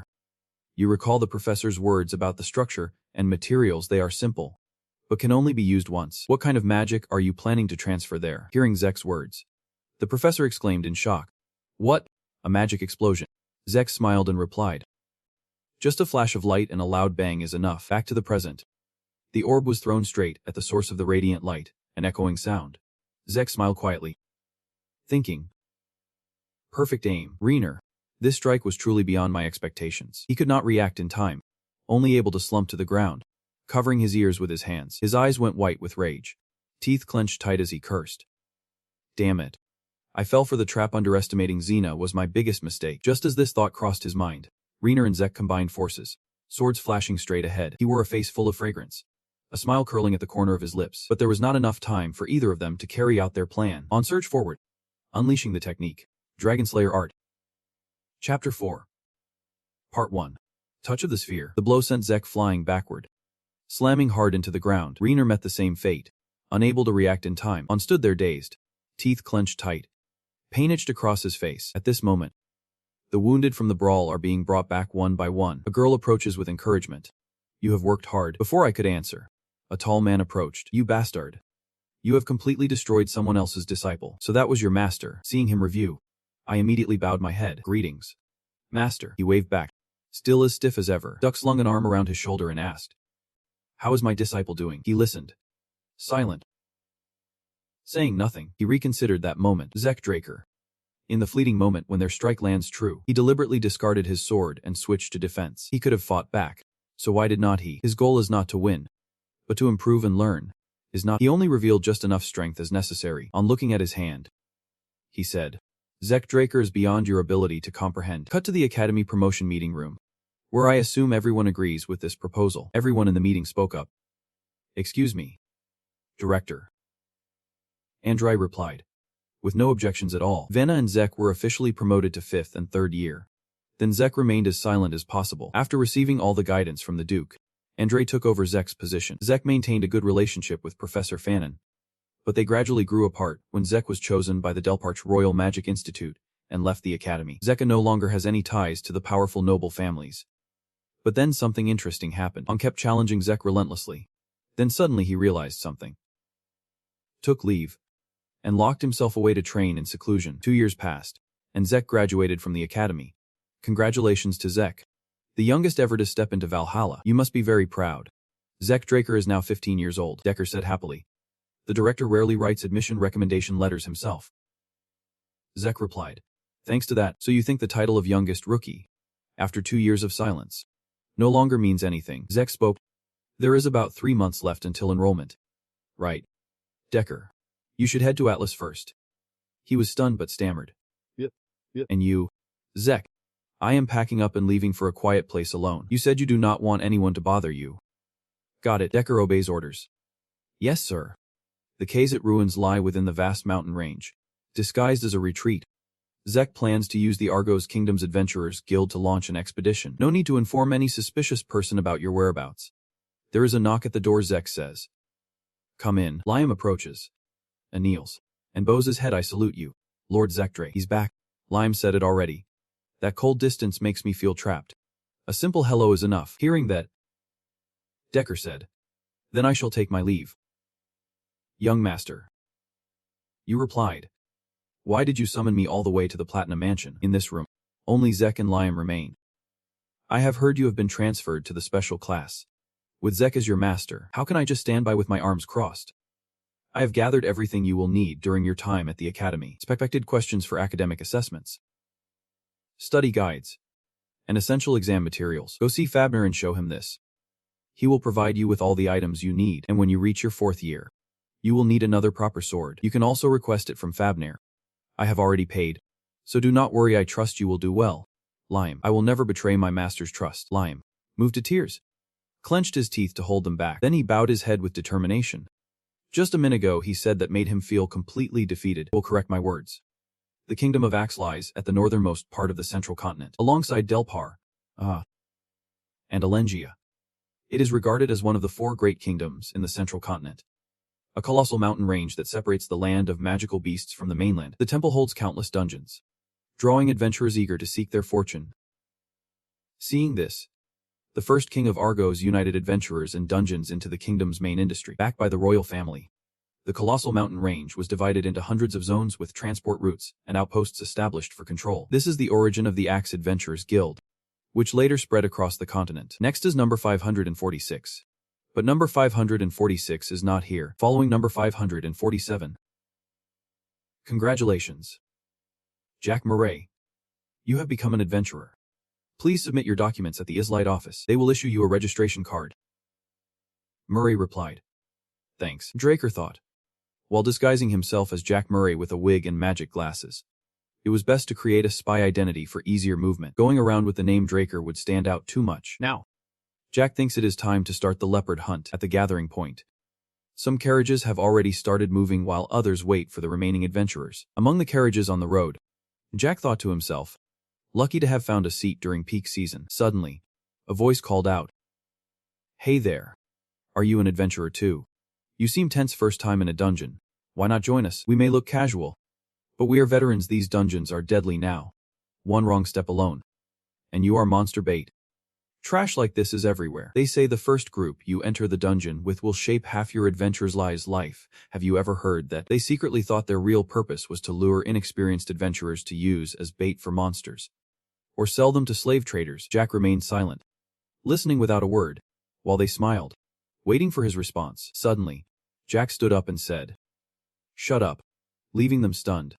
What is going on? Did I say something wrong? Then Jack stepped near the carriage door and said to the driver, 500 meters to the left behind us. There is a monster seems like a pack of elk. Is this a common monster area? The confused horseman asked. What are you talking about?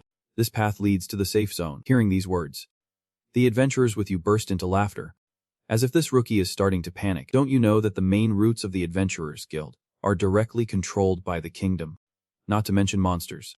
Even wild beasts can't enter the safe zone. Jack spoke. Then, what is behind you? His heart skipped a beat. What was that? Monsters appeared, attacking them. The caravan was broken. Everything has been shattered by the giant oaks. What the hell is going on? The oak approached him as his entire body was pinned beneath the carriage. He trembles in panic, helplessly crying out, Save me. The oak's blood-soaked staff drags forward, heavy and relentless. Jack quickly hid behind the tree corner. If Olk is wreaking havoc in the safe zone, it means the outpost is not functioning properly. After the Olk appeared, everything fell apart. Just as Jack predicted, they really did cause a complete mess. Even the Rego soldiers were taken down. But with numbers like these, they should have handled most of the monsters. Jack feels an unsettling unease as he stares in shock at the reversed markings on the soldier's armor. Jack clenches his teeth in fury. This is not a monster. It is man-made. The air is thick with blood and fire. But it is not the monsters causing it. Jack winced, unable to bear looking at what was happening. Instead, he used his hands to examine the corpse neck. This body was deliberately mutilated by humans to appear as if done by a monster. The soldiers fell like leaves, each with a deep cut across their chests at first glance. It seemed the work of some horned monster, but if it were truly a monster, the cut would not be this clean, and most of them would be wiped out in a single strike, without a chance to fight back. Jack steps over the pile of corpses. This was surely the work of at least one group of ruthless engineers. His cold gaze sharp, his mind relentlessly consumed by this matter. Unfortunately, staying here will only raise more suspicion. Around the forest, skulls were also piled up. No one would know what kind of terrible things they had gone through. Our quest now is to find the ruins of Kaiser. He looks up, a Manzi territory marker. Checking the map, Kaiser's ruins are just ahead. Rustling sounds come from the bushes behind. Some hidden figures lurking in the shadows, but how could they escape Jack's watchful eyes? Why is the Imperial dog here? Their identities are quite unique. Suddenly relocating here will inevitably raise suspicions. Sand dogs, an elite squad under the Emperor's command, handpicked from the Empire's trainee knights, trained in tracking and assassination. They are said to become a key force in the Continental War the Empire is about to ignite. Looking at the screen before him, he probably realized something watching how they moved on the map to get here. That tailing method is unmistakable. Fragmented memories flood Jack's mind once more. Haunted by the pain he endured before death, those bastards who killed him in a past life. Man's words echoed in Jack's mind. and the Duke had clearly said the Emperor was obsessed with immortality, scouring the continent for something. That is right. Even before I regressed, the Emperor was obsessed with ancient relics. I remember how hard I fought back then, foolishly chasing a dream. A kingdom will eventually fade away, but a torch without a spark unity of the land and the illusion of immortality, could it truly exist? Right now, he realizes the key point. The Emperor knows about the ruins of Kaisowu, and I must verify it myself. With a sharp crack, Jack's silhouette vanished into thin air. One of the wary men scanned the surroundings, hand raised ready to strike at any moment, slowly drawing his gun from inside his jacket. In just one moment, before he could even react, a slash appeared, severing the other's arm instantly. Jack glanced behind him. A lone hand lay on the ground, blood still not spurting out. On the gun's body, a pale yellow strap appears, a yellow signal indicating an unexpected situation. As expected of the captain, he slowly stepped forward with his sword, his calm voice contrasting the opponent's horrified and pale expression. Only 3 of them. They must be the outer patrol team. Usually, they form squads of 12. The others at the back did not dare step forward, only watching their captain kneel on the ground, writhing in pain. Who is the real person, and who is the imposter? The next scene stunned them. Eyes wide open, the man had been slashed, his head severed from his neck. Jack turns his head, eyes blazing with deadly intent as he surveys the scene he just created, still not grasping the situation. He glances back, threatening. I am the one asking the questions. Every word makes the crowd writhe for breath. Listen closely, there are still 2 of them. If one, will the other remain silent? I urge you to make a wise choice. Jack's skills are sharp, effortlessly scanning the information on the system board. This must be a temporary base. Really cramped. He pulls up his mask. These bastards turned the outpost into a slaughterhouse. Even killed the royal warrior. Did they really find the ruins? The soldiers had their heads cut off, placed in their laps, under the tree, and with a rustle of their feet, immediately disappeared from this place. They will learn. For those who dare defy Meccan, only eternal death awaits. The barracks lay silent, not a sound. Only the soft sunlight singing on the black uniform of the guard, who let out a wary yawn. Then he immediately curled his lips in complaint. No way.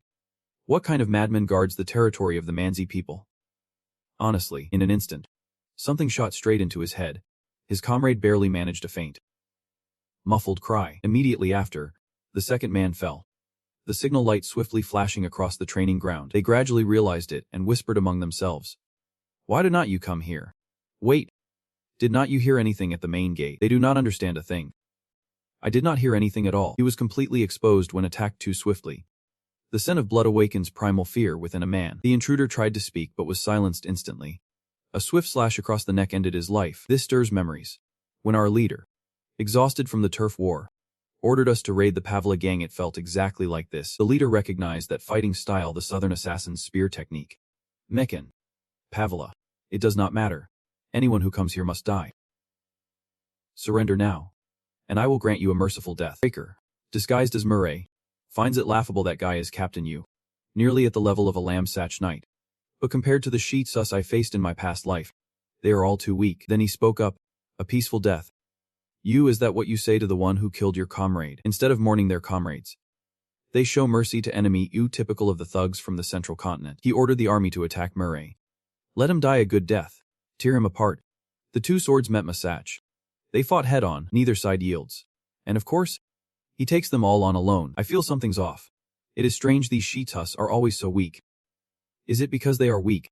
Or am I just too strong? Whatever it is, no need to probe any further. Immediately after, the system alerted, activating the magic reflection skill. The leader suddenly glanced around. The power went out. Could it be the deadly aura of the Dragon Slayer? He did not bring anything from the start, and I have never used it before. Swordsmanship is definitely a southern technique, an assassin's skill. No doubt about it, so it must be just a coincidence. He shouted. Don't panic. The energy will return soon. Just focus on defense until then. Suddenly, a light shines down on the leader. What is happening? Unexpectedly, Muir spoke up from behind him. That emperor is truly bold. Aiming at the ruins of hero King Kaiser, he fearfully draws his sword. Ruins. The remnants of Kaiser. What nonsense is this? He dodged your strike. I said, do not worry. If he won't confess, I will find out myself. Suddenly, a hand reached out from behind, locking the leader's neck, and every move he made. Wait. We really do not know anything at all. Muir decisively sends him straight to heaven. The end, he steps out of the train door into the light of victory. Everything that happens here will be blamed on Mikan, the Mikan gang, a criminal organization from the southern continent I once served in a past life. We'll do anything for money. So the decline of the kingdom of Cusco due to civil war split the lawless land into the Mikan and Pavla clans. I thought I should have hidden my identity by only using the skills of the Copper Disciple. But I deliberately used the Southern Sword technique and left Meccan's distinctive mark. It is safer to let others take the blame. The Empire will surely think the Southern gangs caused this, and even if they react, it will lead to Macon's destruction. So this is a good thing. But more importantly, based on the letter I found inside, the Emperor is even crazier than I thought. The Emperor's decree commands the search for ancient relics. He checked around and found the map. But the shocking part was the campaign operation map attached. Spanning from the continental center to the eastern continent, currently in Chus, and even in the mysterious Black Sea. Hunters must be sent to every site believed to hold ancient relics. It means the hounds have returned to their prey regression state. But they still have not found Kaiser's remains. I have to hurry. Suddenly, Murray heard the familiar sound of fireworks. Red flares impossible. Brother Sang dazzles the blue sky with a crimson glow that is the signal to activate the heavenly net. Great desolation. Zek strides forward, swiftly dashing through the forest. He cautiously looks back, retreating while watching the movements of the crowd. A swarm of men in black quicken their chase. Looks like Zek's about to be caught. They have caught up already. At this moment, he noticed a strange signal unfolding, the red flare splitting into multiple branches, a blow striking Zek's spirit like a hammer. The celestial net. Great pursuit. Never before failed in the chase. Surround and search around the signal flare's origin. This tracking method demands all hunting dogs maintain their positions until commanded by the leader. This method is clearly perilous beyond measure, and once the execution order is given, the prey faces an unavoidable fate. Even I must perish before the heavenly net of great doom. When stealing the treasure, Zik raised his head, gazing at the blue board floating in the air.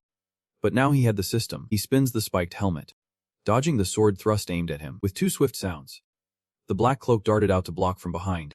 The attack fierce. The man with two double scars on his forehead, his gaze cold and unyielding. But Zik is not some soft target to be crushed.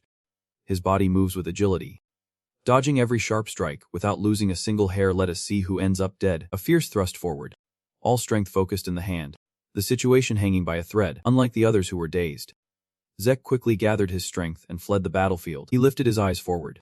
Just as I thought. Eye to eye with the scarred man. Golden leaves rustle and fall. Surrounded by scattered rocks, these creatures are nothing like those in the cave. Another group appears from behind. He glances around, leaving no gap. Zik gently rubbed his head. This is getting complicated. Glancing at the map on the system, it seems there is no gap to escape through. Red dots scatter across the screen. If I give it my all, I just might escape. But if I do that, my fake identity will be exposed. No other choice left. But I do not want to use it at all. Murray plays a rare, familiar flute whose echo fills the mountains. Only those close can truly recognize its sound. They have no idea what that sound is. What is it? Does he even have allies? They quickly realized he had a smoke bomb. That whistle was just a distraction. Capture him now. Thanks to that, Murray escaped successfully, laughing as if teasing them. They listened to the captain's command. Do not panic. We have already arranged a net. He won't escape. Hold your position tight. Watch closely for any unusual movements around. They tried to be as cautious as possible. But Rosgale seems completely lifeless. He thinks he will retreat just because he can't see him anymore.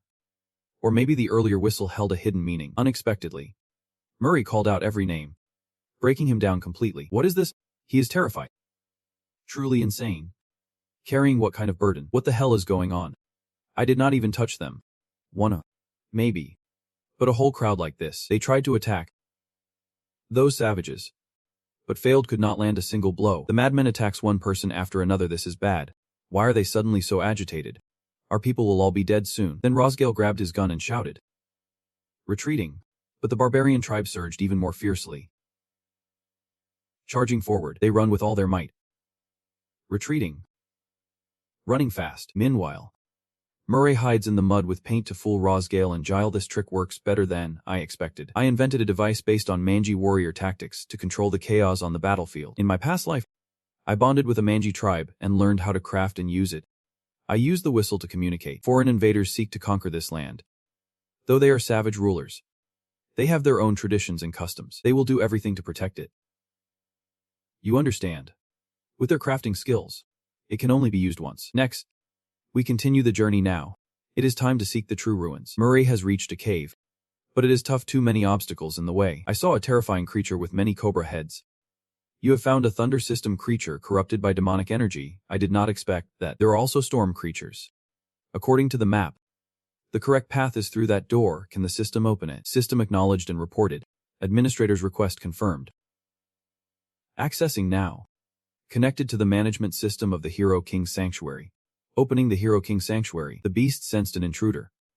Using their glowing eyes to spot the lurking threat before launching their attack, Murray has a keen instinct. Looks like passing through will take some effort. He controls them with deadly techniques, attacking with kicks, strikes, shadowless steps, and a masterpiece of cloning matching their number within a single perfected body. He tries to control it, using the invisible technique to distract it, then quickly runs to the door. Just a moment more. Life is not a dream. You are surrounded right before the finish line. The hunt does not end here. Murray dodges successfully and launches a counterattack. He mastered magic through experience and deadly techniques, awakening his mind and touching the core. I have temporarily subdued them but got some minor wounds.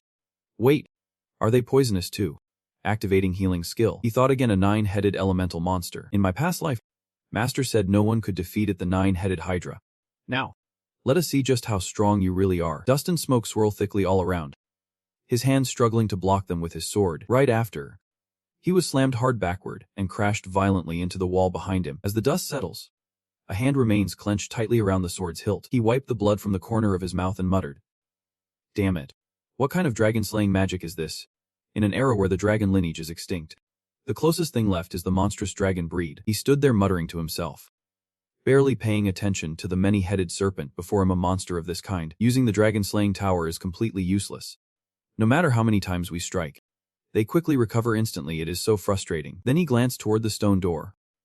With his current strength, defeating them was impossible. Rich began calculating the distance to the door, about 30 meters. Then his fingertips gracefully turned, transforming into a gentle sword dance. His sharp English eyes revealed a serious, ready-to-fight stance. Closed. The system notification keeps changing, and the gate closes as per your command. Confirming the administrator's request to seal the gateway to the resting place of the hero, Vidong Kegser. The moment the gate was ordered shut, his sword's tip plunged deep into the ground. Light and the aura of the dragon warrior began to emanate from the room, activating the dragon-slaying tower. The sword's tip slowly lifts from the ground, the secret technique, Wind Mind Strike. As the sword surged, it carved a streak of light, majestic and fierce. Jack dashed straight towards the closing door. Forget killing them for now. First he had to get through it. But now, a serpent's head with green eyes glanced over, as if on command. The other heads also chased after him. Jack ran with a sharp pain.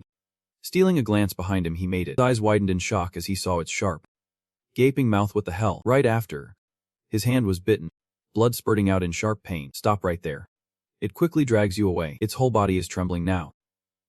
Damn snake. Then it bit back up higher, daring to follow me all the way here. You hold the sword with your right hand, gripping my left arm tightly, as if you want to sever it. Immediately, his arm recklessly plunged into the snake's mouth, then was taken away. As soon as he finished, he endured the pain to recover his severed arm. Suddenly, the snake spewed a cloud of purple smoke from its mouth. The moment he touched the smoke, his face flushed and veins bulged poisonous smoke. What the hell is this? He has been poisoned by the hydra-headed sheep dragon. Seeing that, he quickly used his skill to finish off a few of its heads. A divine mark. A touch. Only one head remains. Still dazed, staring at the bodies of the other snake heads. The only remaining head now still stares wide-eyed. He stands opposite the altar, breathing heavily, exhausted, gripping the sword tightly with both hands, not letting him rest. The last head of the snake lunged forward with an open mouth. Only one remained. This was the moment to decide who would survive. As the notification appeared, the majestic and threatening aura of a purple dragon emerged, enveloping him and activating the dragon's skill. The dragon's majestic power. Jack glared fiercely, each word a threat to the last snake-headed foe. Get lost, or be cut to pieces. No sooner had he spoken than he was overwhelmed by the sheer force of his power, leaving him dizzy. Seeing him standing right before her eyes, she instantly froze in awe. Right after that, it vanished, leaving him all alone. Exhausted, he slumped to the ground, lamenting, never expecting the dragon's majestic aura to affect the swamp dragons. Damn it. I should have tried this sooner. Stop glaring at the system screen. Wait. Infinite stamina is still active. So why do I feel so exhausted? Is it the poison? You have allowed the dragon's abyss to be corrupted by dark, ominous forces. Do you wish to activate the power to dominate the abyss and subdue your target? He stopped, recalling a moment earlier, then wondered, did I really scare him? Is it thanks to the dragon's majestic power at this very moment? He sat silently in the back, staring at the many-headed serpent before him. No matter the reason, could he really tame such an absurd monster? Then his eyes hardened as he stared at the system board. All right. Let us see what you have got, but feeling overwhelmed. He stared blankly down. The admin's power was not enough to tame this dragon's lair. Failing to conquer it, he read in confusion power insufficient. Then, a hint of disappointment as he slowly pushes himself up truly. How much hope he had inspired, but really, it is unusual for a top-tier skill to have no limitations at all, but the moment he lifted his head, dizziness and vertigo hit him instantly. Immediately after, his whole body collapsed heavily to the floor. A warning of your venom. Warning. The venom of the former Hydra leader has exceeded dangerous levels. He clutched his face, thinking, damn this cursed venom. His thoughts flicker with helplessness. Healing has no effect on the venom. And the notification appears. Warning. The venom of the former Hydra leader has exceeded dangerous levels. Yet he keeps thinking there has to be a way. I just remembered another special skill of mine, yes. The bloodline absorption of the Berserk Dragon. Stage 1.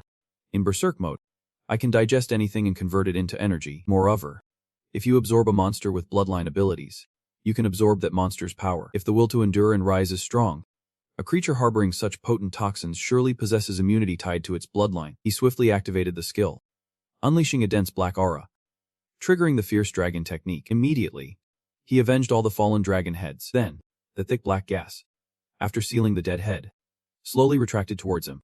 The Dragon Lord's head, once corrupted by the toxic air, was consumed in a state of violent digestion. When absorbing a defeated target, the voracious skill upgrades from basic to mastery, restoring lost power through absorption, absorbed the bloodline power of the digested creature, only partially assimilated the opponent, gaining an incomplete physique and immunity to all poisons. His body then slammed a powerful punch down onto the ground. A hint of delighted excitement crossed his face as he discovered the Hydra Sheep's toxin. Its unique immunity enabling the antidote. The bottle is sealed. The system panel now displays a lengthy notification. Primary admin status. Name Zdraker. Unique immortal title. Honored as the ancient dragon friend blessing. Successor of Terrakin Draker. Dragon commanding power. Pure body constitution. Immunity to all poisons. 100 slot inventory system. Mini-map. Basic quest count. Healing class skills. Iron Will. Infinite stamina. True combat senses. Mastery of a rank elemental skills. Beginner a rank mana reflexes. And beginner a rank broad muscle strength. Phase 1 long technique. Proficient in Dragon Eye. Skilled in Dragon Branch Medicine. Commands open and close when conditions are met. Overeating Mastery. Dragon Technique Stage 2. Copper Scale Armor Mastery. Dragon Surge Master. Dragon Technique Stage 3 locked. Unlocks at 300 points.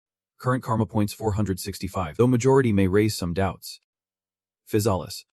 Known as 100 Poisons No Harm, can neutralize most toxins and boost immunity with this skill. I won't have to worry about poison anymore. Primary binge eating surpasses skilled binge eating. He thought calmly while scrolling through the system menu. The devouring skill that could not level up for so long has now reached mastery, because I absorbed the designated creature, causing the increase as you walk. Read the notice that appears. Creatures marked for extermination grant extra rewards upon defeat, gathering some quite useful information. He then calmly and happily put away the system board and left. Then, since we have been at the market by Hydra for a while, we should keep moving. The legend you once whispered speaks of hero Von Cakeseer, a being half-human, half-demon, born from the union of a wise sage and a goblin king. Cakeseer, like many legendary heroes, had a troubled beginning in his youth. Cakeseer lived alone in the mountains, but a sacred wolf took him in and raised him, allowing Cakeseer to grow up safely. Cakeseer saved the oppressed and founded a kingdom solely for humans. In the central continent, a majestic fortress named Kronos rises. Surrounded by its people, he smiled with delight, captivated by the scene before him. This is the beginning of the Cakeseer legend. Known to all who live on the central continent, he quietly thought of the king of the cable car amidst the poetic scenery before him, for in modern times no records remain, and it is regarded as nothing more than a legend. Yet he strode on, hands deep in his coat pockets. Now the living proof of Cakeseer's reign and the kingdom of Kronos. Right before him, the legendary Great Castle was emerging. Standing tall just ahead, he looked around. Though much smaller than what he would read in books, it was incredible that the Cakeseer ruins were actually the kingdom of Kronos. Rich stood before the great gate, murmuring to himself, recalling that the resting place of the Dragon Slayer shared a similar aura. The tomba, the hero Von Cakeseer, had been opened. Then he calmly stepped inside the tower where the green stone was kept. A shimmering green stone floating above a low pedestal. Curious, he stepped forward, reaching out. Could this be the vision of the hero? Featuring Cakeseer. The notification board reappears, initiating the linkage mission with hero Von Cakeseer's vision achievement quest. He stared in bewildered surprise, savoring the moment, then suddenly noticed. You can't leave this place until the linking mission is complete. Damn it. Who dares to act on their own? Right after that announcement, the large door slammed shut behind him, making him turn around in panic. Linking mission. The progress of hero von Kakser. Gather Kakser's progress at the Chronos ruins. Erase his traces.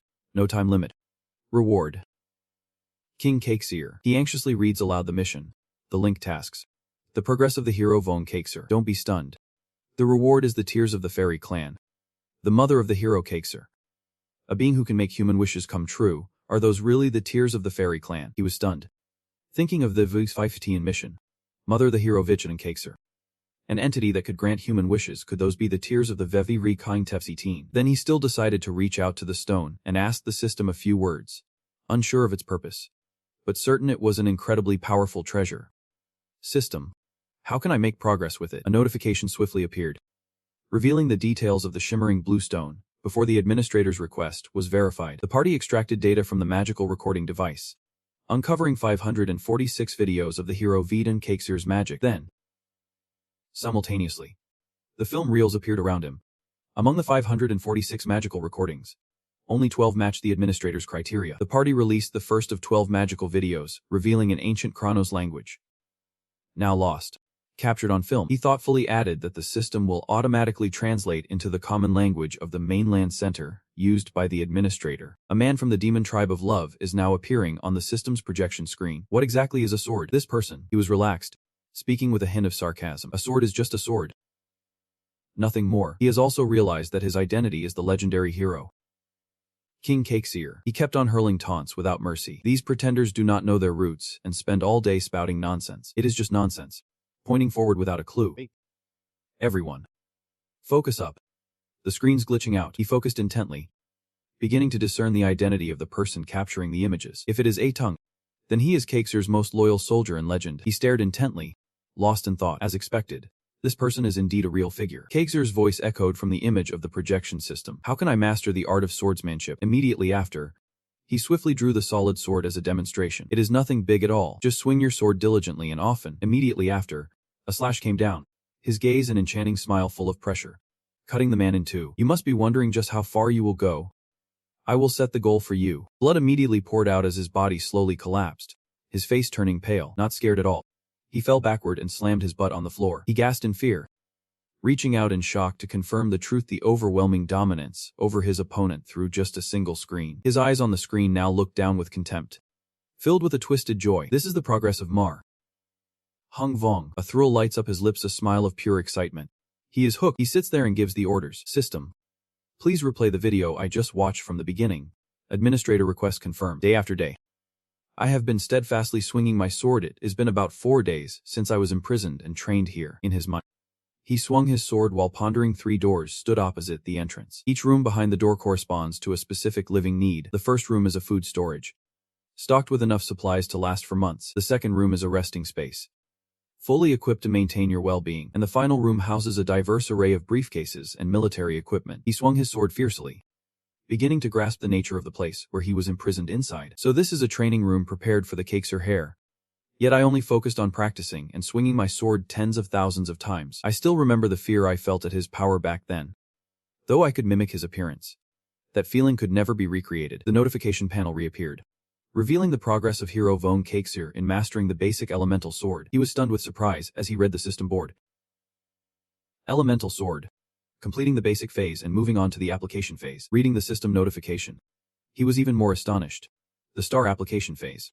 The soul revival of hero von Kakser. The ethereal form of Kakser slowly emerges, with many glowing blue stones shining brightly before him. Then it slowly transformed into a human, gradually opening its eyes. The ancient king of the kingdom of Chronos, the hero von Kakser. He marveled silently, his eyes filled with admiration. Oh my! The hero von Kakser is standing right before our eyes. He swiftly grasped the precious sword by his side. His alertness and reflexes quickly heightened at the slightest sign of any eating disorder. Immediately after, Kakser's sword swung, and he quickly blocked it with a worried look. Desperately, he struggles to block the sword with all his might. What? What is this? All of a sudden, with just a slight force, he was slammed flying against the stone wall. His harsh tone echoed through the room. Quickly stand up. One hand covering your mouth, the other holding the sword steady against the ground. You want to push me away with a sword. Feels like facing my master from a past life. Kakser stands there, then slowly steps forward with a sharp, irritated tone. Back then, I was told to master swordsmanship through my own strength alone. His eyes clearly glinted with mockery. If the ancient sages could see this, they would surely be heartbroken. His murderous aura spreads, threatening him with overwhelming power. Still, I have many questions. Why attack like that? Was it to test our strength? Before I could find the answer, he had already jumped straight to the point. A hand slashes swiftly towards him. Ditch reacts just as fast, blocking with his sword. After everything that just happened, he immediately felt a bit frustrated. Auntie, it is clear you want to kill me. His eyes were serious and worried, staring intently ahead. Damn it. Can I handle this? Kaiser's face twisted into a wild, ecstatic grin before my eyes. Truly an unbelievable monster. Then he gently breathes in and tilts his face up to the sky. There is no need to overthink it. Right after that, he threw the sword aside, knowing that giving his all like always was enough. His eyes grew serious as he drew his familiar sword. Come on. I am seriously accepting your challenge, Hero King. He then calmly looked at the sword in his hand and asked. He is a disciple of Satan. Finally, success at last. What is the power of the wind called? Without hesitation, he grabbed his sword and charged straight into battle. Aurora, with a single swing and touch, he still deflects it with ease, then calmly grasped the reins of thought. It does not seem like it. He watched him, hands trembling with worry after the blow. Paired to the move, the strike is too heavy. But right after that, he charged madly forward. What did it matter? Two swords clash once again. He then calmly said, being happy is enough. Then keep taking hits and attacking me. Let us see how long you can keep up the chase. His feet immediately came to a halt on the floor. His whole body trembled with worry, but his eyes never yielded, even though he had anticipated it to some extent. But right now, he feels like a toy in the hands of the giant Kaiser, never expecting the gap to be this vast. Yet, a faint smile played at the corner of his lips. This is the power of Hero Vong Sao. But I am also most confident in this battleground. The system notification exploded one after another. He and his evil skills surged forward, activating Dragon Mark. One strike. Dragon Mark. Swift March. Dragon Mark. Chain Touch. Dragon Mark. Dragon Claw. They also synchronized their efforts, rushing fiercely toward him. But when the smoke cleared, he was still standing there, unharmed, not a dragon person, yet possessing the power of the dragon seal. Right after, he instantly teleported behind Kaiser, having slowly observed every skill of his, including the elemental force. He was a bit surprised, but he decided to attack anyway. He tried to swing his sword at him, but he effortlessly parried it like a divine record. Zed gritted his teeth, pushing forward, but the man only smiled lightly, full of excitement. After a moment of dazed awakening, he opened his eyes, only to see him calmly hovering in the air before him, powered by the wind. He smiled gently, calm and composed. The weak one has finally awakened. After all, he possesses many talents: the talent of Xie Tian, the power of the Dragon Clan, and even elemental force. As if uncovering something new, he locked his gaze tightly on him, savoring. Then he gently leaned in close to Zed and asked, is part of your soul intertwined with the spirit realm? He furrowed his brow in confusion, looking up. What? The spirit realm? Seeing you did not answer, Kaiser asked again about your previous journey. You have crossed the boundary of death within a human body many times, have not you? He sat alone, muttering to himself. In that case, harnessing elemental power makes sense. Finally, after sitting and listening for a while, he stood up and gently spoke to him. All this time, I have only heard you talk about Satan's talents, the spirit realm, and elemental forces, but I do not understand any of it.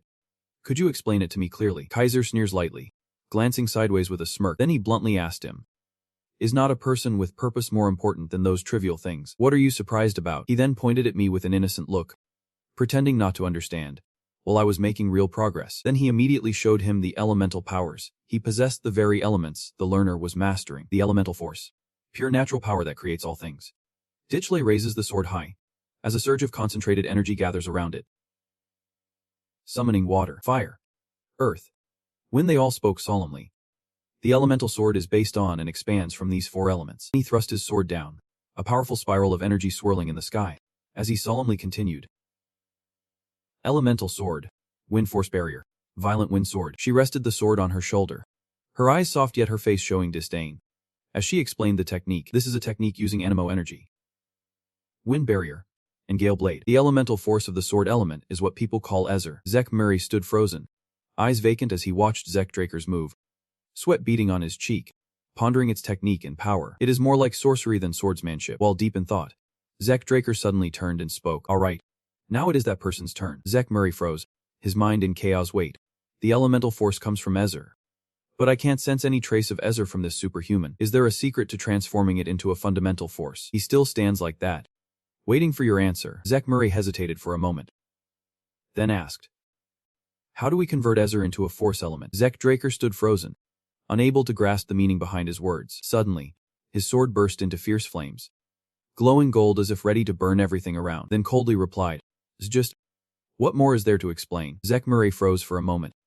his eyes dark with thought. Why are all my teachers like this? A subtle change crossed his face as his eyes intently observed Zek Draker's sword, absorbing the powerful energy around it. It is not that it does not exist. It is just that he has not sensed it yet. Suddenly, the sword glowed with a burst of blue energy, striking down his opponent instantly, and he immediately began to think. Nguyen must fully focus his senses to detect even a part of it. But now they are pushed to their absolute limits. Even so, Zek Murray remained determined to try. "All right, I will find a way myself." Zek Draker watched with a mocking smile, starting to get cocky. Elsewhere, deep within Zek Murray's mind, tangled and strained, he pondered, "Do not rely solely on what can be seen. The whole elemental force." Kaixia clearly called his fusion technique elemental force. So right now, he immediately raises his sword, purple energy crackling like lightning, his confident face thinking his fusion technique must also use elemental force. Zek Draker sat cross-legged opposite, eyes wide with surprise as Zek Murray's sword glowed with a purple light. He immediately counterattacks, a chaotic whirlwind of energy swirling around his sword, threatening to tear the very fabric of space apart. Before he could react, a sword fell from the sky, striking Zek Murray's head and nearly shattering his brain. Zek Draker was the one who acted. He sat there glaring at you, scolding, saying, "I told you to use elemental force." Elemental force. Where did you learn that forbidden technique that mimics the source of spiritual power? Zek Murray clutches his head in pain, trembling as he asks about the source of the spiritual technique. Zek Draker replies coldly, "The source of spiritual power is the exclusive right of the Dragon clan. Dragonkin might be able to use it, but humans certainly cannot. Every time someone taps into that power, they must suffer significant exhaustion. Right? Human and dragon have been fundamentally at odds since the very size of their souls. They might clumsily imitate it, but they will never match its true power. I do not know who created it, but these dark arts are pathetic. What kind of power just imitates a rudimentary spiritual technique like that? All right, if you understand now, do it again quickly." Once, Jack Murray sat holding his head, suddenly recalling he had seen the language of spirits before, when he absorbed Bahamut's heart at the resting place of the Dragon Slayers. "I found a message saying I have learned the language of spirits, but I cannot use it." The system announced that the Dragon clan's language spirit skill, infused with power, was locked due to insufficient administrator growth. Back in the present, he raised his hand, pondering if his chaotic technique was based on spirit language. "So once my growth is enough to unlock spirit language, I will be able to freely use hybrid techniques." Another reason to grow faster. While Zek Murray hesitated, Zek Draker lost patience, raising his sword and shouting, "One more strike to wake you up. Get up." Fearful, he obeyed. "Yep, sir." With that, they both charged fiercely into battle. Advanced training usually takes more time than basic training, thanks to the celestial core body, Kaiser's demonstrations, and countless sparring matches. Zeki Murray has mastered the laws of elemental swordsmanship. Just as magic is cast by channeling mana and a spell formula, the principle of elemental swordsmanship uses as a conduit to draw elemental force from the power of circumstances. Once you grasp its principles and potential, wielding the sword element becomes second nature. After hours of fierce battle, drenched in sweat and tears, Zek Draker turns away, declaring, "This sacrifice looks worth watching. The next phase will be even tougher, so rest today." Zeki Murray replied immediately, "Yep, Master." He seemed to suddenly remember something and quickly asked, "Can I ask a few questions during the break?" Zek Draker hovers in the air, saying, "Ask me anything. I will answer it all. No need for formalities." Zek Murray's eyes fixed on the swirling elemental force around him, and suddenly he thought, "Class is starting, and I just realized the thing floating there is also an elemental force." Zeki Murray recalls the first time he met Zek Draker and wonders aloud, "When we first met, you saw me use light energy and called me a disciple of Saturn, right? What does that mean?" He answered calmly, "Kwang Kei. Right. That is what it is called. Is not, as its name suggests. Saturn said humanity can't wield elemental swords, so it created its own technique, and you used that technique. Which is why I said so. They only passed down their own techniques, leaving ours behind." Damn Saturn Draker. Zek Murray stood silently, suddenly struck by the name Saturn Draker. Consider this. Saturn, the closest ally of the Hero King, a noble knight who created the method of cultivating light energy, is a member of the Draker clan. Don't tell me the founder of the Draker clan was not Terrakan, but an ancient being. Saturn. How is it that no one knows about this? After a moment, he spoke up, claiming he now truly understood what the spirit realm, where the fairies reside, Really is. I can feel the spirit's power after learning about elemental swords. But I still do not fully understand the concept. Before uttering a word, Zik Draker snapped his fingers like performing a magic trick. Suddenly, a fierce gust of wind rushes in, swirling the air violently. Then a transparent barrier formed before Zik Mir. His eyes blazed as he touched it. Thinking elemental sword. Wind force shield, so it can be used like this. He explained over the roaring whirlwind. Technically different. But one can understand the spirit world like a star's life cycle, and just like the realm of life. Once the spirit leaves the physical world to enter the spiritual realm, it can never return, like being blocked by a wall that cannot be crossed. Zik Mir was surprised. But Master had said a part of my soul was connected to the spirit realm. And besides, Master, you are standing before me in a spiritual form. At that moment, Zik Draker snapped his fingers once more, and suddenly an invisible power began to spread around him like mist. Rising steadily, I have never seen anyone like you before. But there are tricks to crossing that boundary. In our case, I was chosen by the dragon. Zik Mir was surprised when Zik Draker mentioned the dragon. His face twisted in panic and fear like a dragon in distress. But he calmly replied, "Yep. What is the problem?" Zik Mir stammered after hearing. The dragon clan never withdrew to protect humanity. Zik Draker raised an eyebrow in surprise, asking, "What did you just say?" No creature esteems humans more than dragons do. After hearing the history, he stood frozen for a few seconds. Then exclaimed, "What the hell is this?" If the dragon clan cared for humanity, monsters like the evil dragon Bahamut, who tried to destroy this troubled world, would not exist. So in ancient times, the relationship between humans and dragons was different. What the hell is going on here? Zik Draker quickly approached Zik Muir, saying, "I still need to explain." Then gently touched his shoulder. "Then speak up, you are living proof. Are not you? Your heart and the legendary tooth have forged your sword. Wasn't it Bahamut himself who gave it to him? And is quite cunning." But Zik Mir said nothing and silently pondered. He is also easygoing in one way. He can't refuse sincere requests. It seems Kaisia and the fierce dragon Bahamut once shared a close bond. Thinking it over, the eldest sister forced a smile and replied, "He said my family is admirable for serving Lord Bahamut through generations and has gifted it to me." It seems I misunderstood. Zik Draker laughed heartily, saying, "Still absolutely loyal to yourself. Ah, I get it now. You must have had a hard time dealing with that hot-tempered bastard. He clashed with Kronos many times because of that fiery nature." Zikimir furrowed his brow, thinking, "Wait, do not tell me Kronos is also the name of a dragon." He pondered for a moment before asking, "You mean Lord Kronos?" "The kingdom's name. I heard Lord Bahamut tell many stories, so the kingdom was named after Lord Kronos." He quickly replied, "Yep. I am his contractor." While I was still tangled up in naming the kingdom, he just sat there calmly, sipping tea. So I named it after him. Zikimir forced a smile, but inside he laughed loudly. Dragons drinking tea. Could it be the famous shapeshifter? Zik Draker spoke up. Kronos showed no surprise, as if he had foreseen it all along. "Actually, I just wanted his name to be passed down through generations." "You were surprised and said, is that?" Then Zikmir raised his hand to his chain, thinking, thousands of years ago, in the era he lived, humans and dragons coexisted in harmony. But if the mighty dragon clan shields humanity without limits, the world's balance will collapse, and the very realm of existence could be in peril. So they suppressed their power and saved humanity by transforming into humans and making a pact. The human tribe made a pact with the dragon tribe, like Kaiser, known as the False Pact. His eyes are full of contemplation. Yet he continues to ponder, could the high value of these ancient relics be because they were crafted with the aid of the dragon clan?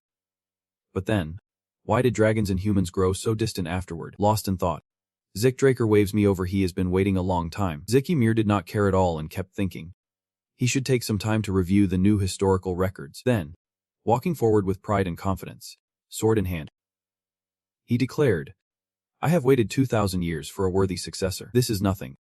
He was just relaxing when he suddenly stood up to continue. "Honestly, this old disciple.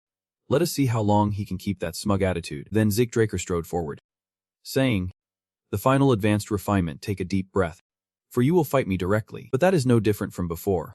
Ziki Murray followed closely, his eyes filled with astonishment. "Atmosphere is shifting." He keeps speaking. "So I will add another rule." With a word, Zik Draker raised his hand, causing everything to tremble. "Calmly finish your flight. From now on, you shall neither sleep nor eat.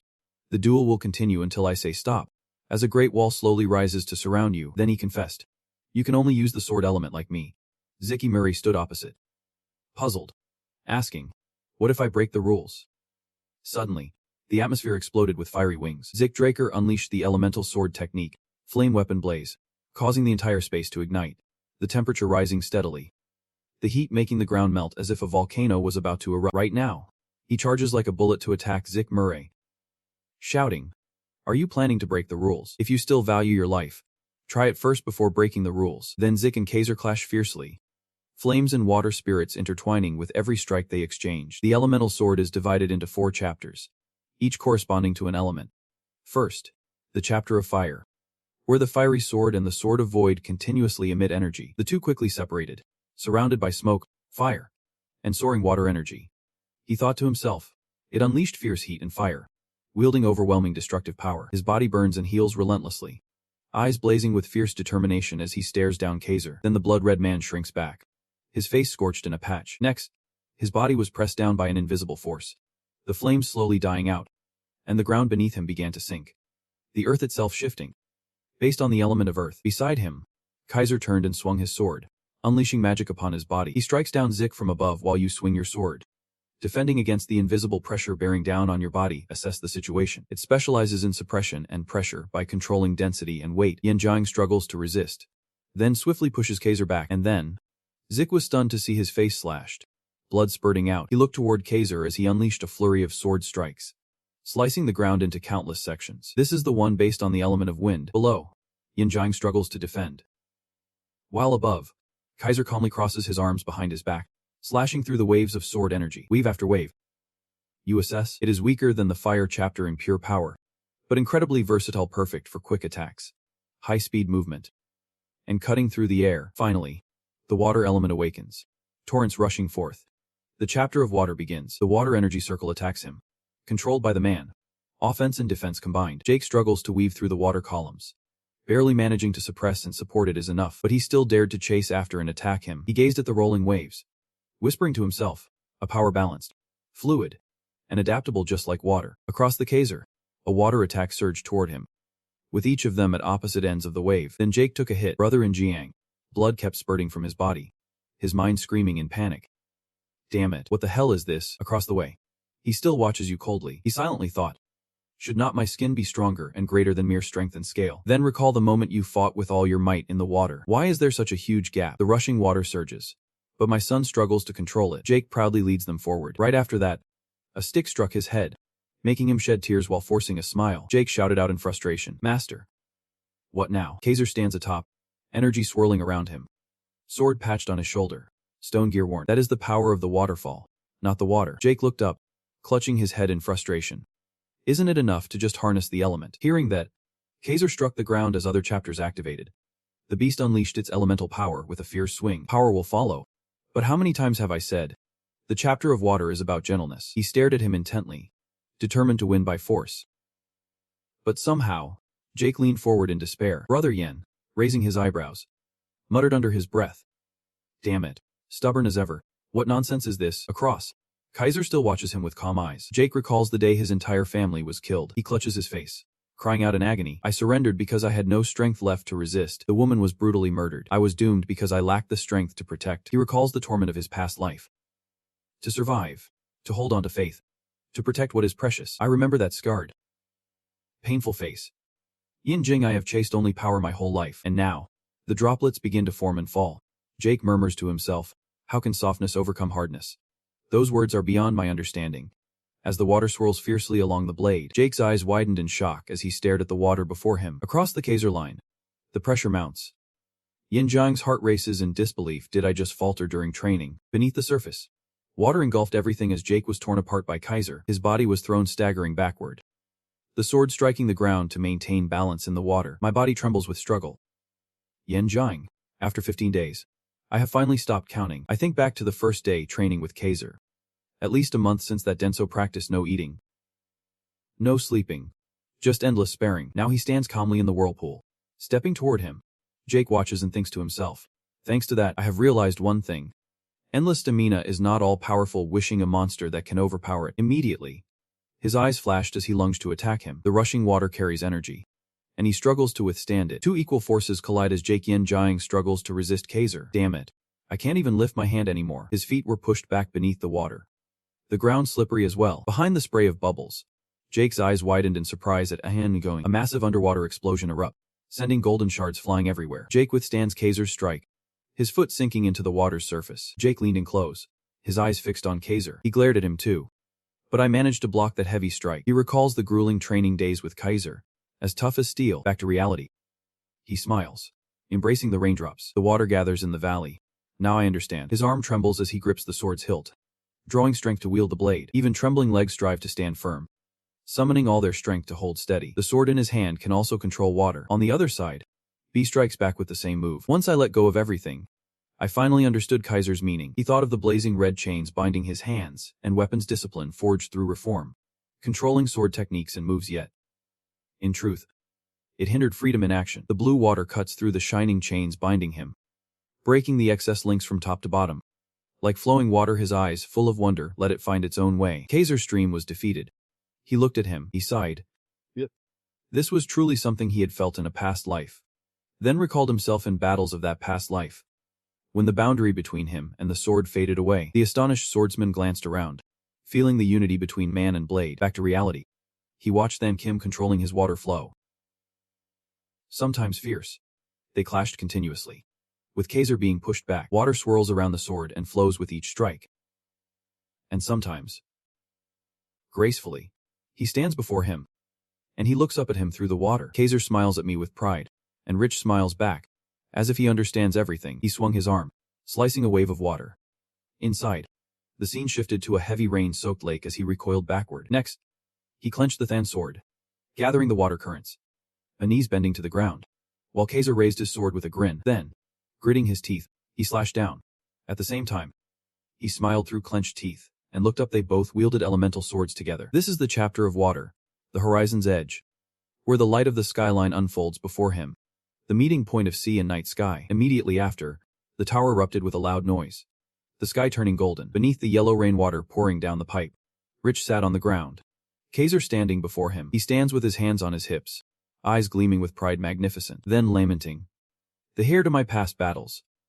While you still sink into a spiritual slumber beneath the golden rain, unfurling the flag, the system displays a notification. Soul growth has unlocked a part of Lady Hammett's heart. Rich raised his hand to his chin, staring at the message before him, muttering under his breath. First, check the seal level. Content of the announcement. Seal level 90%. He silently thought. It is 95% after I absorbed the heart. At that moment, I tried to break the seal immediately, but other notifications crowded before him. The administrator's status had changed to the heavenly bone form. Discovered power beyond the administrator's control. 95% of it was compressed and sealed away. It's the criteria to access Terrakin Draker's secure archive. Then, he recalled his past life, staring in amazement into the system frame. It was locked by the system. On the content storage system. Request denied.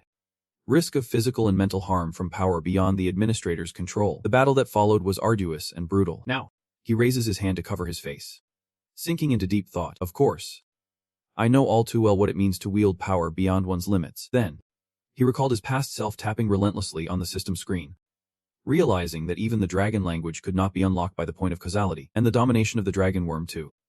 The image of the dragon worm flicking its tongue at him, the judgment marks, perhaps all related to the ceiling rank. Right after, he sat down to adjust the system panel in the tower's space, deciding to keep an eye on it for now. Next, Yangon. The system displays a notification. Rewards the mission. Upgrades the system administrator rank. Grants 500 karma points. And 3 Yangon Non. The doors swiftly opened. New gear emerged, shoes forged from meteor iron, strong yet light, with no unique abilities. Special notes enhanced by the activation set when the full meteor iron armor is worn. Armor for the legs. Made from meteorite iron, strong yet light, with no unique abilities. Special notes enhanced by the activation set when the full meteor iron equipment is obtained. Earrings carved delicately from glass. Uniquely boost the wearer's spirit recovery speed by 15%, especially suited for red dresses. Seeing that, he happily picked up the blue earring, grinning slyly and muttering, selling this to a sorcerer could fetch a fortune. Barely recalls the sword glove he found earlier, muttering under his breath. Besides, now I have shoes and graves to match the gloves. I am almost fully equipped. Then he turns his head, looking somewhere. And then, before him, random yellow skill orbs appeared.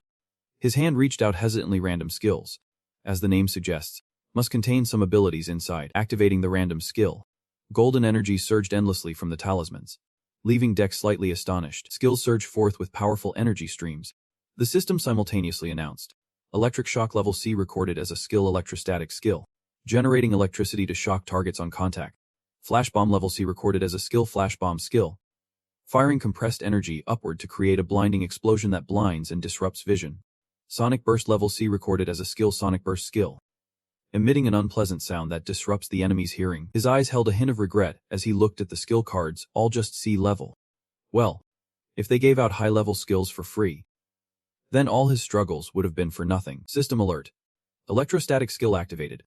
The knife in the banker's hand emits a faint electric current. Right after, a ball of electric energy was unleashed.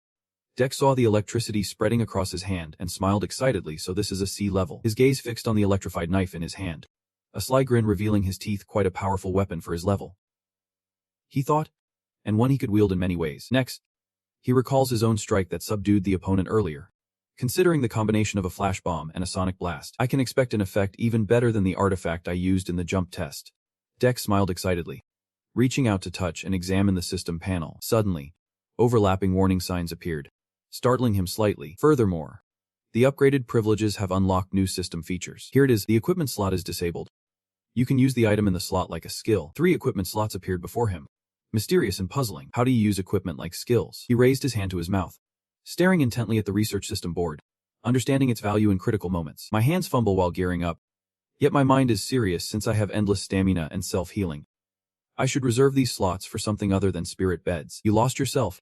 Stopped at something. Wait a moment. That number reminds me of Kaiser and his terrifying power. Even the so-called perfect skill has its weaknesses. There is no guarantee I won't run into someone like Kaiser again, a person whose endless strength even I cannot overcome. He recalls the moment he was pierced by thousands of sword strikes, collapsing to the ground. I still do not know the true limits of self-healing. His hand presses on the system frame. There is always a plan, just in case. System notification.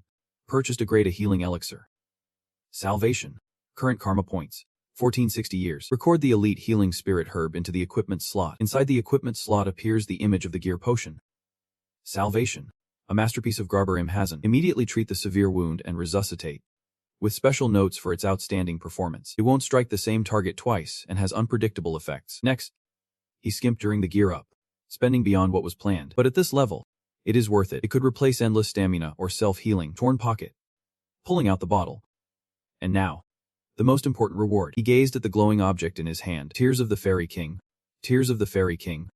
A single tear fell when Hero Kaiser was defeated by the sorcerer's cunning trap. You can summon the immortal king from the spirit realm, once using this tear as a conduit. His torn eyes filled with fear as he stared at the bottle clutched in his hand. The immortal king. He thought of the mermaid king's visage, and the gift of the holy tear vial. According to legend, the celestial king granted wishes to humanity. He looked at it with a probing gaze. If all the legends about Kaiser are true, I could revive the Fairy King and receive a wish. Then he glanced at the system's item guide. Tears of the Fairy King.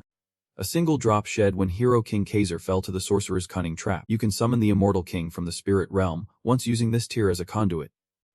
But there is only one chance. You can't afford to try recklessly. Next, he lifted the bottle, peering inside, then placed it into the system space, holding it there for now. Right after, and calmly stepped out toward the tower's door, knowing there would be a time he would need it. Outside, in a forest with a fence, a magical teleportation circle appears on the ground. Ratch was quickly escorted to the gear, his eyes filled with curiosity as he looked around this place. Before you stands a dilapidated abandoned house.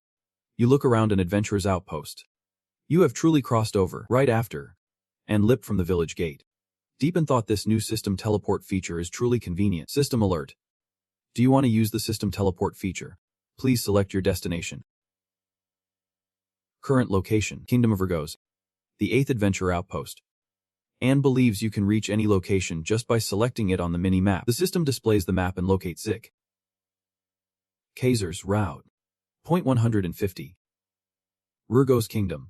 Adventure Outpost 8. Point 0 required. He thought silently. Aside from the distance requiring extra points, there were no limits. With enough points, he could even travel between continents. He now stares intently at the map.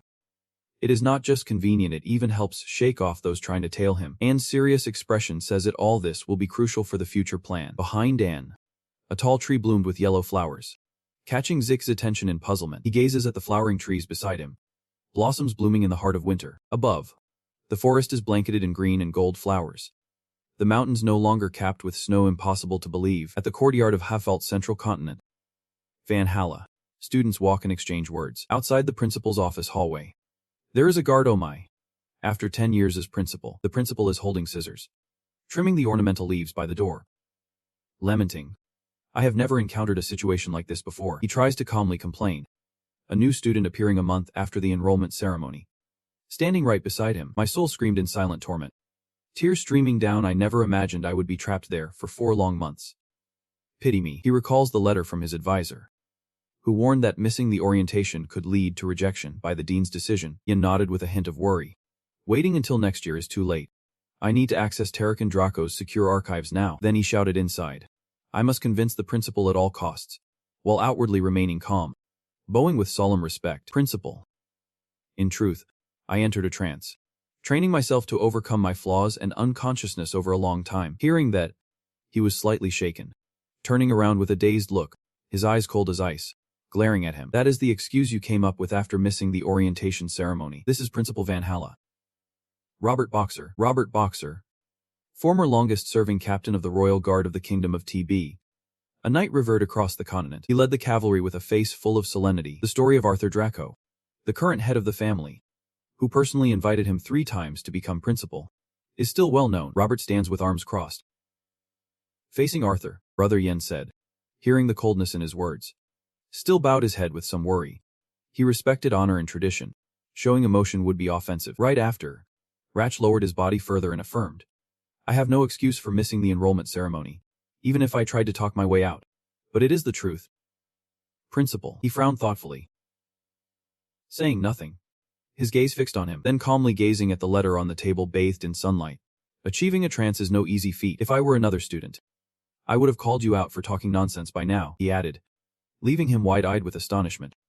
But since you are a student recommended by the academy's head, I will arrange a position for you. He turned away again. If I judge that your training is worth more than a month at Van Halla, I will allow you to enroll. He still bowed his head to listen, and I keep thinking about that guy's smirking face. Even though it annoys me that that damn Hogwarts bastard is paving the way for me, eyes still closed, I nodded in confirmation, thanked the principal, and told myself, but now is not the time to be picky. Next, he pressed the bell on the table. Someone is entering outside the door. Yep. Principal. Robert informed the other person. I will immediately secure an empty practice room. Please inform the professors and staff to gather immediately for an additional admissions review session. They confirmed it. Yep. In Van Halla's private training room. The students stood on the stands and below the steps. Zick glanced around, a hint of worry in his eyes. Van Halla was truly different. In front of him, a few professors whispered, exchanging murmurs of discontent. Every professor here is a renowned knight I have seen at least once in the continental records. Robert spoke up. Everyone was present, drawing his gaze toward him. His face was cold as his eyes fixed on him, hands clasped tightly in front. Restraining desire. Show us the results of the training you said you completed. The professor stared at him with deep, piercing eyes. Zick calmly watches them, hand gripping the sword behind his back as he draws it, thinking to himself, all right, let us show them what I have got. Then he raised his sword, furrowing his brow, determined not to let them see the elemental blade here. Across the crowd, all eyes bore into Zick. An overwhelming pressure. Before me stand the masters who forged the continent's strongest knight. They won't tolerate a mere ordinary move. Thinking of this, I can't help but smile. My body emits a blue energy, so a powerful blue aura bursts forth. I tell myself, maybe it is time to get serious. His body was engulfed in blue flames, a gasp escaping oh heavens as he instinctively countered the move. His eyes widened in amazement. Could it be true? A piercing scream echoes. It is the energy sword. Is not. He remains poised, the sword and its radiant aura enveloping his body. They exchange astonished glances. Only 15. Yet he had already reached the level of a blue knight. Wasn't this record previously set by the youngest engineer Aben, at just 19 years old? No flowers for those who awaken as the false Golden King. He glanced anxiously at their reactions. I almost forgot. Then I recalled Kaiser's words. He calmly but mockingly touched his ear and said, what do I think of that aura? Just a weak little trick used by petty swindlers. His expression turned grim as he lowered his sword, thinking, after months of fighting Kaiser alone, he forgot to control his aura. Across the crowd, they marveled at him, whispering their judgments. Luckily, they believed he was only at the blue rank. Then he lowered his sword, grinning as he chewed, glancing at their reactions. Before meeting Kaiser, my aura was truly on par with a blue knight, recalling the fierce battles against demons before. But after mastering hydraulic dimensions and elemental swords, he fought him on the water's surface. My aura has long surpassed that limit. His eyes filled with awe at his own breakthrough, reaching a higher level. The red tier. The fundamental difference between a red knight, whose sword emits a blue light, and a blue knight lies in their ability to control the sword's energy. The knight wields the sword with decisive control. Only a blue knight can endure and sustain it, but a high-ranking red knight, wielding chains forged from blue light swords, can reshape and alter the blades at will while maintaining the destructive power they hold. He looked towards the crowd, relieved they had stopped. Otherwise, things would have gotten even worse. The startled scream snapping him back to reality. Brilliant. Principal Froberg, beaming with joy, opens his arms wide and smiles warmly. Truly an unparalleled achievement. Even if you spent the whole month in Valhalla, if that was the precious revelation. So I do not mind waiting many more months. Even years. He seems to have become a completely different person. He bowed deeply. Sir. Principal. Once again, I sincerely apologize for my absence at the induction ceremony. He looked up joyfully. Haha, do not worry. Next, he looked down at the elders in the hall and asked, what do you all think? Does anyone still oppose Ditch joining us? They look over there, talking helplessly, as if that day was always generous to talents. A representative confirmed, without objection, that such a clear aura is extremely rare, even among today's top players. Next, eyes closed in agreement. I think there is no need to check anything else. Hearing that, Froberg smiled and looked at him. All right then, he announces. Welcome to the academy. Zek Draker. He smiled back at him warmly. Their entire school lies deep within the mountain forest Atlas, the central region, a vast kingdom, a city-level domain at the heart of the central lands. Valhalla, home to the continent's finest knight academy, and the Draker family's city of eternal seasons. Lies within. The city of four seasons is the stronghold where the main branch and key members of the Draker family reside, known as the true fortress of the Draker clan. He walks along the school road. Zek looks up at the massive mansion before him. Quite impressive. Before us stands a grand, stately mansion, the estate of Zek Atlas. He took my hand and stepped inside, a hint of shyness coloring his cheeks. This mansion is huge, even for a bodyguard. Inside, someone is watching Zek open the door. The moment he stepped in, his eyes widened in awe at the fireworks and Duck's shouts. Congratulations on successfully joining Valhalla. He wore a clown wig and threw red fireworks at him. Master, is teacher Andre here too? Behind you, I am holding a laughing firework too. He stepped up to your shoulder, offering praise. Disciple, not too bad after all. The first time I have seen someone dare to skip the induction ceremony at Valhalla, and you just smirk and look away. Duck excitedly gives a thumbs up over his shoulder. The main character is back. Shall we start the party? He heard that and his eyes widened in astonishment. Hey, Auntie. As soon as he returned to the Atlas villa, he sat in the chair, his face still bewildered from the party, while the other two celebrated excitedly. Duck and Andrai had prepared a surprise party to celebrate the successful induction. I wonder which academic staff are working at Atlas. They are chatting happily and sharing cake together. Duck has received the summons from the main house and has returned to the city of four seasons. He has been managing the villa for a month now without even consulting me. And Andri, shyly, raised the napkin to wipe his mouth and announced, I have decided to join Valhalla as a sponsor, but I must apologize. I also need to seek approval. I am sure he is following me too. They laughed and chatted happily, but his face darkened with hesitation as he watched them. He screamed in his mind, filled with rage. Why do you always decide everything without asking the homeowner's opinion? The mansion bathed in the calm glow of dusk. The party's over. Dishes scattered everywhere. Duck and he slump over the table amid bottles and plates. Outside, moonlight streams through an open window of a bustling tavern. I placed a gold coin with the bartender. A dark thank you, and he saw the coin, too, staring in awe. I suggest, I want to see the tree. For a moment, the space inside the cafe fell into a silent stillness. The group quickly drew their weapons, aiming cautiously at the man sitting there. He sneered at them through the sheer fabric. His cold eyes glanced at them as he raised his gloved hand, bearing the family crest, in a silent threat. Zhao, want to give it a try? The hesitant crowd raised their weapons, eyes fixed on him. The Draker kin. Immediately after, the crowd quickly returned to their seats as if nothing had happened. The bartender forced a smile, a hint of worry in his eyes, and apologized. I should have stopped him. Your guy grabbed a bottle of wine and popped the cap open. Immediately after, the hidden door was opened. I smiled and reached out, saying, I will escort you to the branch manager right away. He walked down the corridor with that person, eyes scanning the torches around. A secret door guarded by magic. This is truly bitter. On second thought, before resetting, if I were to name the top intelligence agencies on this continent, there are two. He looked up at the candles, the Draker family's night vigil, and the Empire of Dom's intelligence agency. But there was another, lesser-known organization. The Alliance. They trade information for money. What started as a group of smugglers became a communication network, thanks to a low-level member named K. Before returning, at this moment, I must have been expelled from the academy and joined the Markin organization. His face is scarred, eyes cold as steel. I struggle to survive and become the organization's assassin. Then K, who was the branch manager at the time, approached me and ordered me to eliminate an important shipping route. I met her in the forest, taking advantage of the cleared path. K expanded those branches and transformed the Alliance into an intelligence organization on par with the Night Sect and the Intelligence Agency, the group building intelligence agencies across the city. With K's vision and skills, finally succeeded in taking over the ancient alliance. When the Empire took everything from me, I clung to the color of a woman in the midst of a fierce blizzard. Then K came to him with the information in hand. Holding this is the information about the creature the king is searching for. He holds a devilish magazine in his hand. Yet his main goal remains to use me to advance the alliance. But without K, I would never have been able to obtain that creation or come this far. They arrived at a room at the end of the hall. The bartender knocked, and Zik sensed there was power inside, like Aben attending the blessing ceremony. There is said to be power. He stepped into the room, his mind sharp and skills truly exceptional. We can maintain this alliance after today's exchange.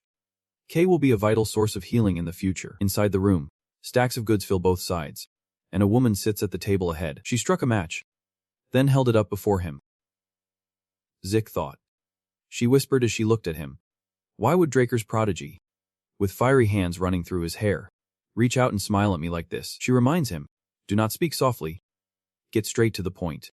And starts pulling him closer so he can catch a glimpse of her expressions. He started moving me closer to him, drawing me in. He turns his face away, then starts moving toward him. She looks straight at the issue, surrounded by armed guards. Zek's calm face reaches out.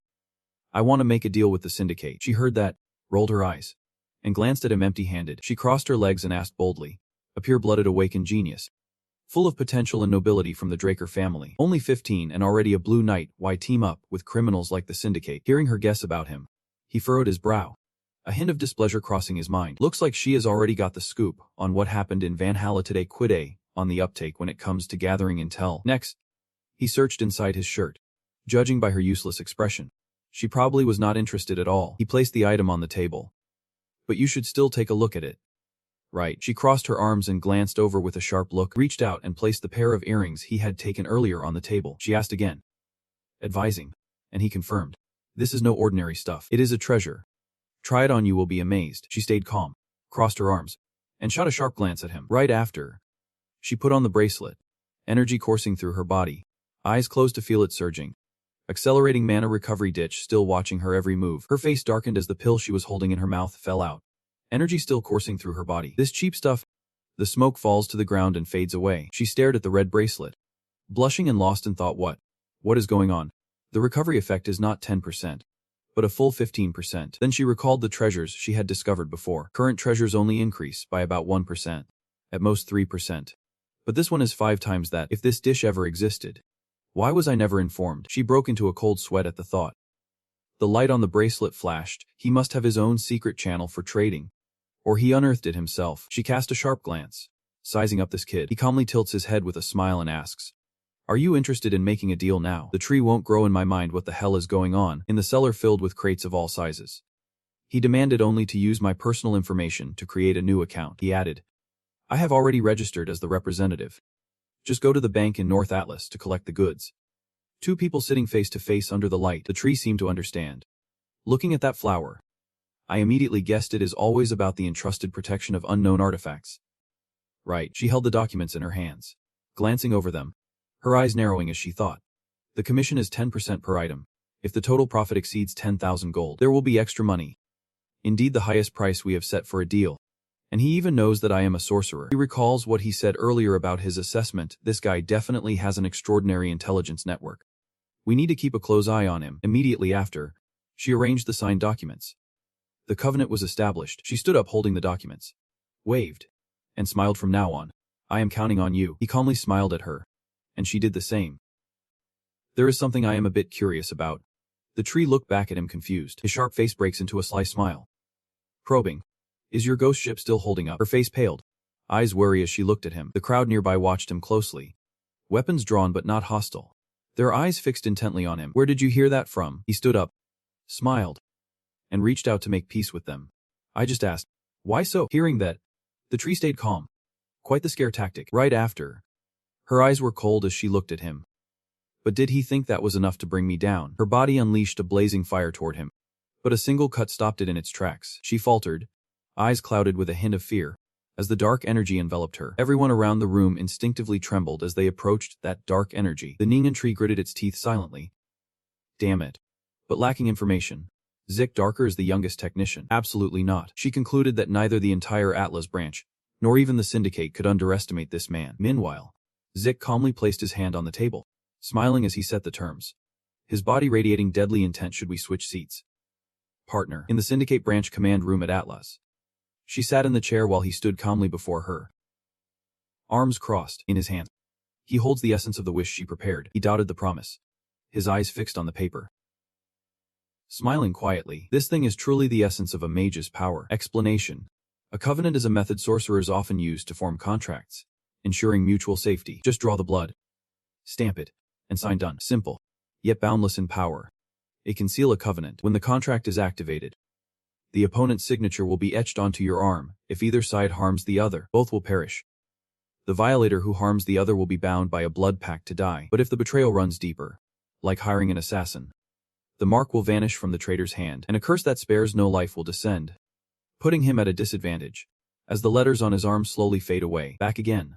The tree hears this and stands empty-handed, looking away. If you understand clearly, then good, sign quickly. I need something to keep myself safe too. What if one day you want to kill me? Ditch looked at the contract and smiled. Tay lightly traced a line from the knife behind the pen.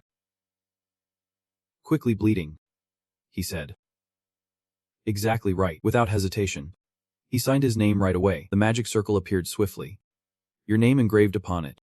Placing the paper on the table, as long as I can earn her trust, I will sign any contract you want. On the other side of the magic circle, the signatures of both were swiftly drawn in. Each of them bore the other's signature on their arms. Done with work, he turned and walked to the sofa. Now, I am officially your partner. She calmly sits on the chair. Ditch calmly sat down, glancing at her. She turned her chair toward him. Let us continue where we left off. You are transporting with your ghost ship, Som of Dream Tree. Right. He raised his hand to scratch his head, his face filled with worry as he sighed deeply. She closed her eyes to answer. I do not know where you got the information about my ship. He leaned back, listening intently. She recalls the leader of the organization glancing at him, leaning back in his chair with certainty. Yep.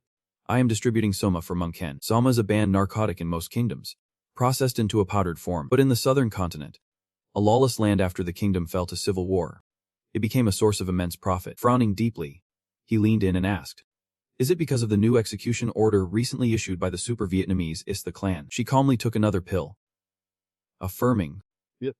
Even Memken would not dare mess with a super Vietnamese clan. The only land route connecting central and southern continent lies through the desert, controlled by the superhuman Is the clan. Visions of those lands emerge. But a few years ago, Is the suddenly closed its borders, banning all entry and exit, completely cutting off connection with the south. Ditch concluded the roads were blocked, and the seas controlled by Pavla, so she had to use the syndicate's smuggling routes. She calmly held the box and lit the fire, confirming, after all, you have paid a high price with us. You are an important client. Explain. Morkan and Pavla, two major crime syndicates, divide the lawless south between them, one marked by the faded flag, the other by the fishing spear and skull, using the central jungle as their boundary. North belongs to Merkin, south to Pavla. Moken had the advantage in transporting drugs by land, but when they were blocked, Pavla, holding the monopoly on the route, had no choice but to switch to sea transport. When Yista closed the borders, the boundaries shut down. Moken lost the land route and hurried to the sea path, but by then, Pavla had taken full control, seizing the sea routes and all the ships on the other side. The matchstick was raised to the cigarette's tip. But how do you know about my ghost ship? He silently stared at her. Then recall the ghost ship on the sea. Syndicate's ghost ship is a creation of the tree, cloaking the entire vessel with invisibility magic. Thanks to that, it escaped detection by High-Tac and the Navy, becoming a vital financial source for the syndicate. The vessel moves across the sea, evading the pirate horde with stealth so secret it has never been revealed. He thought silently. Of course, I can't say she was the one who revealed it in a past life. Then grinned fiercely. How can an intelligence trader ask about the source? He snapped back. Now's not the time for that. Shouldn't we focus on Pavla's proposal first? She gasped, eyes wide with shock. She turned to him for confirmation. That is right. Pavla contacted me recently, promising double if I stop dealing with Merkin. The boss is still considering it. It is a trap. Refuse it. Next, He approached her desk to explain.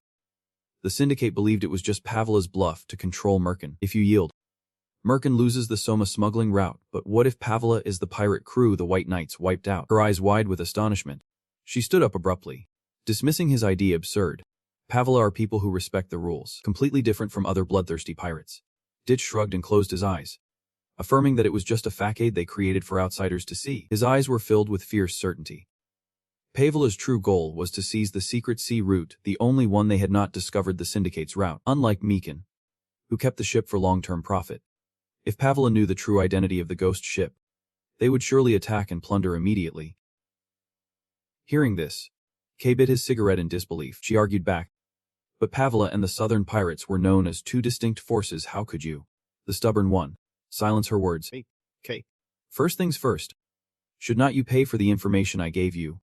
What I want is simple. He looked up at her with a sincere smile. Connect me with the Muckin tribe. Don. Then he asserted. If you can do it, I will help you rule the syndicate. Hearing this, Kay blinked in surprise, locking eyes with him. That night, the full moon hung in the sky as Ditch walked alone down the empty road he walked on, lost in thought. Even though Kay had strong intel, it still was not enough. He recalled the name of the gang leader in that area and concluded. Before regrouping, the fastest way to seize Syndicate's intelligence network was to pacify the entire southern continent there. Unwavering, Ditch still walks the road through the night. While elsewhere, ashes scatter with hues of crushed herbs. The small fire I just started. Over there Kay smokes while staring out the window. Will soon become a hell that burns down your empire. The next morning, in the academy courtyard, the bustling crowd at Valhalla training facility, pacing the schoolyard with hands in pockets. Sighed, this place truly felt freer than any training ground or academy. Next, he glanced around as if searching for something. The principal said to just wait a moment. Someone would come to escort him. A voice behind startled him. Oh. The man approached, and he cautiously turned his head. Are you Ditch? The one the principal mentioned. He raised his fist first, sending a silent challenge. Ditch did not react, just stared intently, and he sensed the sincerity in that gaze. Right after, he turned to look ahead. The kid blinked and reached out to tap him on the shoulder. Our guy, Ditch, still carries that long-lasting academy vibe. Then he was displeased and snatched it away, saying, You are the one the principal assigned as the guide. Right. Hearing that, Diego looked around suspiciously. The guide was chosen by the principal. Then he bowed his head, smiled, shrugged, and said, Hey. Why does your voice sound so tense? He raises his hand like he is playing the guitar. Babbling nonsense. Do not be prickly like a hedgehog. Stay calm. Let us keep the peace. I have been tasked to guide you through every corner of Valhalla. He squinted at him, thinking silently, talking nonstop for a moment. Diego added, Almost forgot to introduce myself. He shouted excitedly. I'm his eyes wide with astonishment at the name. Right after, he tries to dance to a quirky tune. A new kind of composer blending medieval melodies with traditional southern rhythms. His eyes sparkled with excitement and confidence as he introduced himself. I am Diego Villa. Looking forward to your support. Brothers. Seeing such an overreaction, he calmly turned away. All right. Looking forward to working together. Diego, he said, hands on hip, tilting his head in confusion. Right after, I walked beside him. Oh, is the air already intoxicated? Calm down. Brother, just keep walking. It is only your imagination. He spoke incessantly, while he watched him with silent judgment. Diego Villa, the Rhythm Knight, never expected to meet a talent who would later be famed as one of the 5-star knights. Introducing the 5-star knights, a title for the male knights who achieved great feats in the Continental War before my return. Knight Tinmuch, Bishop Castic, Arena Knight Jeffrey Sumave, Illusion Knight Aster Aladibo, Lightning Knight Rena Draker, and Rhythm Knight Diego Villa. Their images flashed through his mind. Ahead, Diego runs with excitement, while Jake gazes into the void. Suddenly remembering, there is a rumor that all 5-star knights come from Valhalla. We need to verify if that is true. Jake believes that if things go well, we can soon expand our influence here. And Diego warmly slings an arm around his shoulder as they walk together on the field, full of camaraderie. Walking back and forth is tiring. How about some southern food? Brothers, I do not have good memories with that cuisine. But maybe we just have not found the right place until now. Right after, Jake grabbed a loaf of bread and chewed, his eyes filled with awe and admiration for the delicious bread. Facing Diego, he proudly spread his arms. Of course. Brother, he looked down at the fragrant feast on the platter, Dishes made from dragon shark, a specialty only Valhalla has. Even a native southerner like me has to admit it is top-notch. Truly delicious.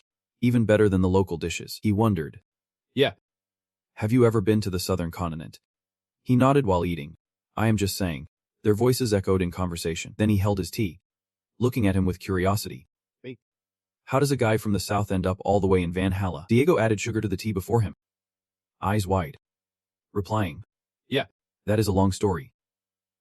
But actually, my parents used to be rulers of a small kingdom in the south. Hearing that, I could not help but wonder how could a rhythm master be from the southern royal family. Next, he recalls the alliances and networks they have there. The southern continent is an alliance of principalities surrounding the kingdom of Husko. Most of those kingdoms likely migrated to the center when Husko collapsed due to civil war. On the other side, he still smiled brightly, twirling the toothpick in his cup of tea, saying in other words, I am a humble prince here. His gaze drifted away, silently thinking that though lineage no longer mattered, he never expected the royal family to have someone so vibrant and energetic. He recalls the rules and rituals of the clan's lamenting scholars, but those stubborn old men insisted on preserving the royal dual swordsmanship. So I, gifted with dual swords, was sent to Valhalla. Then he winked and gave me a thumbs up, saying, but instead of buying a sword, I just want to compose music. Even with a torn face, he forced a shy smile, wondering, what about those who believe in him? Diego's eyes lit up with an idea. How about we join the music research club? He quickly declined. I am not joining. Outside, people kept passing by. In the hall, whispers keep echoing. Do the seniors really have the freedom to come and go from class like that? Still carrying that academic air. The kingdom of Valhalla where freedom reigns, as long as it supports learning. Anything goes. Diego leans on the easel in front of him and explains. As long as you want to learn, you can join any class. Besides, today is not just any ordinary class. Guys, I heard something epic is waiting. Rick just smiled and walked calmly, thinking to himself, this guy really can't control his mouth. The voices behind caught his attention. Are you the one they are talking about? Yeah. Definitely. The students sitting nearby all turned their gazes toward him. The newest and youngest member to join Valhalla, Jack Draker. I heard you are a direct descendant and a genius who even defeated the coach. The two approached to counter. Diego pushed past, turning his head. Auntie. Are you Draker's sibling? He looked up, puzzled. Auntie, he said, as the crowd kept staring. Then Jack held up the symbol on his glove for him to see. What do you think this is? Diego looks confused, unsure of what is what. His eyes filled with rage as he raised both gloves, glaring at him. Fool. These are pureblood gloves, the symbol of the pureblood Draker clan. Only then did he realize and gasp in shock. Diego's face spun with the news, his whole body trembling. Oh my god. He never took them off, even while eating. I thought it was some cool style, but turns out they were pureblood gloves. And I had no idea. The two sat down at the table. Jack Clip glanced over with curiosity. Oh my god. They have reached Valhalla and still can't recognize pureblood gloves. He trembled and fumbled wildly. And I figured, well, bless the pure-blooded realist. Such a reaction is normal. He is probably calmer now. Right after, Diego's eyes widened in realization, exclaiming, no wonder you kept acting so strange. While I, with a helpless face and a complicated gaze, forced to smile. This guy. Next, Diego quickly threw his arm around his neck with excitement. If you were Draker, you should have invited me to a meal. He laughed. Just kidding. Just kidding. Jack felt a bit uneasy as the others around them kept staring, thinking the tension had eased. But it only grew more intense than before. Robert's applause on the podium drew everyone's gaze. He clasped his hands behind his back seriously, commanding attention as the noise below fell silent. I am no exception. No wonder it is so crowded. Turns out today's special lecture is led by the principal himself, the senior leaders announced. Just by looking at the number of students, you can tell how excited everyone is for this event. As Diego placed his notebook in front of them. Bro, what do you think of this lecture? Still awesome. Right, Zik reminds you. If you invited me to the lecture, at least try to focus a little. The Flobo's sound echoes enough with the long introduction. The master will present it now. A very special guest, invited with great effort, steps through the door. The legendary Draker clan bard has returned. Seeing that, Zik eagerly watched the newcomer, while Diego beside him scribbled notes as he returned to the city. Could it be he is about to remerge in the underworld? Principal Duke Draker, clad in armor below, waved shyly at the students. Whispers filled the air as the principal turned, handing the podium back to Duck, the renowned Draker master. The legendary bard who vanished without a trace. Rumors say he was seen in Titiquillo City recently. Turns out, it is. He stands at the podium, gripping the mic firmly, declaring, "I have long left the front lines. Yet you still remember me. It is truly an honor. I hope today's lecture brings great value to all." And now, Draker Duck will share my journey from an ordinary academy student. I told you how the singing master was. The students around listened closely while I covered my mouth in surprise. Who knew he could be so captivating? Right after that, the endless talking made the students a bit wary. Some are asleep, others sit in pain. Listening, Ditch tries hard to smile. He kept talking nonstop with excitement, while I helplessly thought, he has been bragging about himself for 2 hours. When will it ever end? Seeing them so beautiful yet disheartened, Robert quickly ran over. "I told you. Think again." But Arthur still said, "Sorry," though regretful for the attentive students. "Time's up." With a hint of surprise, he silently praises, "Excellent, Principal." Next, he continued to push forward.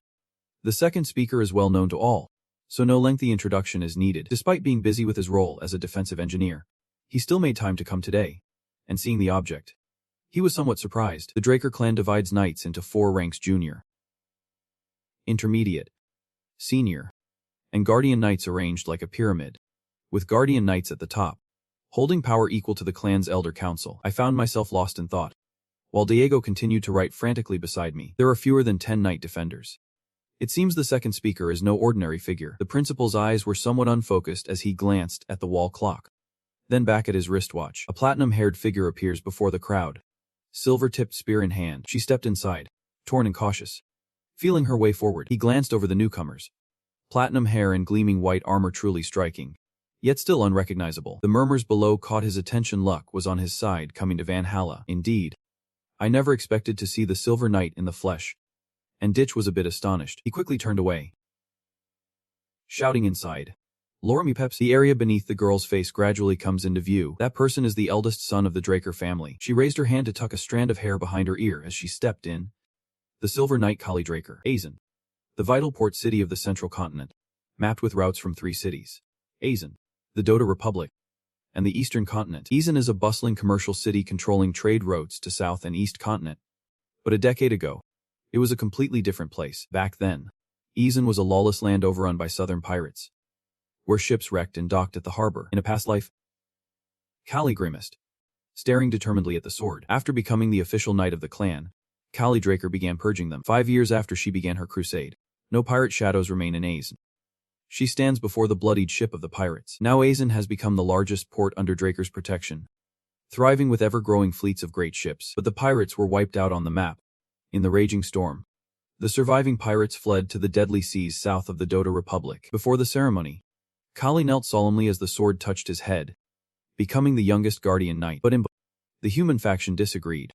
A prestigious title even able before regression never achieved. Back to reality, Kali stood at the podium, looking down at the noisy students below. Jack looked at her with hesitation, thinking to himself, though he knew she was an important figure, he never expected her to be his own eldest sister. Her face darkened as she gripped the podium tightly. She was the very rival vying for Abal Draker's inheritance. Jack sat on the armchair, looking down at her. I did not recognize her either, because before the regression, Kali Draker had changed. Kali furrowed her brow, sighed deeply, then impatiently tapped her fingers on the table. Finally, the commanding sound fades away, and all falls silent. The terrified students trembled like leaves. As silence fell over the space, Jack glanced at the trembling students around him. Everyone was shaking with fear. How could a guardian knight be so small? Below, Kali frowned in displeasure. Despite the lecturer's arrival, the atmosphere remained heavy and suffocating. Valhalla, where I graduated, was never like this. If the elders saw you now, they would surely shake their heads in disbelief. She looked toward the fearful, reluctant crowd and added, "Do you think this peace came easily? It was paid for with the blood and sweat of our ancestors." She insists that understanding with your head alone means nothing. Only action creates value. Got it. Even Jack ended up smiling foolishly, realizing. So that is how it is. Below, Kali pounds the table with passion, delivering a powerful speech training to the point of sprains. Steel discipline, and a noble knightly spirit. Only with all these can one be a true knight. Your comments are really long-winded. After class ended, he walked across the campus, the murmur of voices still echoing around him. This is a total nightmare. Indeed, I also miss Duck's lectures so much. He watched them shove their hands in their pockets, thinking to himself, her advice was not bad. But those knave students just did not seem to get it. His eyes squinted. And by the way, the name's Daigo. Earlier, Digo waved and smiled excitedly at him. Sorry, Bro. 5 hours of composing music have set my soul on fire. I have already finished guiding Valhalla. Go ahead. Ziki muttered to himself. Just like that. Walking away. Then he looked around too. But it was kind of interesting. The coming days will be busy with talent recruitment and life in Valhalla. Or seize this moment to visit the Terrakan Security Library and uncover its secrets. Right after. He eagerly stepped forward. Shall we go then? Someone's watching you from behind, she called out. Zik Draker. And Zek's body froze at the sound. Kali steps forward with an offer. Asking. Could you spare a moment? He turned back to look at her. Then they arrived at Valhalla's training arena. Each standing on opposite sides. Kali draws the sword. Eyes cold ice. Zek's eyes wide. Brow furrowing. The sword gleams with a blue light that is the Mitran sword that Than Kwok gave. He thinks of the Than sword in the Red Forest. Than Kwok once struggled with piracy near Eisen. But thanks to Kali, peace has somewhat returned. She thought of the silver armor. They had gifted her the armor, and pure 100% Mitran steel. She wears the priestess robe and wields the long sword. Venturing into many battles, the Silver Knight's emblem of hers originates from this very attire. She challenged me. Show me your full strength. Hearing that, he closed his eyes and twisted his arm. Then Van went to the back to start up. So she wants to fight. So she already knows the rumor that I have reached the Blue Realm. Without hesitation, he drew the sword of purity from his back and plunged it into the ground, gripping the hilt tightly, reluctantly drawing Van Kim, fully aware of the immense power within. Next, he raised the green sword, which glowed as he looked at her with determination. Then sorry, I told myself, that won't happen. His eyes filled with calculation. Brow furrowed in thought. If I reveal all my talents, not just to her but to others watching, it will do more harm than good. Explain this. The Draker family has rules: strong dominate the weak. Achieving the blue rank at 15 is an unprecedented feat. If I reveal my true strength, Simon the succession battle will try to kill me, and the clan leader will do everything to control me. Never thought I would be bound by my own clan, turned into a mummy. No rush once you reach chieftain level. It is never too late to reveal your hand. Brother Jiang, get ready to strike. All I need is the prestige of this superior clan. I will never let them control me. Immediately, they clashed, swords sparking like fire. Their eyes locked in a fierce stare. The sword was sheathed, leaving him wide-eyed in surprise. She slashed the sword down, their faces inches apart. Eyes darken as he looks down at his sword knocked to the ground. Then Kali's sword grazed his face, drawing blood. The system has acknowledged the request to temporarily disable the healing element skill. His eyes darkened, feigning panic. Thinking the opponent was a guardian knight who could detect healing elemental skills. He recalled the match against Duck before. He glanced at him with a smirk. How did you recover so fast? He furrowed his brows and glanced at him, a quiet resolve stirring within. He would never repeat the mistakes he made with Duck. Kali's gaze relentlessly charged at him, and he instinctively stepped back. Then she swung her sword backward, seizing the chance to strike. The dark figure lowers his sword. A slash from Kali sends him flying backward. Standing on the ground in shock, she stared at the sword still flashing in his hand, her shoulder cut and bleeding. As expected of the Crimson Realm, forcing my power into the blue spectrum against a Crimson-level opponent is truly exhausting. Kali leaps up, striking down from above. While Jik grits his teeth and looks up, she swung her sword back to gain momentum, and he raised his sword as well, striking down with a slash. The flash of the sword blocking the strike surprised her slightly, and he glanced at her. A massive explosion roars, smoke and dust engulfing the surroundings. Their swords still clash with the fire of ages. Kali observes. If it were an ordinary sword, it would have snapped in two by now. Her eyes, cold and unyielding, stared down at the enemy kneeling on one knee, sword planted firmly on the ground. Kali praises. Well done. Your sword is sharp. He looked toward her too, hands trembling, teeth clenched tight. The fire ignited, and the two bodies sprang apart, keeping their distance. He watched her wipe her face, breathing heavily, thinking it was a bit reckless to force his sword down to match the blue rank, just to fight her red armor. She is so cold. Do you really think keeping this distance is safe? Seeing that, Jik also looked up, full of confusion. His eyes widen in surprise as he looks down at the blue light beside him. I completely forgot. Before earning the title Silver Knight, Kali Draker was known as the Power Sword, for her blade swung like a giant sword. Immediately after, Kali swung his sword, slicing through the thick fringe on the enemy's shoulder, leaving him momentarily stunned. Clenching his teeth, blood trickled from his mouth as he struggled. The sword flew from his hand. The last step on the wall above shattered and fell apart. The sword flew out, embedding itself in the ground as dust and smoke blurred the air. Glancing at the situation, a bit confused. Damn. The force control was not good enough, but she stared wide-eyed at him through the smoke. Blue lights and fading smoke swirl as the old man stumbles out of the pink hole, his hand tapping the wall. Then doubting, I acted like this, thinking it should be fine. He raised his hand to wipe his chin, smiling at her with a strained face, silently thinking, Miss, are you even a little satisfied? The scene around is filled with rubble and smoke. Callie looks at him with slight surprise, sheathing her sword and praising. Impressive? Jik's body trembles. Teeth clenched, struggling to push off the rock behind him and rise. She insists you withstood that strike beyond all my expectations. Then she furrowed her brows, nodded decisively, and finally looked up at him with determination. Actually, I have something I want to ask you on this side. Jik quickly falls to the ground. Callie is startled by the sight. She rushed over in panic. Jik, are you okay? She clings to Gik, struggling to hold him close. He grips her arm, face twisted in pain. Damn it. The suffering is overwhelming. She screamed. Have you overused the light energy? Next. Callie rummaged through the bag and opened the lid of a medicine bottle, then poured it into his mouth. This is the finest recovery potion of the clan. Drink it slowly. His body was enveloped in a red glow as she gently laid him down on the ground. She has been notified. The admin's request confirmed. The classroom skill recovery multiplier is now continuously active. Squinting, I size up the situation. This should be enough to avoid suspicion. Reactivating the recovery rate that was once paused. It is all a setup. I thought as I drew my sword just now. I deliberately let the strike graze me, instead of counterattacking.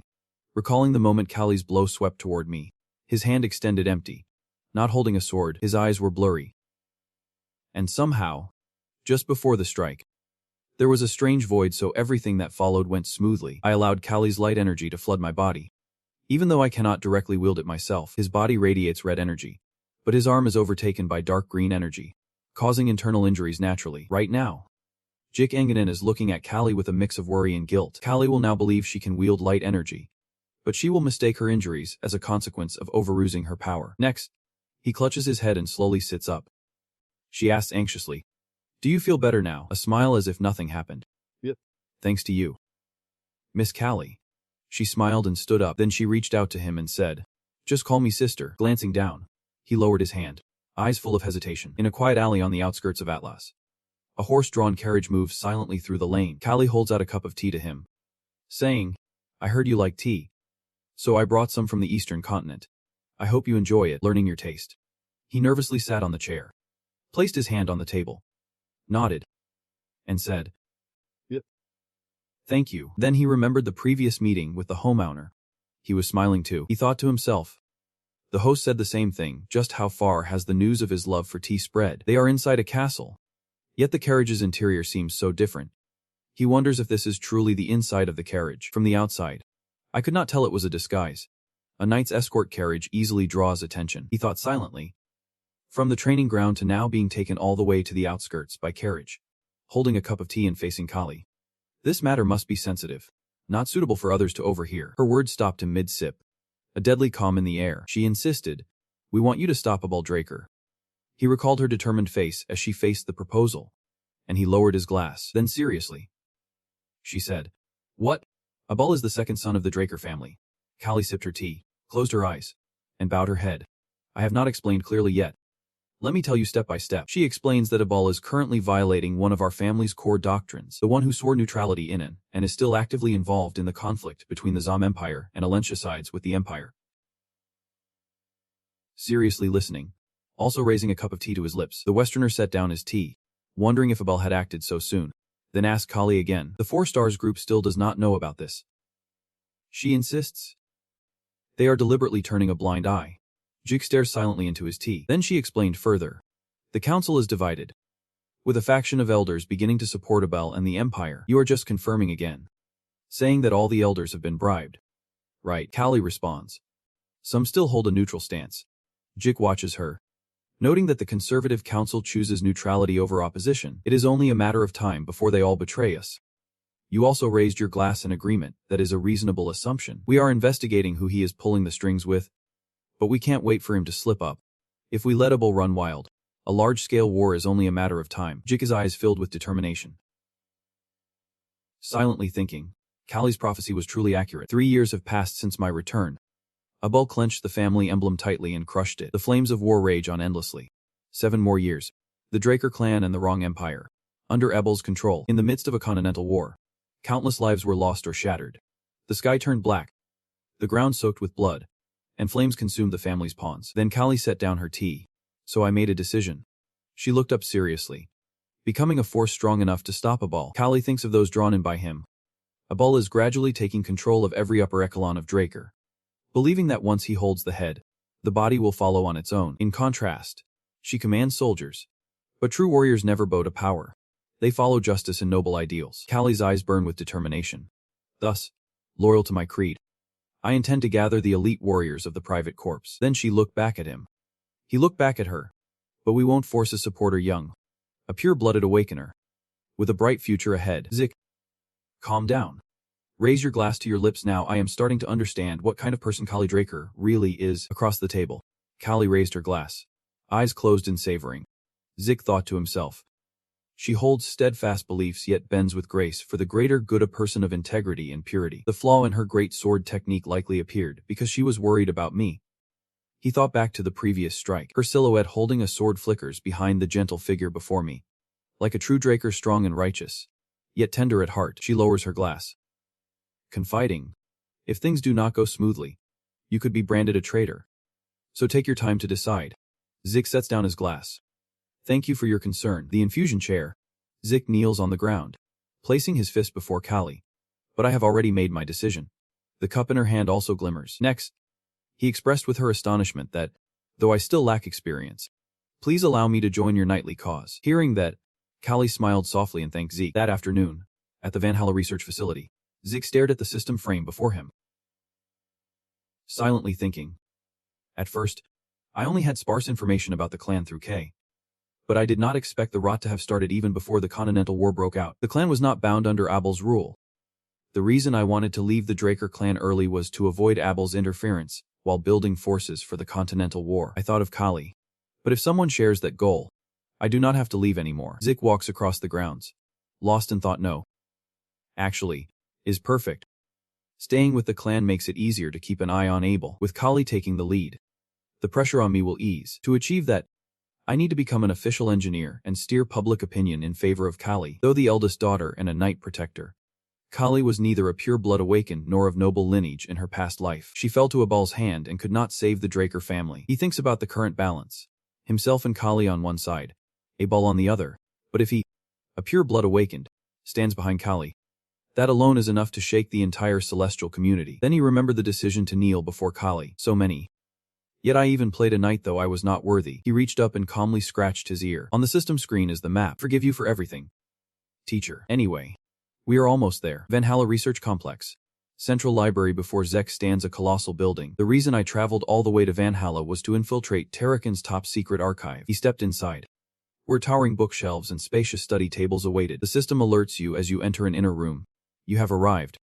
Zek looks around suspiciously. Is this the secret archive? The scene fades out, his face tinged with disappointment, as he reaches out to the books on the shelf. Really? It is way worse than I expected. Tay gently touches and reads the titles on them.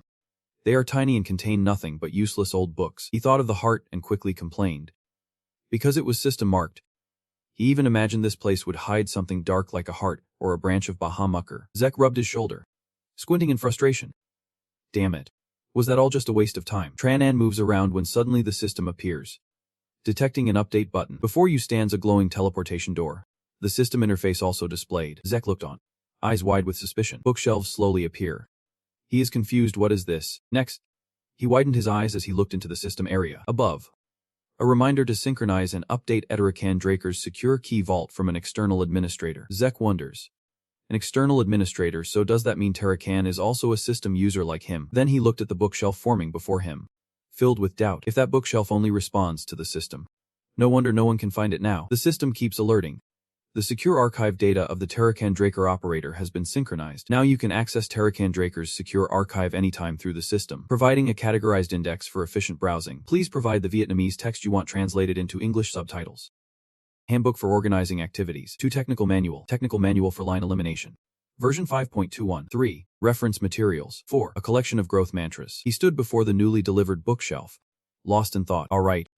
I will deal with these complicated things later. Honestly, the titles sound pretty mediocre. System. Find me what will help me grow the most right now. System confirmed. Administrator's request recorded. A permission matching the administrator's request has been found. He looks at the glowing book on the shelf. Is it this one, with the power of law in hand? Harbors some doubt about the true essence of the dragon sword technique. Then he shook it back and forth, looking around, never having heard of this subject before. To see. The author is. His torn eyes filled with astonishment. He thought of the knight, the closest retainer of hero King Kaiser. His eyes filled with doubt, furrowing in disbelief at the truth. Inside the hallway, sunlight streams through the window, illuminating an open room bathed in light. On the table, someone is writing with a brush. As I long to reveal the reason that fuels my creative spirit to craft this ultimate technique, he sat beneath the candlelight, solemnly writing the words. The bond between the river and humanity began with the great hero Wang. Though fragile, humans can forge pacts with supreme beings called the Dang. Yet the Dang do not aid humanity for noble reasons. He grasped every word. A simple lament for humanity's plight, weak and deprived compared to other races. Towers sprouted on the table like mushrooms. And from there, the number of fake contracts skyrocketed rapidly. And around them, a civilization and independent one flourished brilliantly across the continent. Yet, it is precisely this extraordinary growth that fills us with unease. As he contemplates the terrifying nature of the species within, I fear the Loi Dung. If such a superior species aids humanity solely out of hidden motives, he thought that the gears of human life, once set in motion, could just as easily turn against us and destroy humanity at any moment. And if that fear becomes reality, and the flames of humanity ignite, then mankind will surely face extinction in just one night. Unable to resist, he sat solemnly at his desk rewriting these lines. For that reason, I began seeking a way to fight the lineage. Then he thought, the first thing that comes to mind is magic. But magic is actually the first gift that the gods gave to humanity. The Talon laid its hand upon the human heart, drawing a circle around it. Though the human heart could not wield magic, the Talon etched a magic circle into it, allowing humanity to still use magic. He thought of Kaiser, and so use magic against the currents. Like wielding the current's own power to fight them, a completely absurd act. Next, I thought of finding the elemental power of Hero Vong, a strength that even the river fears, swirling within his body like the force of icy water. However, that power is reserved for those with the blood of the fairy royalty. With piles of papers on the table, I devoted all my efforts to finding a new power that belongs entirely to humans, surpassing human limits. From the original northern swordsmanship to the mystical power of the East, a cup of tea and countless books appear on the table. Ironically, the one who wholeheartedly aided me in this research journey was Kronos, the Hero King's wish. The other person's body glowed with blue energy. When I asked why, Kronos said he did it for pleasure, but in his eyes, I saw the toll of a long research process. And finally, Kronos and I discovered a new source of power called the aura, not magic, but the one power only humans can harness and wield. The hero sword lies beside the book he created. After uncovering that clue, when Hero Vong departed this world, I devoted my mind entirely to studying the aura. He studied the marks on the worn books. Soon, his research bore fruit. I have compiled all knowledge about aura from its concept and operation to sword techniques, using it into the ultimate dragon/technique. While the people around move through the city, adorned with jade all over their bodies, he still writes cautiously. Fortunately, as I pen these words, the fear of humanity's betrayal has yet to come true. But I am certain, one day, this swordsmanship will become essential for humanity. He insists that whoever uncovers this secret, I long for them to understand my true wish and dedicate themselves to mastering it to save humanity. While the fan keeps blowing cold air, Jack stood before the bookshelf, muttering the last few lines. Fortunately, up to the moment I write these words, the fear of a lineage betraying humanity has yet to come true. But we believe that one day, this swordsmanship will become essential for mankind. Of course, the system frame popped up, catching his attention. Mission accomplished. The successor of Satan masters the sword technique. The dragon sword art of the sword Saint Satan Drago. A 3-month deadline. The reward for the Kronos King's treasure coordinates mission, he exclaimed. It appeared right after I finished reading, shelved the book, stared intently at the system frame. Muttering, the treasury of King Kronos must hold treasures beyond anything I have ever seen. He now stares intently at the system board, lost in thought. Only 3 months left. But is this even harder to master than elemental swordsmanship in the coming days? I must devote all my heart and soul to mastering the dragon sword technique. Then he looked back at the system board, turning away from the bookshelf full of doubts, and thought, Satan was indeed right. In his mind, he imagined dragons filling the sky, bringing death, though he had no idea how long it had been since the age of the heroic kings. But everything unfolded exactly as they had feared, leading to the war for humanity's liberation. Then he looked up and made a proposal. System, is there any useful information in the secret archive, like Tarakan's journal? It responded, confirming the admin's request and locating a relevant document, replaying the magical footage from Tarakan's diary. He stands in a room, suddenly transported to a desolate desert. Lost and bewildered, his eyes scan the room warily. The space around him is shifting. He stood there, recalling the moment he was inside the system's space. like when booting up the newbie tutorial. When everything suddenly glitched, at the peak of the void, a blinding light appears. Standing alone in the desert, he looks around in confusion. Where is this place? His eyes blaze as he spins around to face the light behind him, seemingly a space created by the system. I aimed the flashlight at the golden glow shining brightly behind me. His feet stepped back. The dragon roared. And Ditch was startled at once. The system alerts, activating the indomitable spirit skill. His face pales in fear. Body trembling. Eyes wide as he stares at the dragon so real it feels like reality itself. Before him, a massive dragon struggled on the sand. Unsurprisingly hailed as the pinnacle of all beings in the past. Behind, a voice echoed, making him glance back. An old woman. The shadow of the dragon fades away. He looks up in surprise. It turns out, it is the evil dragon Hammett. Behind him, another figure approached, and he glanced back at the stranger, someone whose presence he had not sensed until they spoke right behind him. The silhouette of that figure, cloaked and elusive, is a monster unlike any I have faced before. A person's body passed right through him, leaving even his dreams confused. He raised his hand cautiously, watching the other man who just walked through him. Could it be that this time he is merely stepping into a memory preserved as an image? And now, the scene unfolding before us, recorded in Tarakan's journal. Is it the dragon rising to roar at that figure, halting the legendary battle between the dragon slayer Tarakan, Draker, and the Hammett woman? The dragon leaps into the sky, claws ready to strike. His eyes widen with excitement. The battle once told only in stories was about to unfold right before him. Her feet dipped into the vinegar beside Tarakan, who remained calm, watching silently. The dragon's eyes flash with urge. What are you waiting for, Tarakan? Their silhouettes fade into the mist. The other man's face darkened, expression unreadable. Silent. The dragon mocks me. Truly disappointing. The one I once chose as my contract bearer. Now the space grows dim and unclear. He widened his eyes in confusion. What was that? Jack's mind raced, eyes wide with disbelief at what he just heard. Tarakan is the false covenant of Lady Hammut, like Khazir and Kronos. He calmed himself, clenched his jaw, and looked up. The so-called legend of the dragon slayer Tarakan destroying Hammett. Could it be true? His eyes, filled with haze, gaze into the bleak, misty expanse ahead. Then he turned his head to look around, the space gradually becoming undefined. Jack Head wakes up in panic. How did everything suddenly change like this? Across the river, a crowd is talking, and he stands behind, struggling. Honestly, I could not hear a word they said. Head called. Is there no way to fix the system? It keeps showing a message, unable to verify the admin's request. Jack clenched his teeth in helplessness, his eyes wide with shock. Then he glanced back at the other man, his face unclear, standing motionless. He recalls Khazir's words in the temple. What? The covenant can strike down a false covenant. Haha. That is ridiculously unbelievable. He sits below. Looking up, he sat cross-legged in midair, flicking his fingers, eyes closed in denial. A vow never to betray humanity. Inside the cave, his voice was clearer. But if there was betrayal, the space would be stained with streaks of purple blood. Tarakan's sword slashed across the body, making blood spurt wildly. You can only hear Kaiser's voice in your mind because it comes from the contract holder.